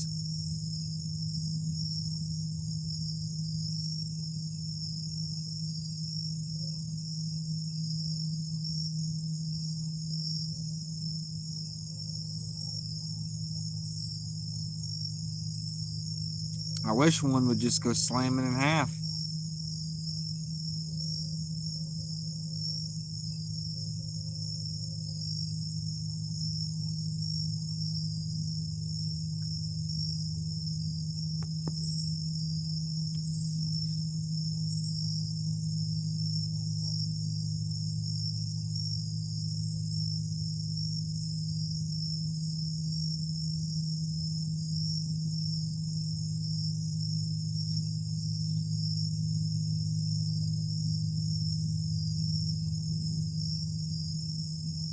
Yeah, I'll have to try that spot next time.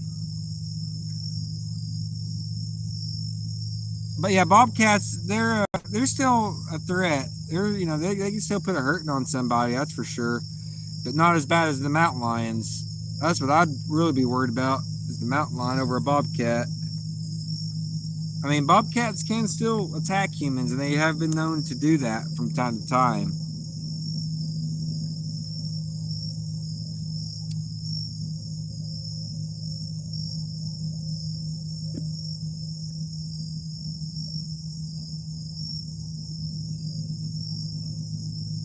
Yeah, next time if I do come to this spot, Angie, I'll probably try the mouth. I was thinking about trying it this time, but I decided just to set up here because it's a bit closer to the car, a little less of a trek, and I have a good bit of gear. Whoa! Did you see those bats? The bats came down low. Bears terrify you? I don't think I've actually ever seen a bear in person.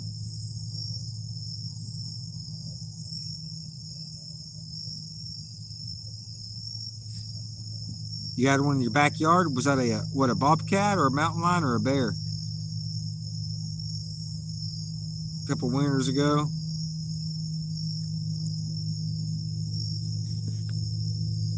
Mosquitoes are bad.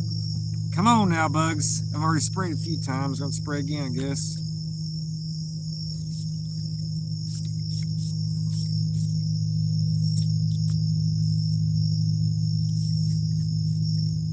Bobcat, yeah, you'll see them from time to time. They recently, they just put out a new night hunting season for coyote and one bobcat. I'm trying, Heather. I'm trying.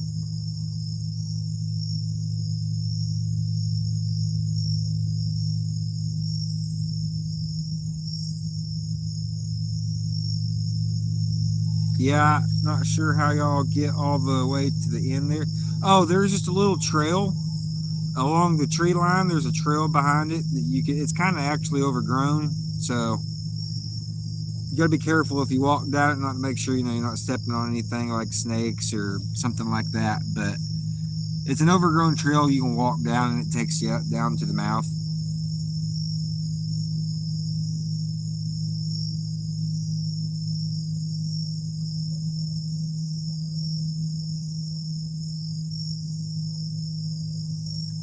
It's actually a pretty cool spot.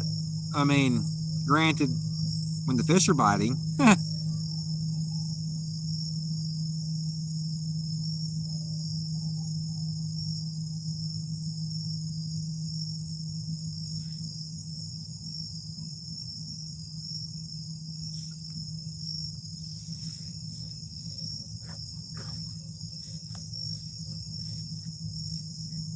Thinking about to repack the pack baits. Angie, County Road 2, followed out to the dead end, ends at somebody's driveway.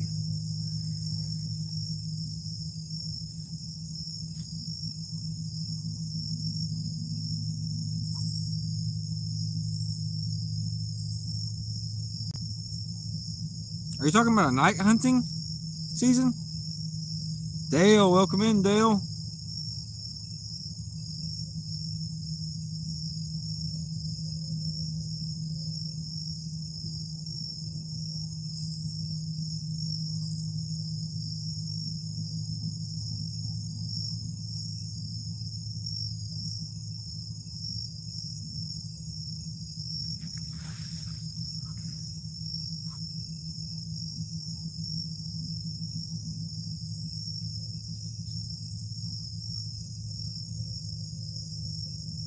We're trying to get on some tonight, Dale. We're trying.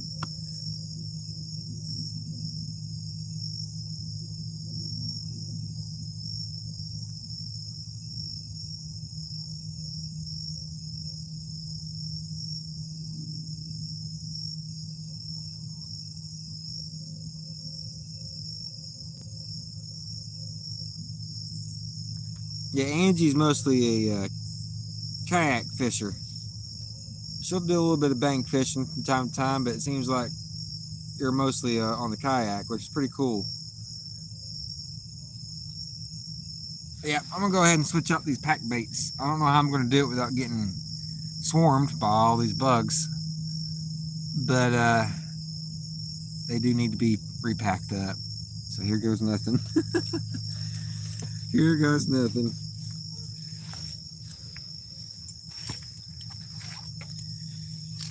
Make sure I don't get stung by a murder hornet.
Something took one of our live baits.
Think bugs.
Oh, both of our live baits are gone.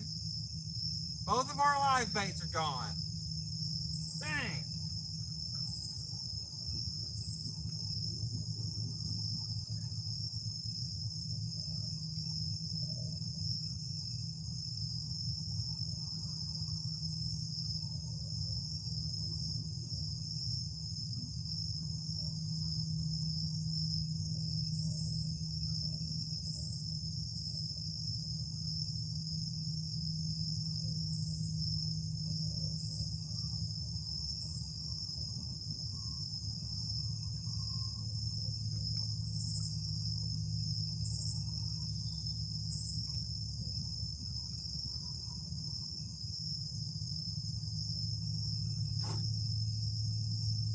Golly bumper bug.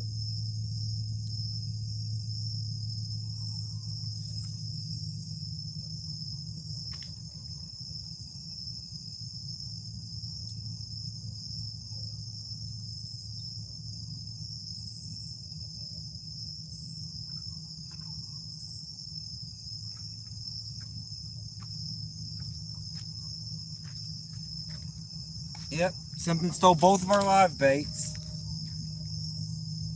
May get this, check on these other baits real quick.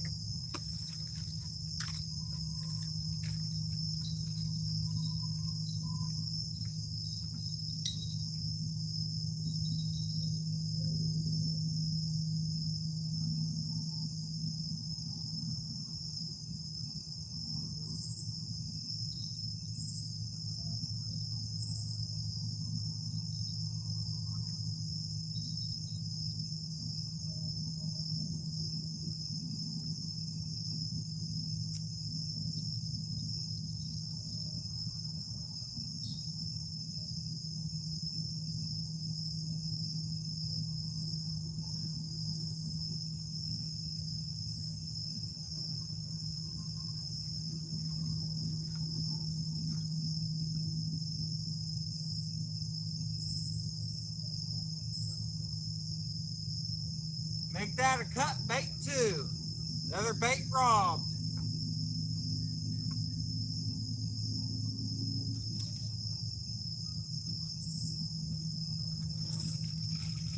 Bait robbed.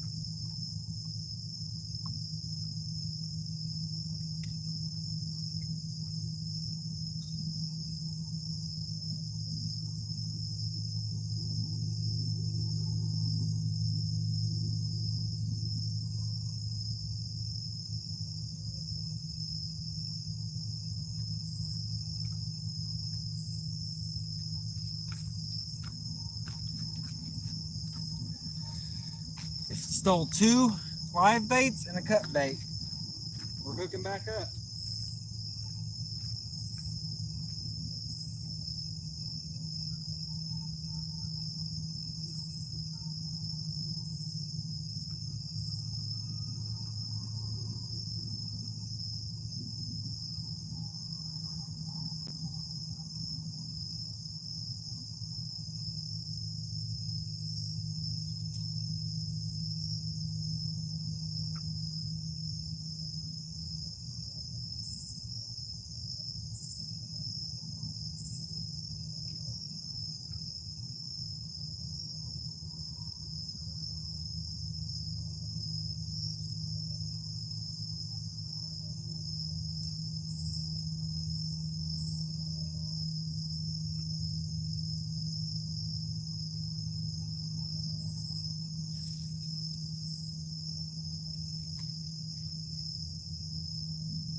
Wow.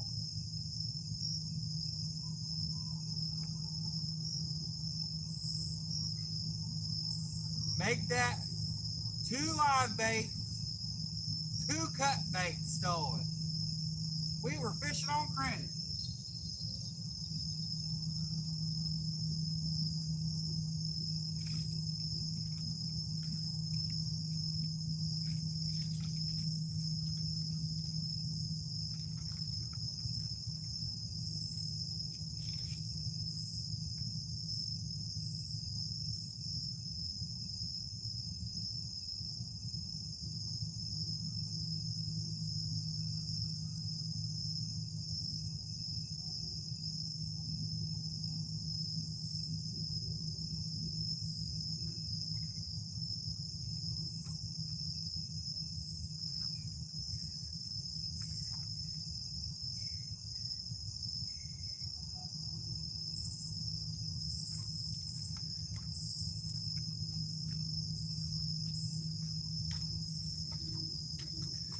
Alrighty, so we were fishing on credit.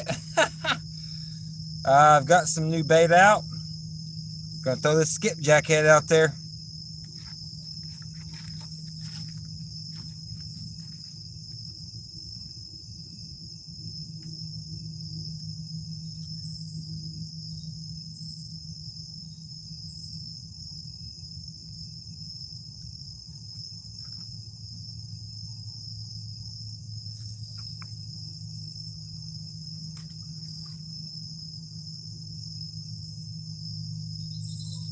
Oh,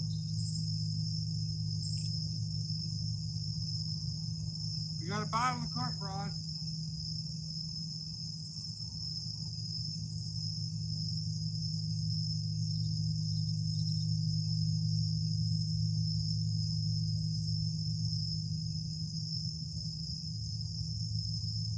We just got a bite on the carp bait.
back up on chat, see what's going on.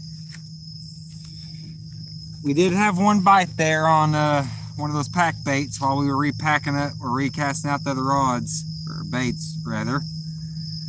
Let's see what I missed on.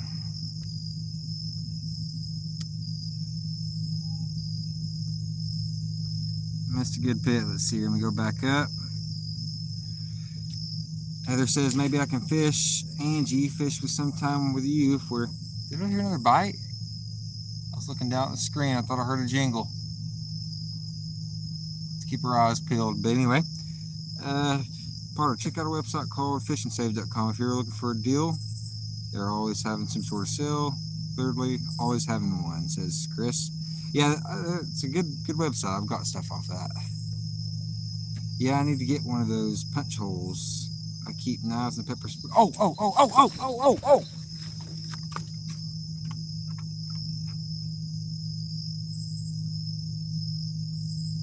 Come on.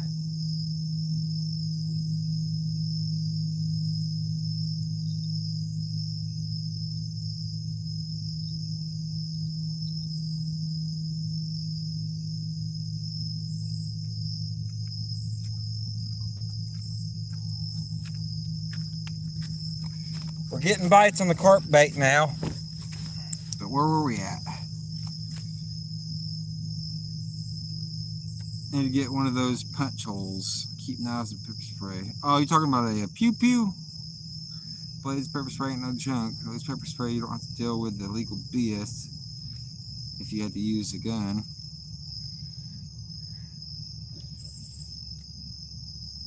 The whole reason I got to get off the bank. Gotcha. Yeah, kayak can go anywhere you want now. I know it, Heather. They're nibbling. They're if I can speak. They're nibbling, Heather.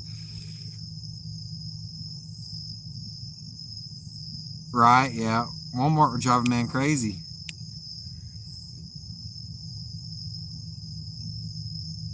Yeah, they do got some good deals on the website, Potter. That'd be awesome, Heather, if you can get one. I've never been kayaking, but I have been canoeing. Pretty similar. Both very fun.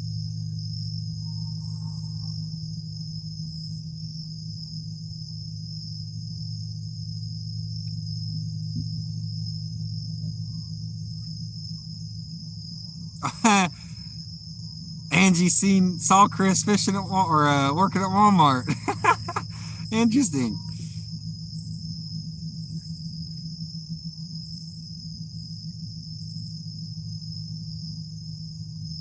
Yep, it's a small world, ain't it, guys? Small world. Yeah, they're trying, Heather. They're trying. I've had a couple bites, but they're trying.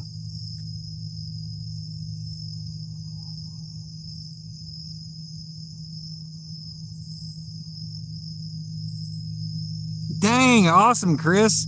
My 22 mag videos at 1300. Awesome. When I left the house, it was like at 17, or not 17, 714, I think. It was right around where it was when I left, 714. So now at 1300, it's awesome. Great to hear. Good news. Great news. Oh, that's a bat. Do you see the bat flying and hitting my lines? A bat literally flew and just hit 3 of my lines and made 3 of my rods do a false jingle.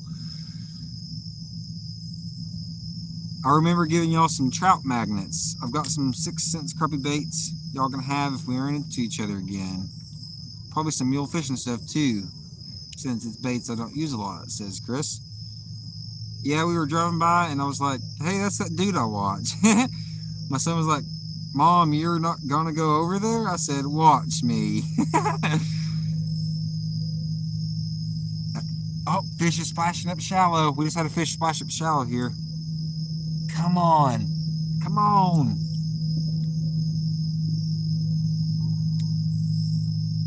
He was the same when you first ran into Creek Fishing Adventures. It was awkward.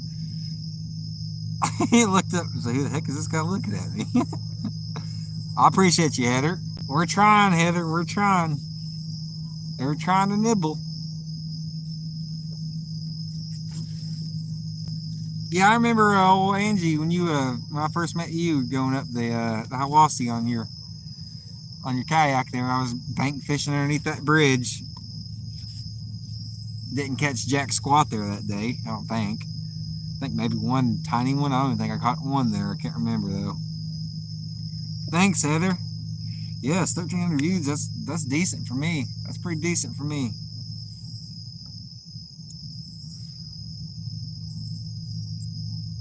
Creek is the only one we haven't run into. He's like a needle in a haystack. Yeah, I remember running into John the same day. Same day I met you, Chris. I was the same day. I met both of y'all the same day, and y'all wasn't even fishing together at the time. Two different creeks, and I saw his truck, and I was like, that truck looks familiar. And then I looked out over the bridge and seen him in his kayak. I was like, yep, that's Old Creek Fishing Adventures. And I pulled a U in, talked to him for a little bit, and then he told me that you were just down the way fishing another creek not far down there. So I went down there and seen you fishing down there, and that's when I gave you that pack of deer meat.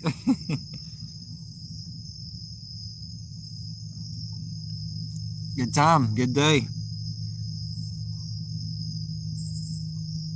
Heather says, same. I did was that video, not really into hunting, but I love fishing. The only fishing man I had been Tom Bowley, or Bowley. He did a fishing talk your age. Cool deal. I'll have to look him up. Tom Bowley. Let's give him a look up. I don't think I've heard of him. I can't believe that carp or whatever it was is just gonna peck my rod twice and then not get hooked up. What a tease.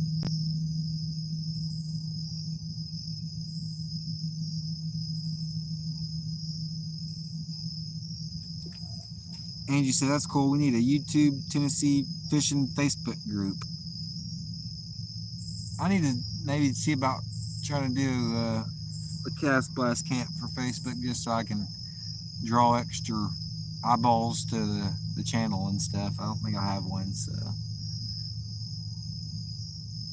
Travis, welcome in. They're eating all my baits, Travis. We ain't catching them, but we feeding them.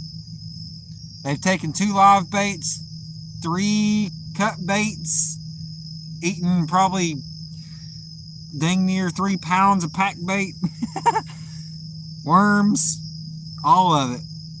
We've had some bites, but nothing hooked up yet.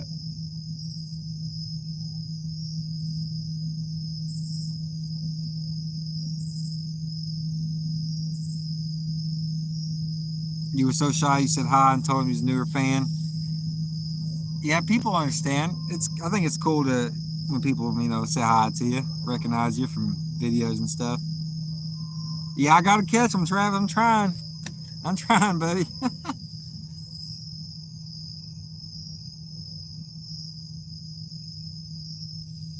I just refreshened up the baits not too long ago and put them back out there.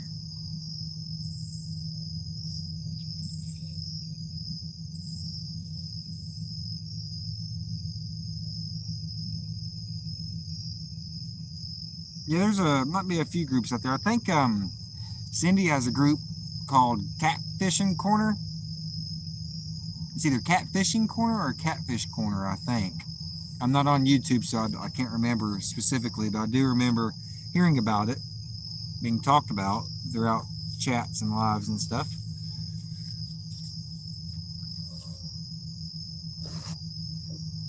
We're trying, Travis. We're trying. Cindy's Catfish Corner, that's what it is. Yep. I knew I was somewhere close to that.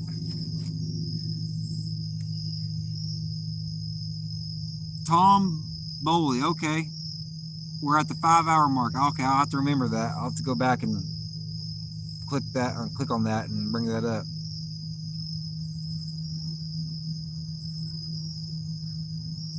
I'm on a feeder creek right now, Travis. This is a feeder creek that goes into the Hiwassee. So I guess technically you might be able to consider this part of the Chickamauga, but not really. It's more or less off the Hiwassee, if you ask me.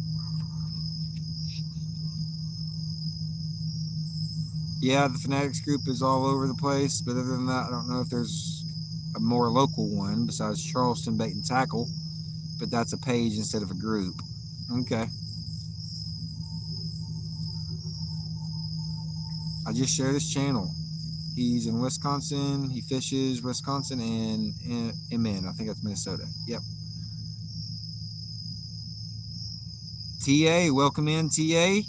Right now we are using cut baits and pack baits. We're using deer liver, skipjack herring, and corn pack bait. We are fishing for catfish and carp, or really anything that'll bite the hook, but pretty much targeting catfish and carp. We did have some live baits earlier out, some live bluegills, but those got snatched. So we're out of live bluegill.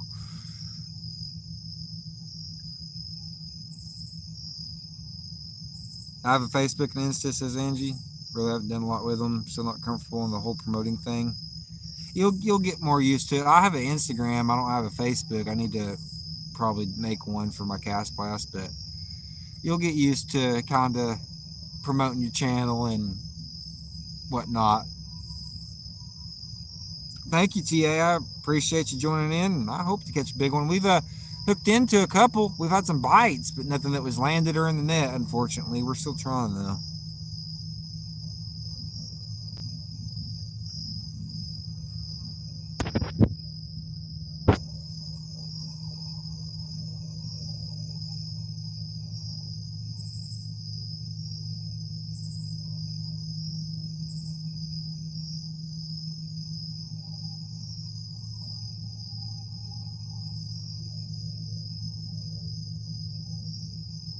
Welcome back. Welcome back.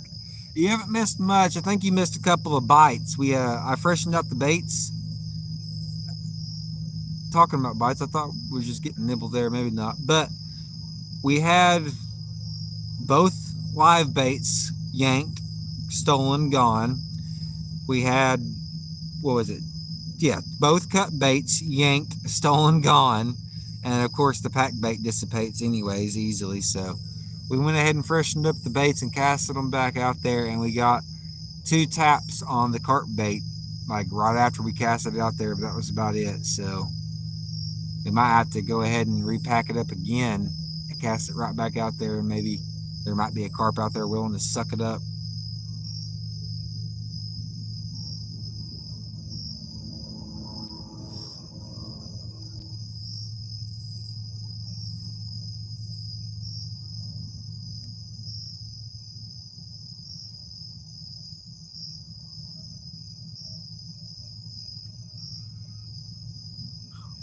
I know not catching one's getting old.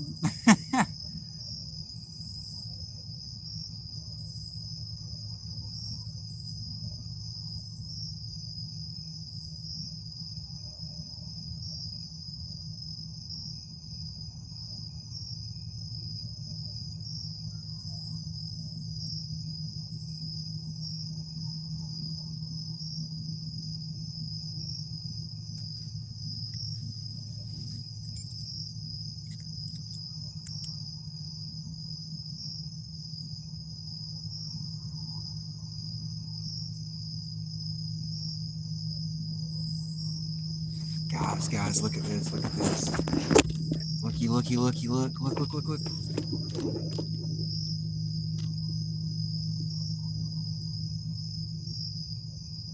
It's a possum, guys.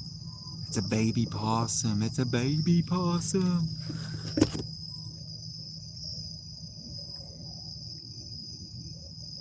He's hiding behind the stump. Look at him. Oh my goodness, look how baby he is.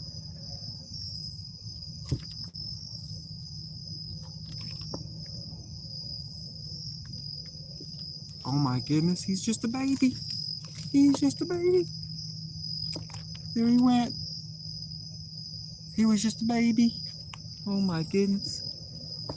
Oh wait, there he is. Don't drown, buddy. Don't go on the water. Maybe I should stop trying to get a closer picture of him. Probably scaring him a little bit. I thought I heard something walking around close to me. I don't think y'all can see him now. He's literally in the bush right there.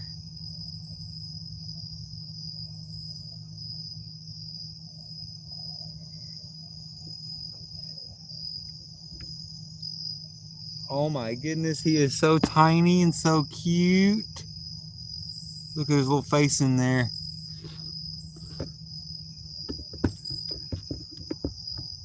I'm trying to get a better view with the camera and the light here, guys, but it's kind of hard doing this with just one hand or two hands here. There he is in there. Let's see if we can get this steadied out. Look at him in there. You see his little face. It's a little baby possum. He got scared and tried running away from me. Let me zoom back out so we can see what's going on here. Zoomed in too much. Zoom out. Thank you, thank you. And now he's trying to get away from me. But I don't want him to get into the water. He's actually almost kind of over the water. Where did he go? Oh, wait. He is literally so small. He stopped talking for a second. He's scared of my voice.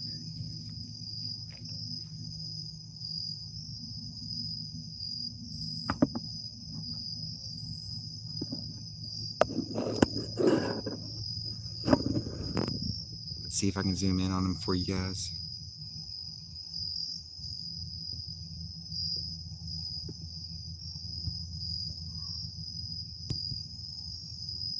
There he is. Little baby possum. He's literally hanging on to a branch right now. Poor little thing. He's probably scared. Well, he's not probably scared. He's definitely scared. He's kind of like hanging onto a branch, and the branch is kind of a little bit overhanging the bank a bit. So it's kind of like over the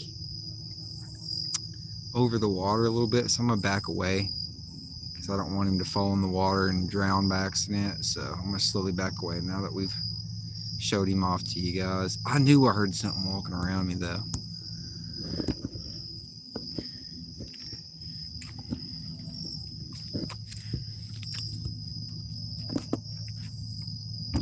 I knew I heard something walking around me.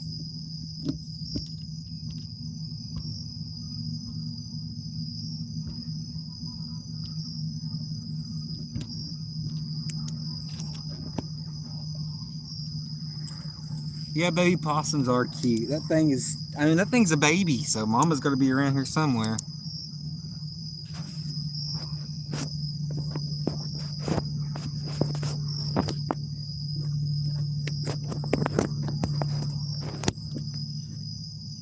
Hopefully it doesn't drop down in that water. I don't know if possums can swim or not. I'd assume they can, but I don't know for sure. Hopefully it doesn't drop down the water, because I got a net. If I absolutely had to, I could net him up out the water and get him to land, but I'd prefer it just to mosey on about its business and not have to go through that experience. Catfish bait. that you never know. You never know what they're biting on nowadays. It might be worth a shot. He ain't biting on what I got, or at least getting hooked up on it.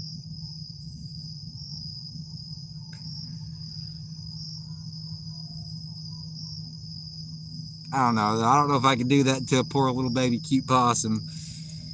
Things are so cute. They're like the perfect mix between cute and ugly.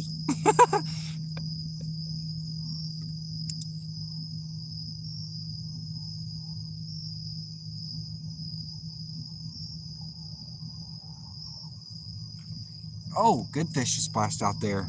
Good fish is splashed out there. Wish one of those would splash on the end of my line.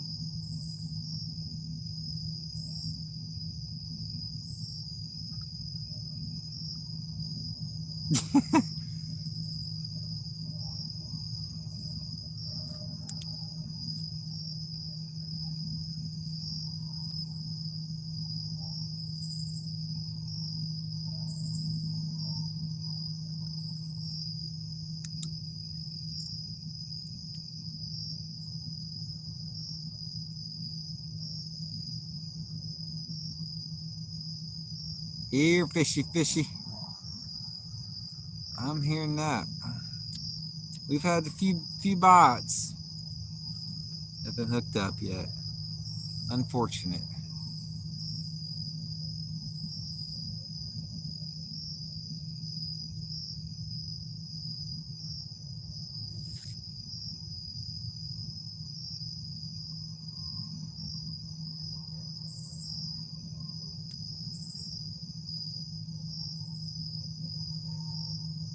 Come on, fish. We need one of you to bite down at least.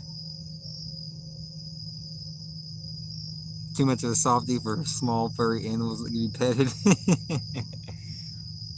Yeah.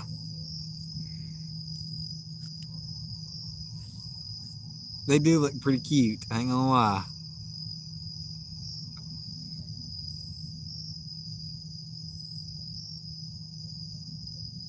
But it would also probably make for some pretty decent catfish bait too.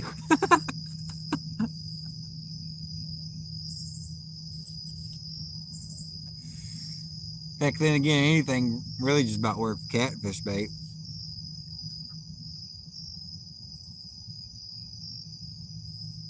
I hear him over there again.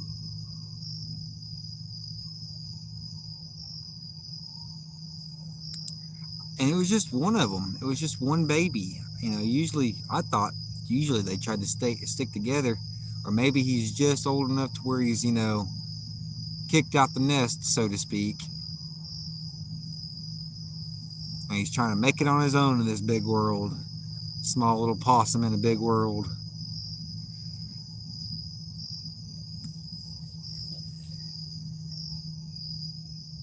Dog, cats, all the farm animals, especially cows and wild animals. LOL. Still not a vegan though. Yeah. No, can't be a vegan. I love eating meat way too much.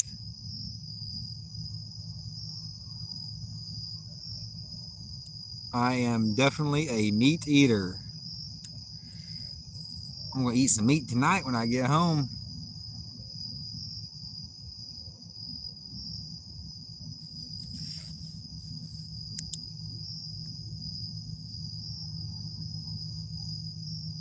Well, at least one good thing is I've yet to see the murder hornets back around. I think they either flew on somewhere else or they went to bed for the evening, so haven't been seeing them stirring around, thankfully.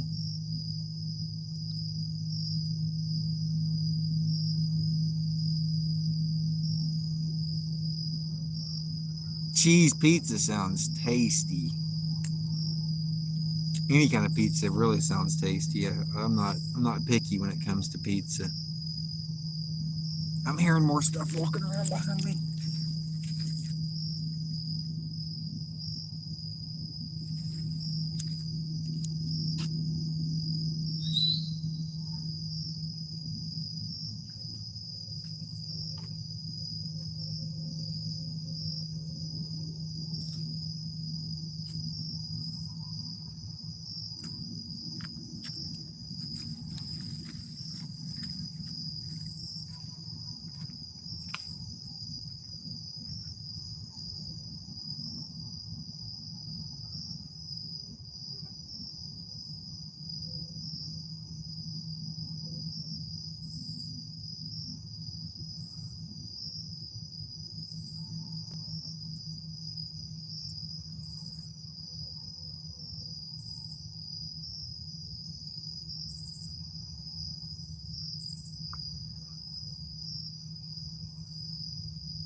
All right, we got the pack baits freshened up. Oh, what's going on here? My thing's getting loose.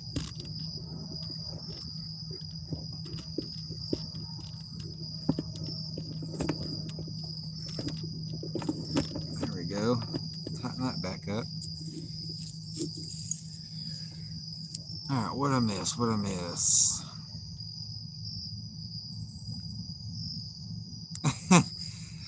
Of course he was kidding, Andrew. We know. Oh yeah, you can't resist the meat, Heather. Meat is good. Jimmy Wright, welcome in, welcome in. We haven't caught anything yet. My buddy was fishing with me earlier, fishing with Chris. He's in the chat, if you're still in here, Jimmy. He caught a couple fish down here when he was fishing with me, a couple of smaller fish. But I've yet to hook up into any fish. We missed a decent one earlier, though. I appreciate it, Jimmy. I'm going to try. I'm going to keep trying for, I don't know, at least another half hour-ish at least. We'll see what happens between now and then. I was thinking one other local fishing YouTuber I haven't met. Legally Blind Outdoors. Yep. LBO. All right. I appreciate you joining in and watching while you can, Potter. You have a good night. Get some good sleep, buddy. Old Potter Pot. You have a good one, bud.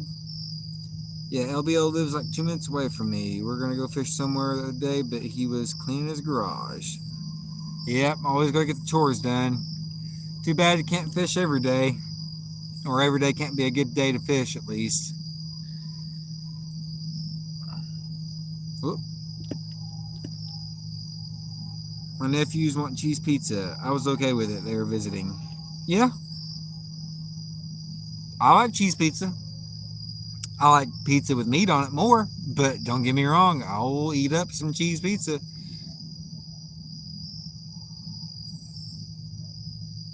Have y'all done a video together? I don't recall one. You talking about LBO and Fishing with Chris? Yeah, they've done one. I think it was his catfishing video.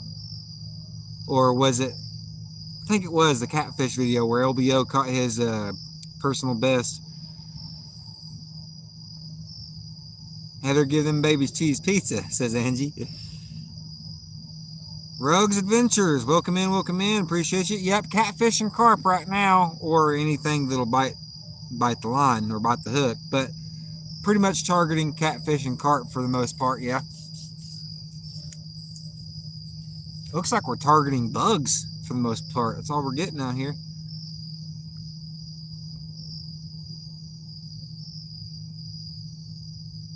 Yeah, he caught his 36-pound cat. That's what I was thinking. Cobia Killer, welcome in. I'm fishing in Tennessee. We're doing some Tennessee fishing right now. Bank fishing in Tennessee. Getting eaten alive by the mosquitoes in Tennessee.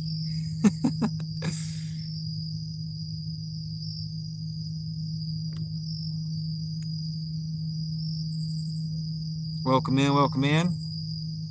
I appreciate you joining in, Cobia.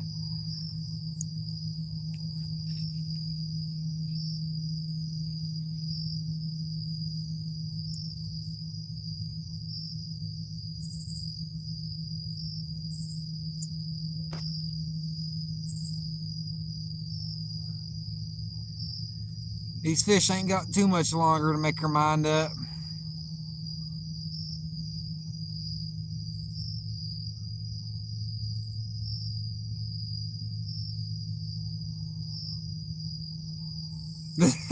They are thick, man. They are thick. Just got into catfishing this year. That's awesome. Oh yeah, James River. I've heard of good things of the James River. Some good spots up there, I've heard. I have never been up there personally, but I've heard some good stuff about it, man. I hope you catch you a big one.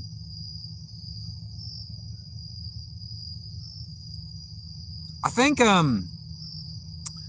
oh man, let me remember his name now that I'm trying to remember. Fishing Fever. Fishing Fever, I'm pretty sure he fishes the James River, or has fished the James River. I think he's up up that way. Cobia.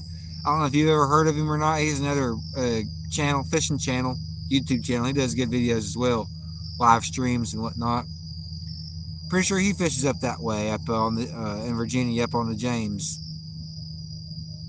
And he's caught some big ones up there. I want to say he's caught some big stripers up there too.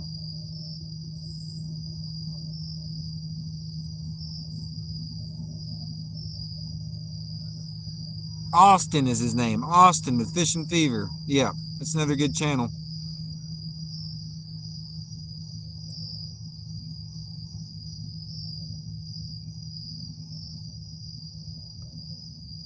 Yeah, the skeeters are just about, well, actually, they died off a little bit now that I'm looking at the camera. They were a lot thicker here, I don't know, 30 minutes, an hour ago. They were super thick.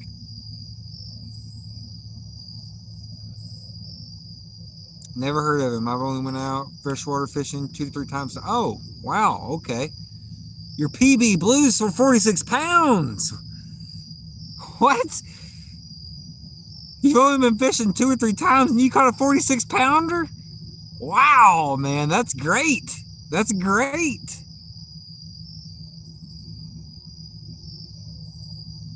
Welcome in, Tyler. Welcome in.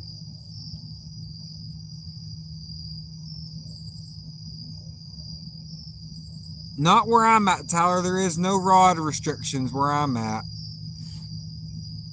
As many rods as you can comfortably handle and comfortably fish without, I guess, you know, crossing over other people's lines if you're fishing in a populated area. But this is pretty low key back here, so no rod restrictions here. Welcome in, though. I appreciate you joining all the way from Australia.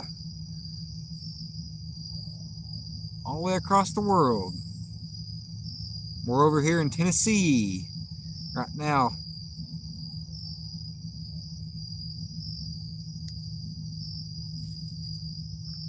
Yeah, some states they do and some states they don't.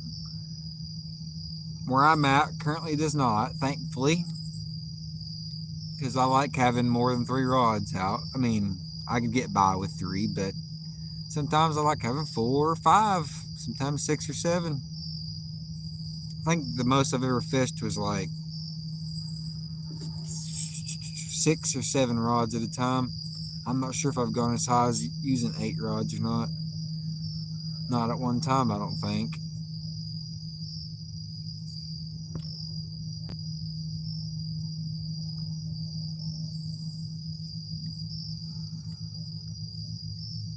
You fish the bay as well, chasing red drum, cobia, spade, speckled trout. That's awesome. All those sound awesome to catch.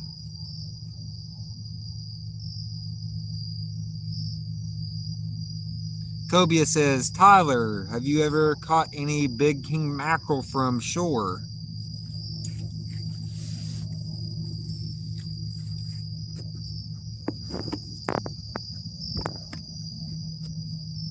I think Nebraska is limited to 2 or 3 rods, but one, oh, we got a bite. We got a bite. Small bite. I think that was on the carp rod. Second rod from the left. We might have a carp or a catfish out there bottom feeding on some of that corn pack bait. But he's not getting the hook in its mouth quite yet. But one has to be with a permit. I think Nebraska is limited to 2 or 3 rods, but one has to be with a permit. Interesting. Tyler says, no, I'm freshwater. Caught 2 Murray cod over 100 centimeter, 1 meter.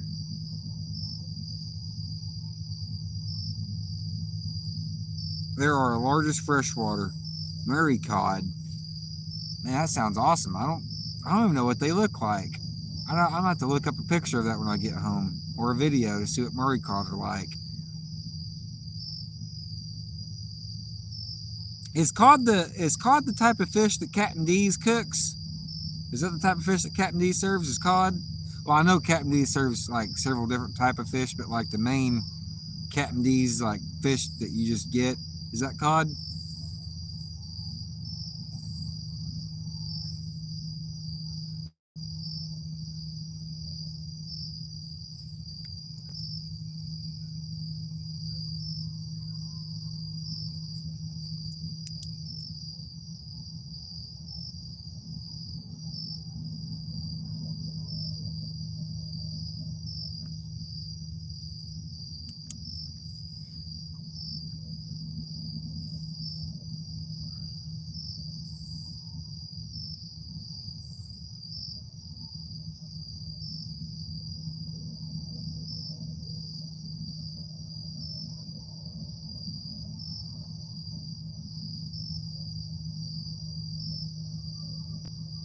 Cobia says, that's cool, Tyler. I do a lot of pier fishing.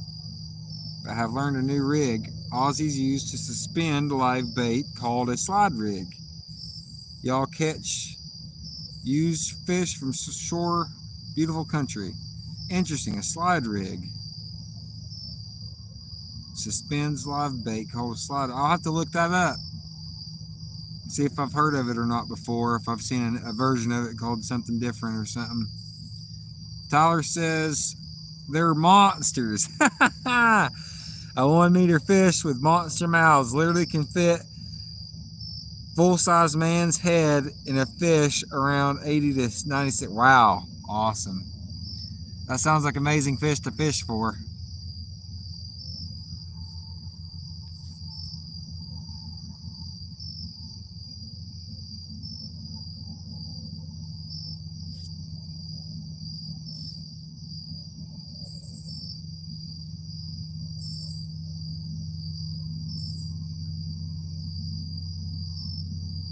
Cod, pollock, whitefish, I think one other, but I ain't sure. Yeah, I was thinking it was cod. I remember somebody saying that sometime in my life, but can't remember where. I enjoy catching these fish though. It's not my favorite, don't get me wrong. It's not as good as like what I think of, like a even fried catfish is better than catching these fish in my opinion, in my taste buds. Like a good fresh catfish that's one that's been bled properly, fried properly. Also crappie, I love crappie, white bass, walleye. But hey, catching these fish is still pretty good.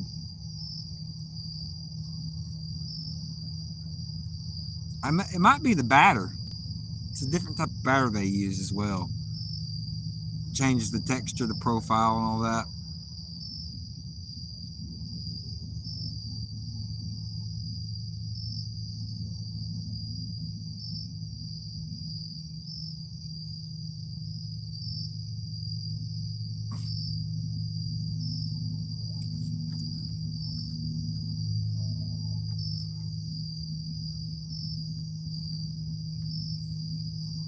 Come on now, fish. We've had a couple of nibbles on the carp rod, but it ain't hooking up yet. I wish it would though. The Murray, or it's either Murray or the Murray, but whichever way it's pronounced. The Murray River is the third largest river in the world behind Amazon and the Nile.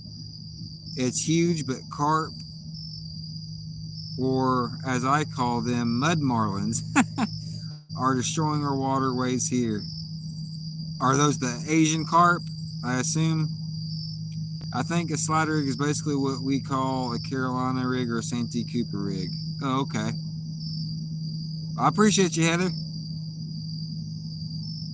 We're still trying. We're going to try for a little bit longer. Not too much longer, though. I'm getting hungry.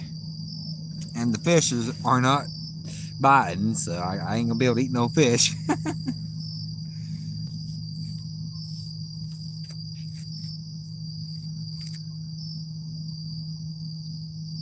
That's a good question, Heather. That's a good question. I'd assume they're probably somewhere in the water, but not in the water in front of me.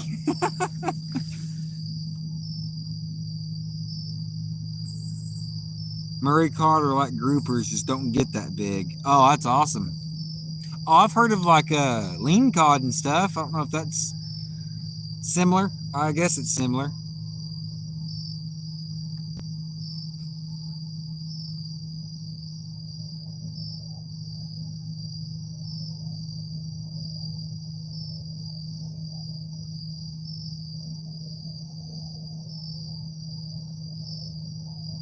Heather says, I'm in the water.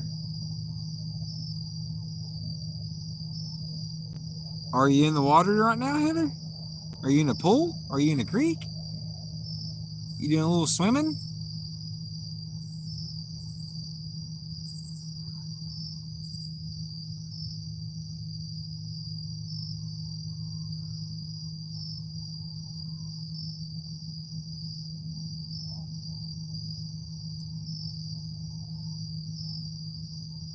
The fish in the water. Yeah, I would like to hope they'd be in the water. They ain't in these waters though, apparently. At least the catfish and carp ain't, at least right now. This is usually a pretty good spot for carp that I have fished at in the past. But tonight, it's seeming like it's another story.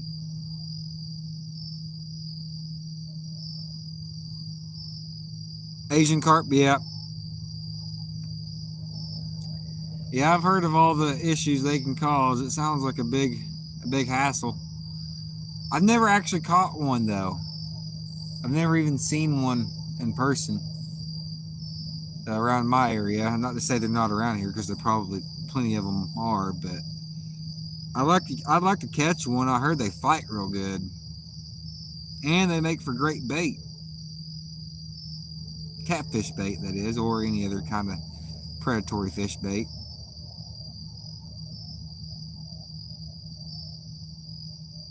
They're somewhere in the water, Heather. They're just not in the water in front of my rods, unfortunately.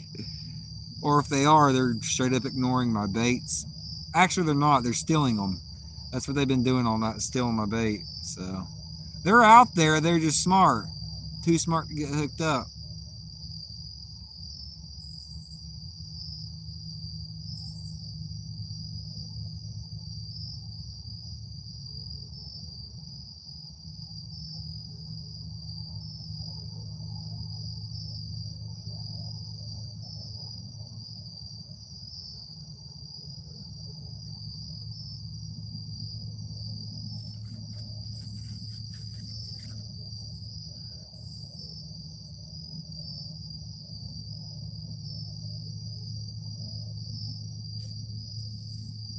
I wish we could catch one. There's still a chance. There's still a chance.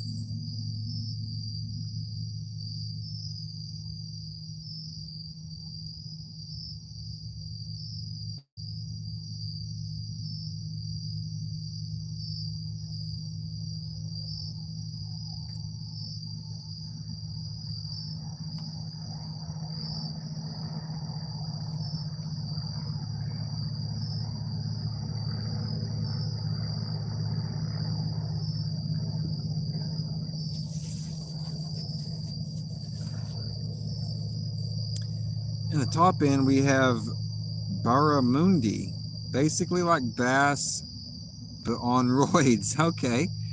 When they jump out the water while you're hooked on, they grow over 120 to 130 centimeters, but they're only found in northern Australia in crocodile country. Interesting. Barramundi. You know, I've heard of that from somewhere. I've heard of that type. I've heard of that word or something from some YouTube channel, I think.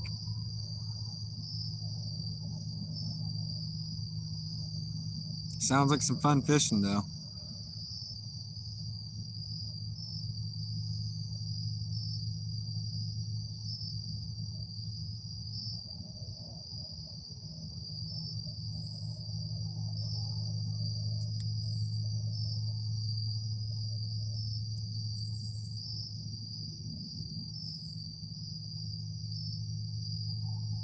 But there's all kinds of awesome fish over in Australia. Lots of ones that we don't have around these parts too.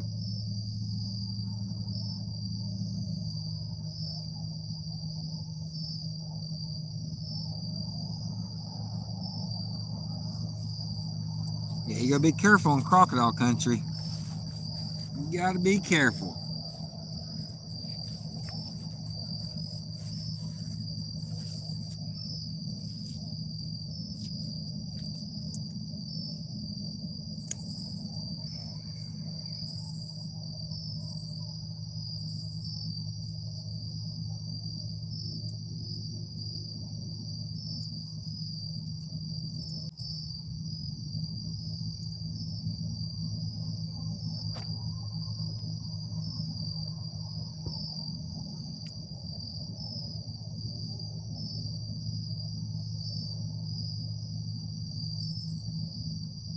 That's crazy. We haven't hooked up on one fish in nearly 6 hours.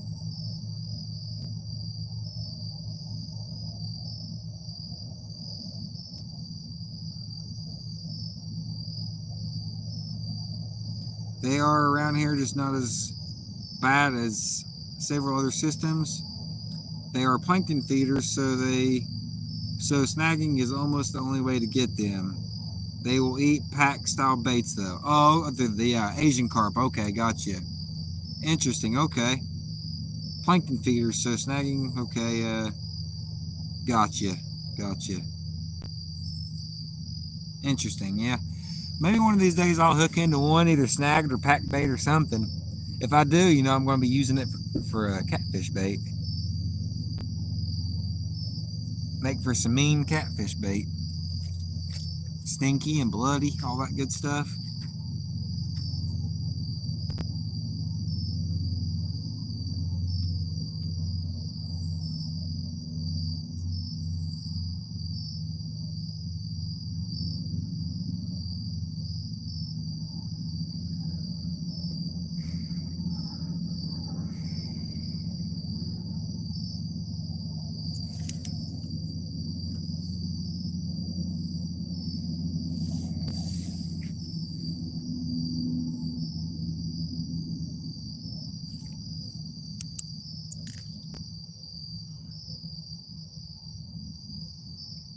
Come on now, fish.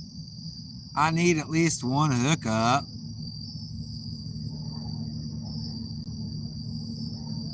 I wouldn't be mad if I got at least one hookup.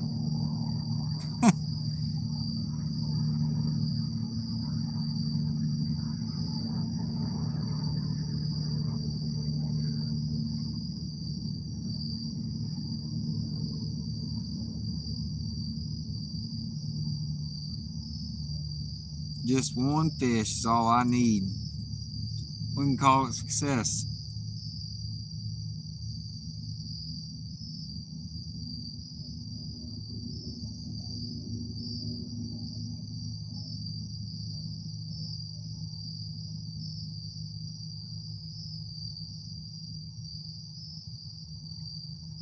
Come on now, fishy fish. I need a bite. I'm dying for one.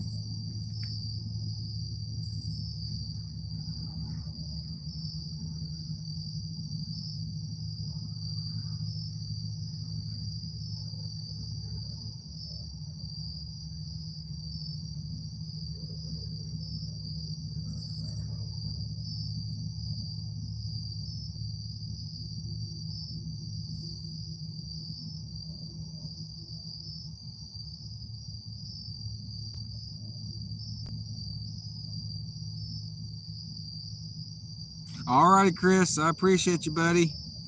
You have a good one. Yeah, I'm probably going to be calling it here soon anyways. I'm getting hungry. I ain't had no dinner. It is way past dinner time.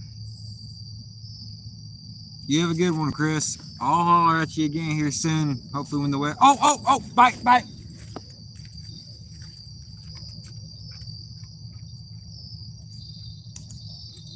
Fish on. We got him. Woo!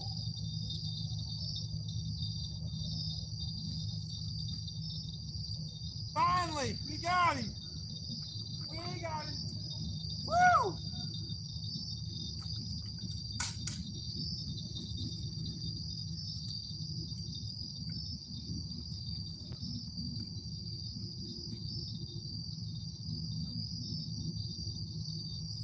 Oh yeah. Yes. Awesome. Finally. We didn't get skunked. Yes.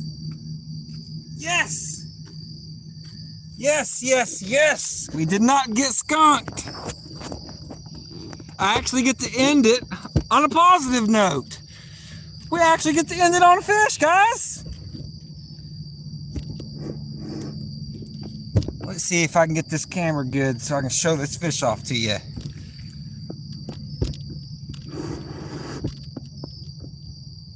Yes, we got a fish, Heather, finally. We did. It was on the corn pack bait too.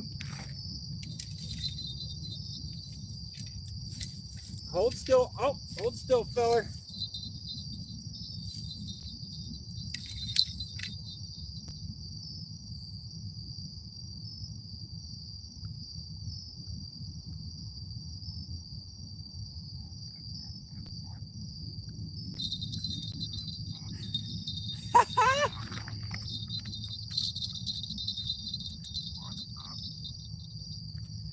Look at that fat belly on that channel. Bugs are getting in my mouth. Woo! We got one, Rudd. It took about 6 hours to get a 1 pound channel cat. But hey, we got him. Where is he at? There he is. I don't know if you can see him. There he is. Look, the corn pack bait strikes again. Let's get him unhooked and back in the water.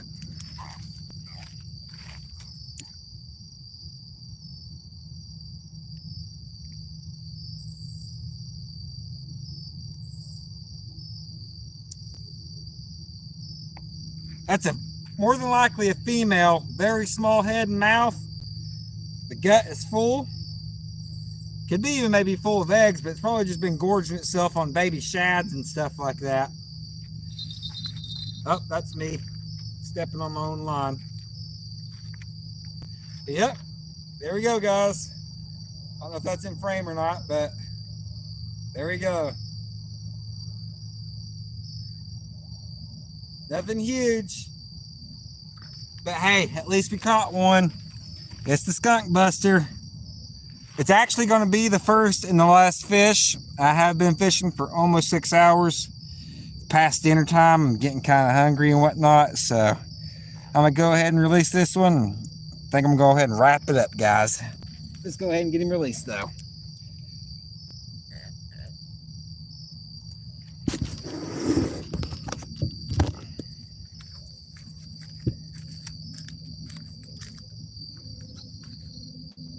Uh-oh. Uh-oh. Uh-oh.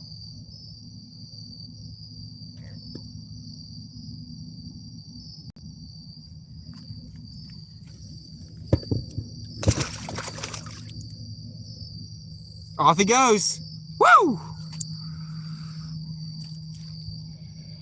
Red says he shouldn't have problems floating with that big old belly. We actually just got a hit on the orange rod.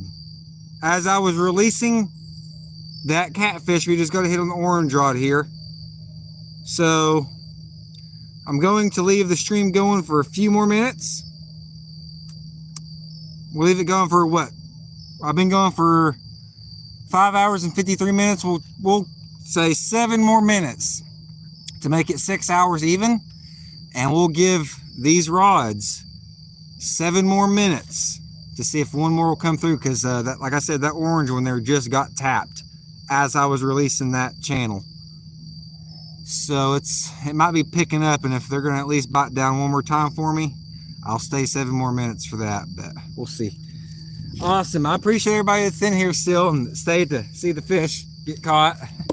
It took a while. It sure did take a while, but we got one. Oh, let's get us back in focus here. There we go. Thank you, Heather. Thank you, Heather. Oh, let me get this on my finger. That is a fish, Rudd. Finally got us one. Didn't get skunked. Finally. I was thinking I was going to have to go home skunked this evening, but nope, we actually got one. We actually got one. While that 7-minute timer is counting down, I'm going to go ahead and start kind of collecting my gear and whatnot, getting that kind of rounded up.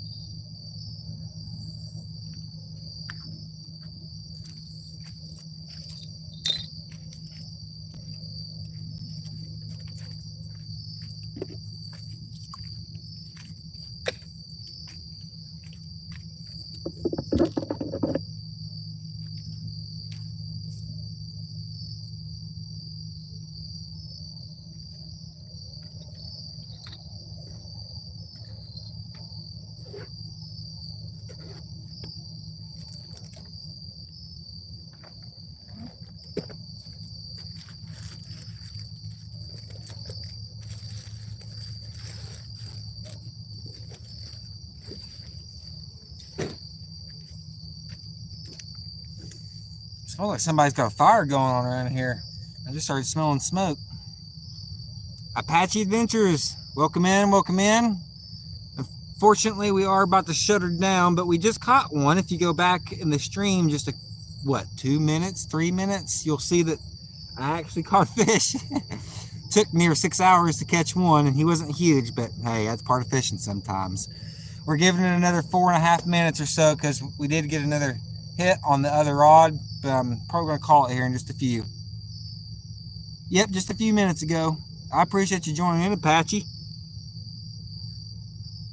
I wish I could stay out here longer, but I mean, technically I could, but I haven't eaten, whatever the grammatical proper way of saying that is, but I haven't had dinner yet, so, and it's way past old dinner time.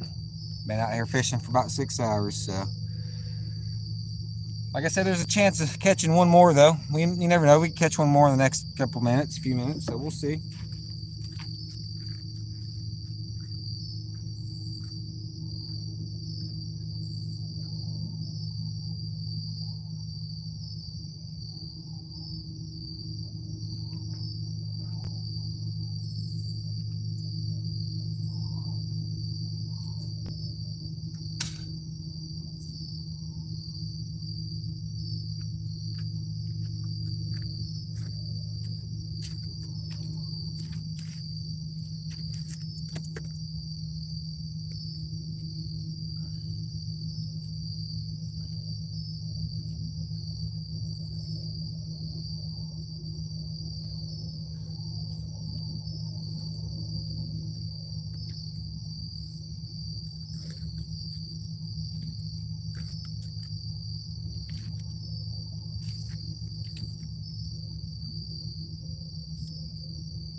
Oh, well, thank you, Apache. I appreciate the sub.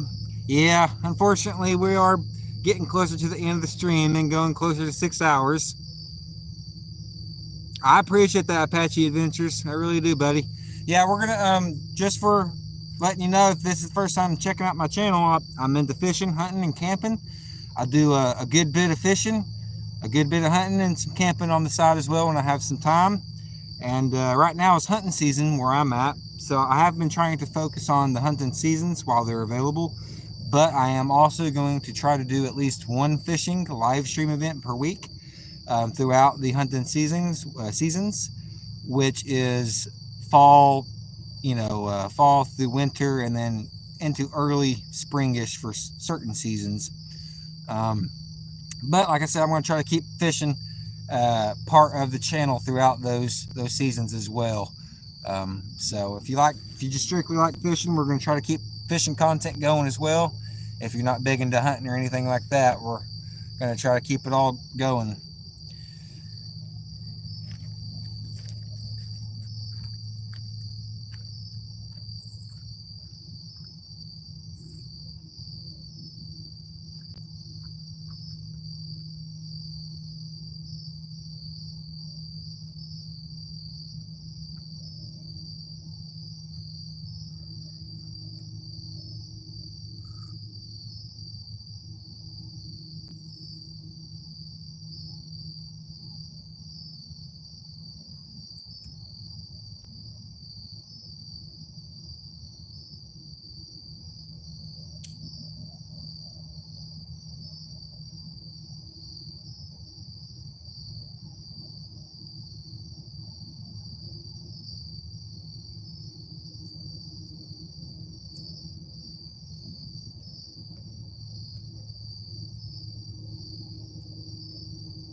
Heather, are you playing with me? I think you're kidding with me right now. If you're not, no, it's yeah, I can't, but part of the name there, yeah. Awesome, you fishing hunting too. Awesome, I appreciate it, Apache. Yeah, we're gonna try to keep up the live streams and the fishing going on. But yeah, I'm just about starving right now, so I'm gonna wrap things up. I'm gonna let these baits sit in the water until I get everything ready to go. But I appreciate you joining. Like I said, we'll try to keep hunting and fishing content coming, and hopefully some camping content coming up here soon too. Now that the weather's starting to get nicer, it's just so hard to camp in the summer when you have nothing to look forward to except for sweating the whole time and mosquitoes biting you the whole time. You know, camping ain't fun when that's all you got to look forward to.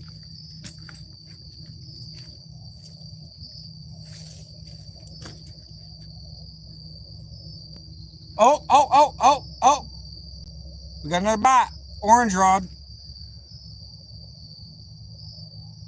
Take it. Take it.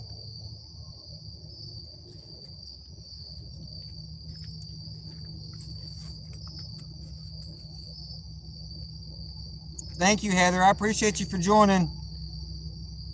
You're top notch, Heather. You really are.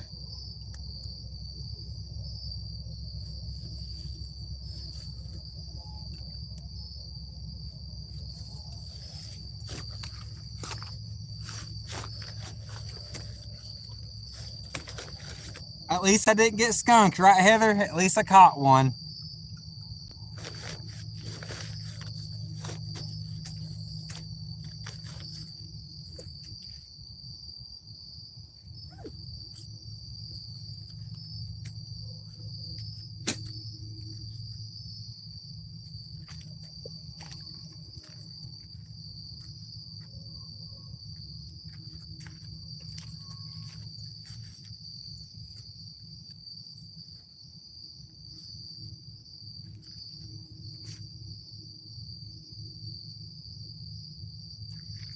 Well, thank you, Heather. Yeah, I'm just getting my rounding my things up right now. Once I get everything rounded up, I'm gonna call it, but it'll be here in just a couple minutes. I'm rounding things up.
Thank you, Heather. Thank you.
Alrighty, folks.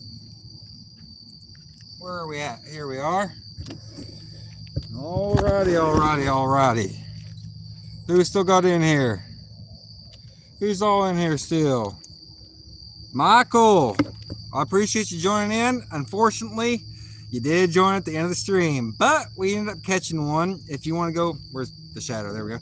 If you want to go back and watch the one I caught, it was probably about 15-ish, 20 minutes ago in the stream. We ended up catching one fish. It took about 6 hours to catch, but hey, we still got one, so we didn't get skunked. But I went ahead and wrapped everything up. I got all my poles out the water, the baits out the water, and I've got my gear wrapped up. Bugs are bad. It's past dinner time, and I'm hungry. So I'm going to go ahead and call it that. I appreciate everybody that's still in here and watching, and be looking forward to the next stream. I might even do one this weekend if I can manage it. Like I said, I'm going to try to do one live stream, fishing live stream per week, if not two, if I can. So just keep your eyes open for the feed, and be looking for the next video or the next stream. But until then, Sam out. See you guys later. Bye, everybody. Have a good night. Bye, Heather. Thank you, Heather. Thank you, Michael. Bye, everybody. If you're just joining in, I'm into the stream. I'm sorry. We're ending it for the evening. Have a good night, everybody. Bye-bye.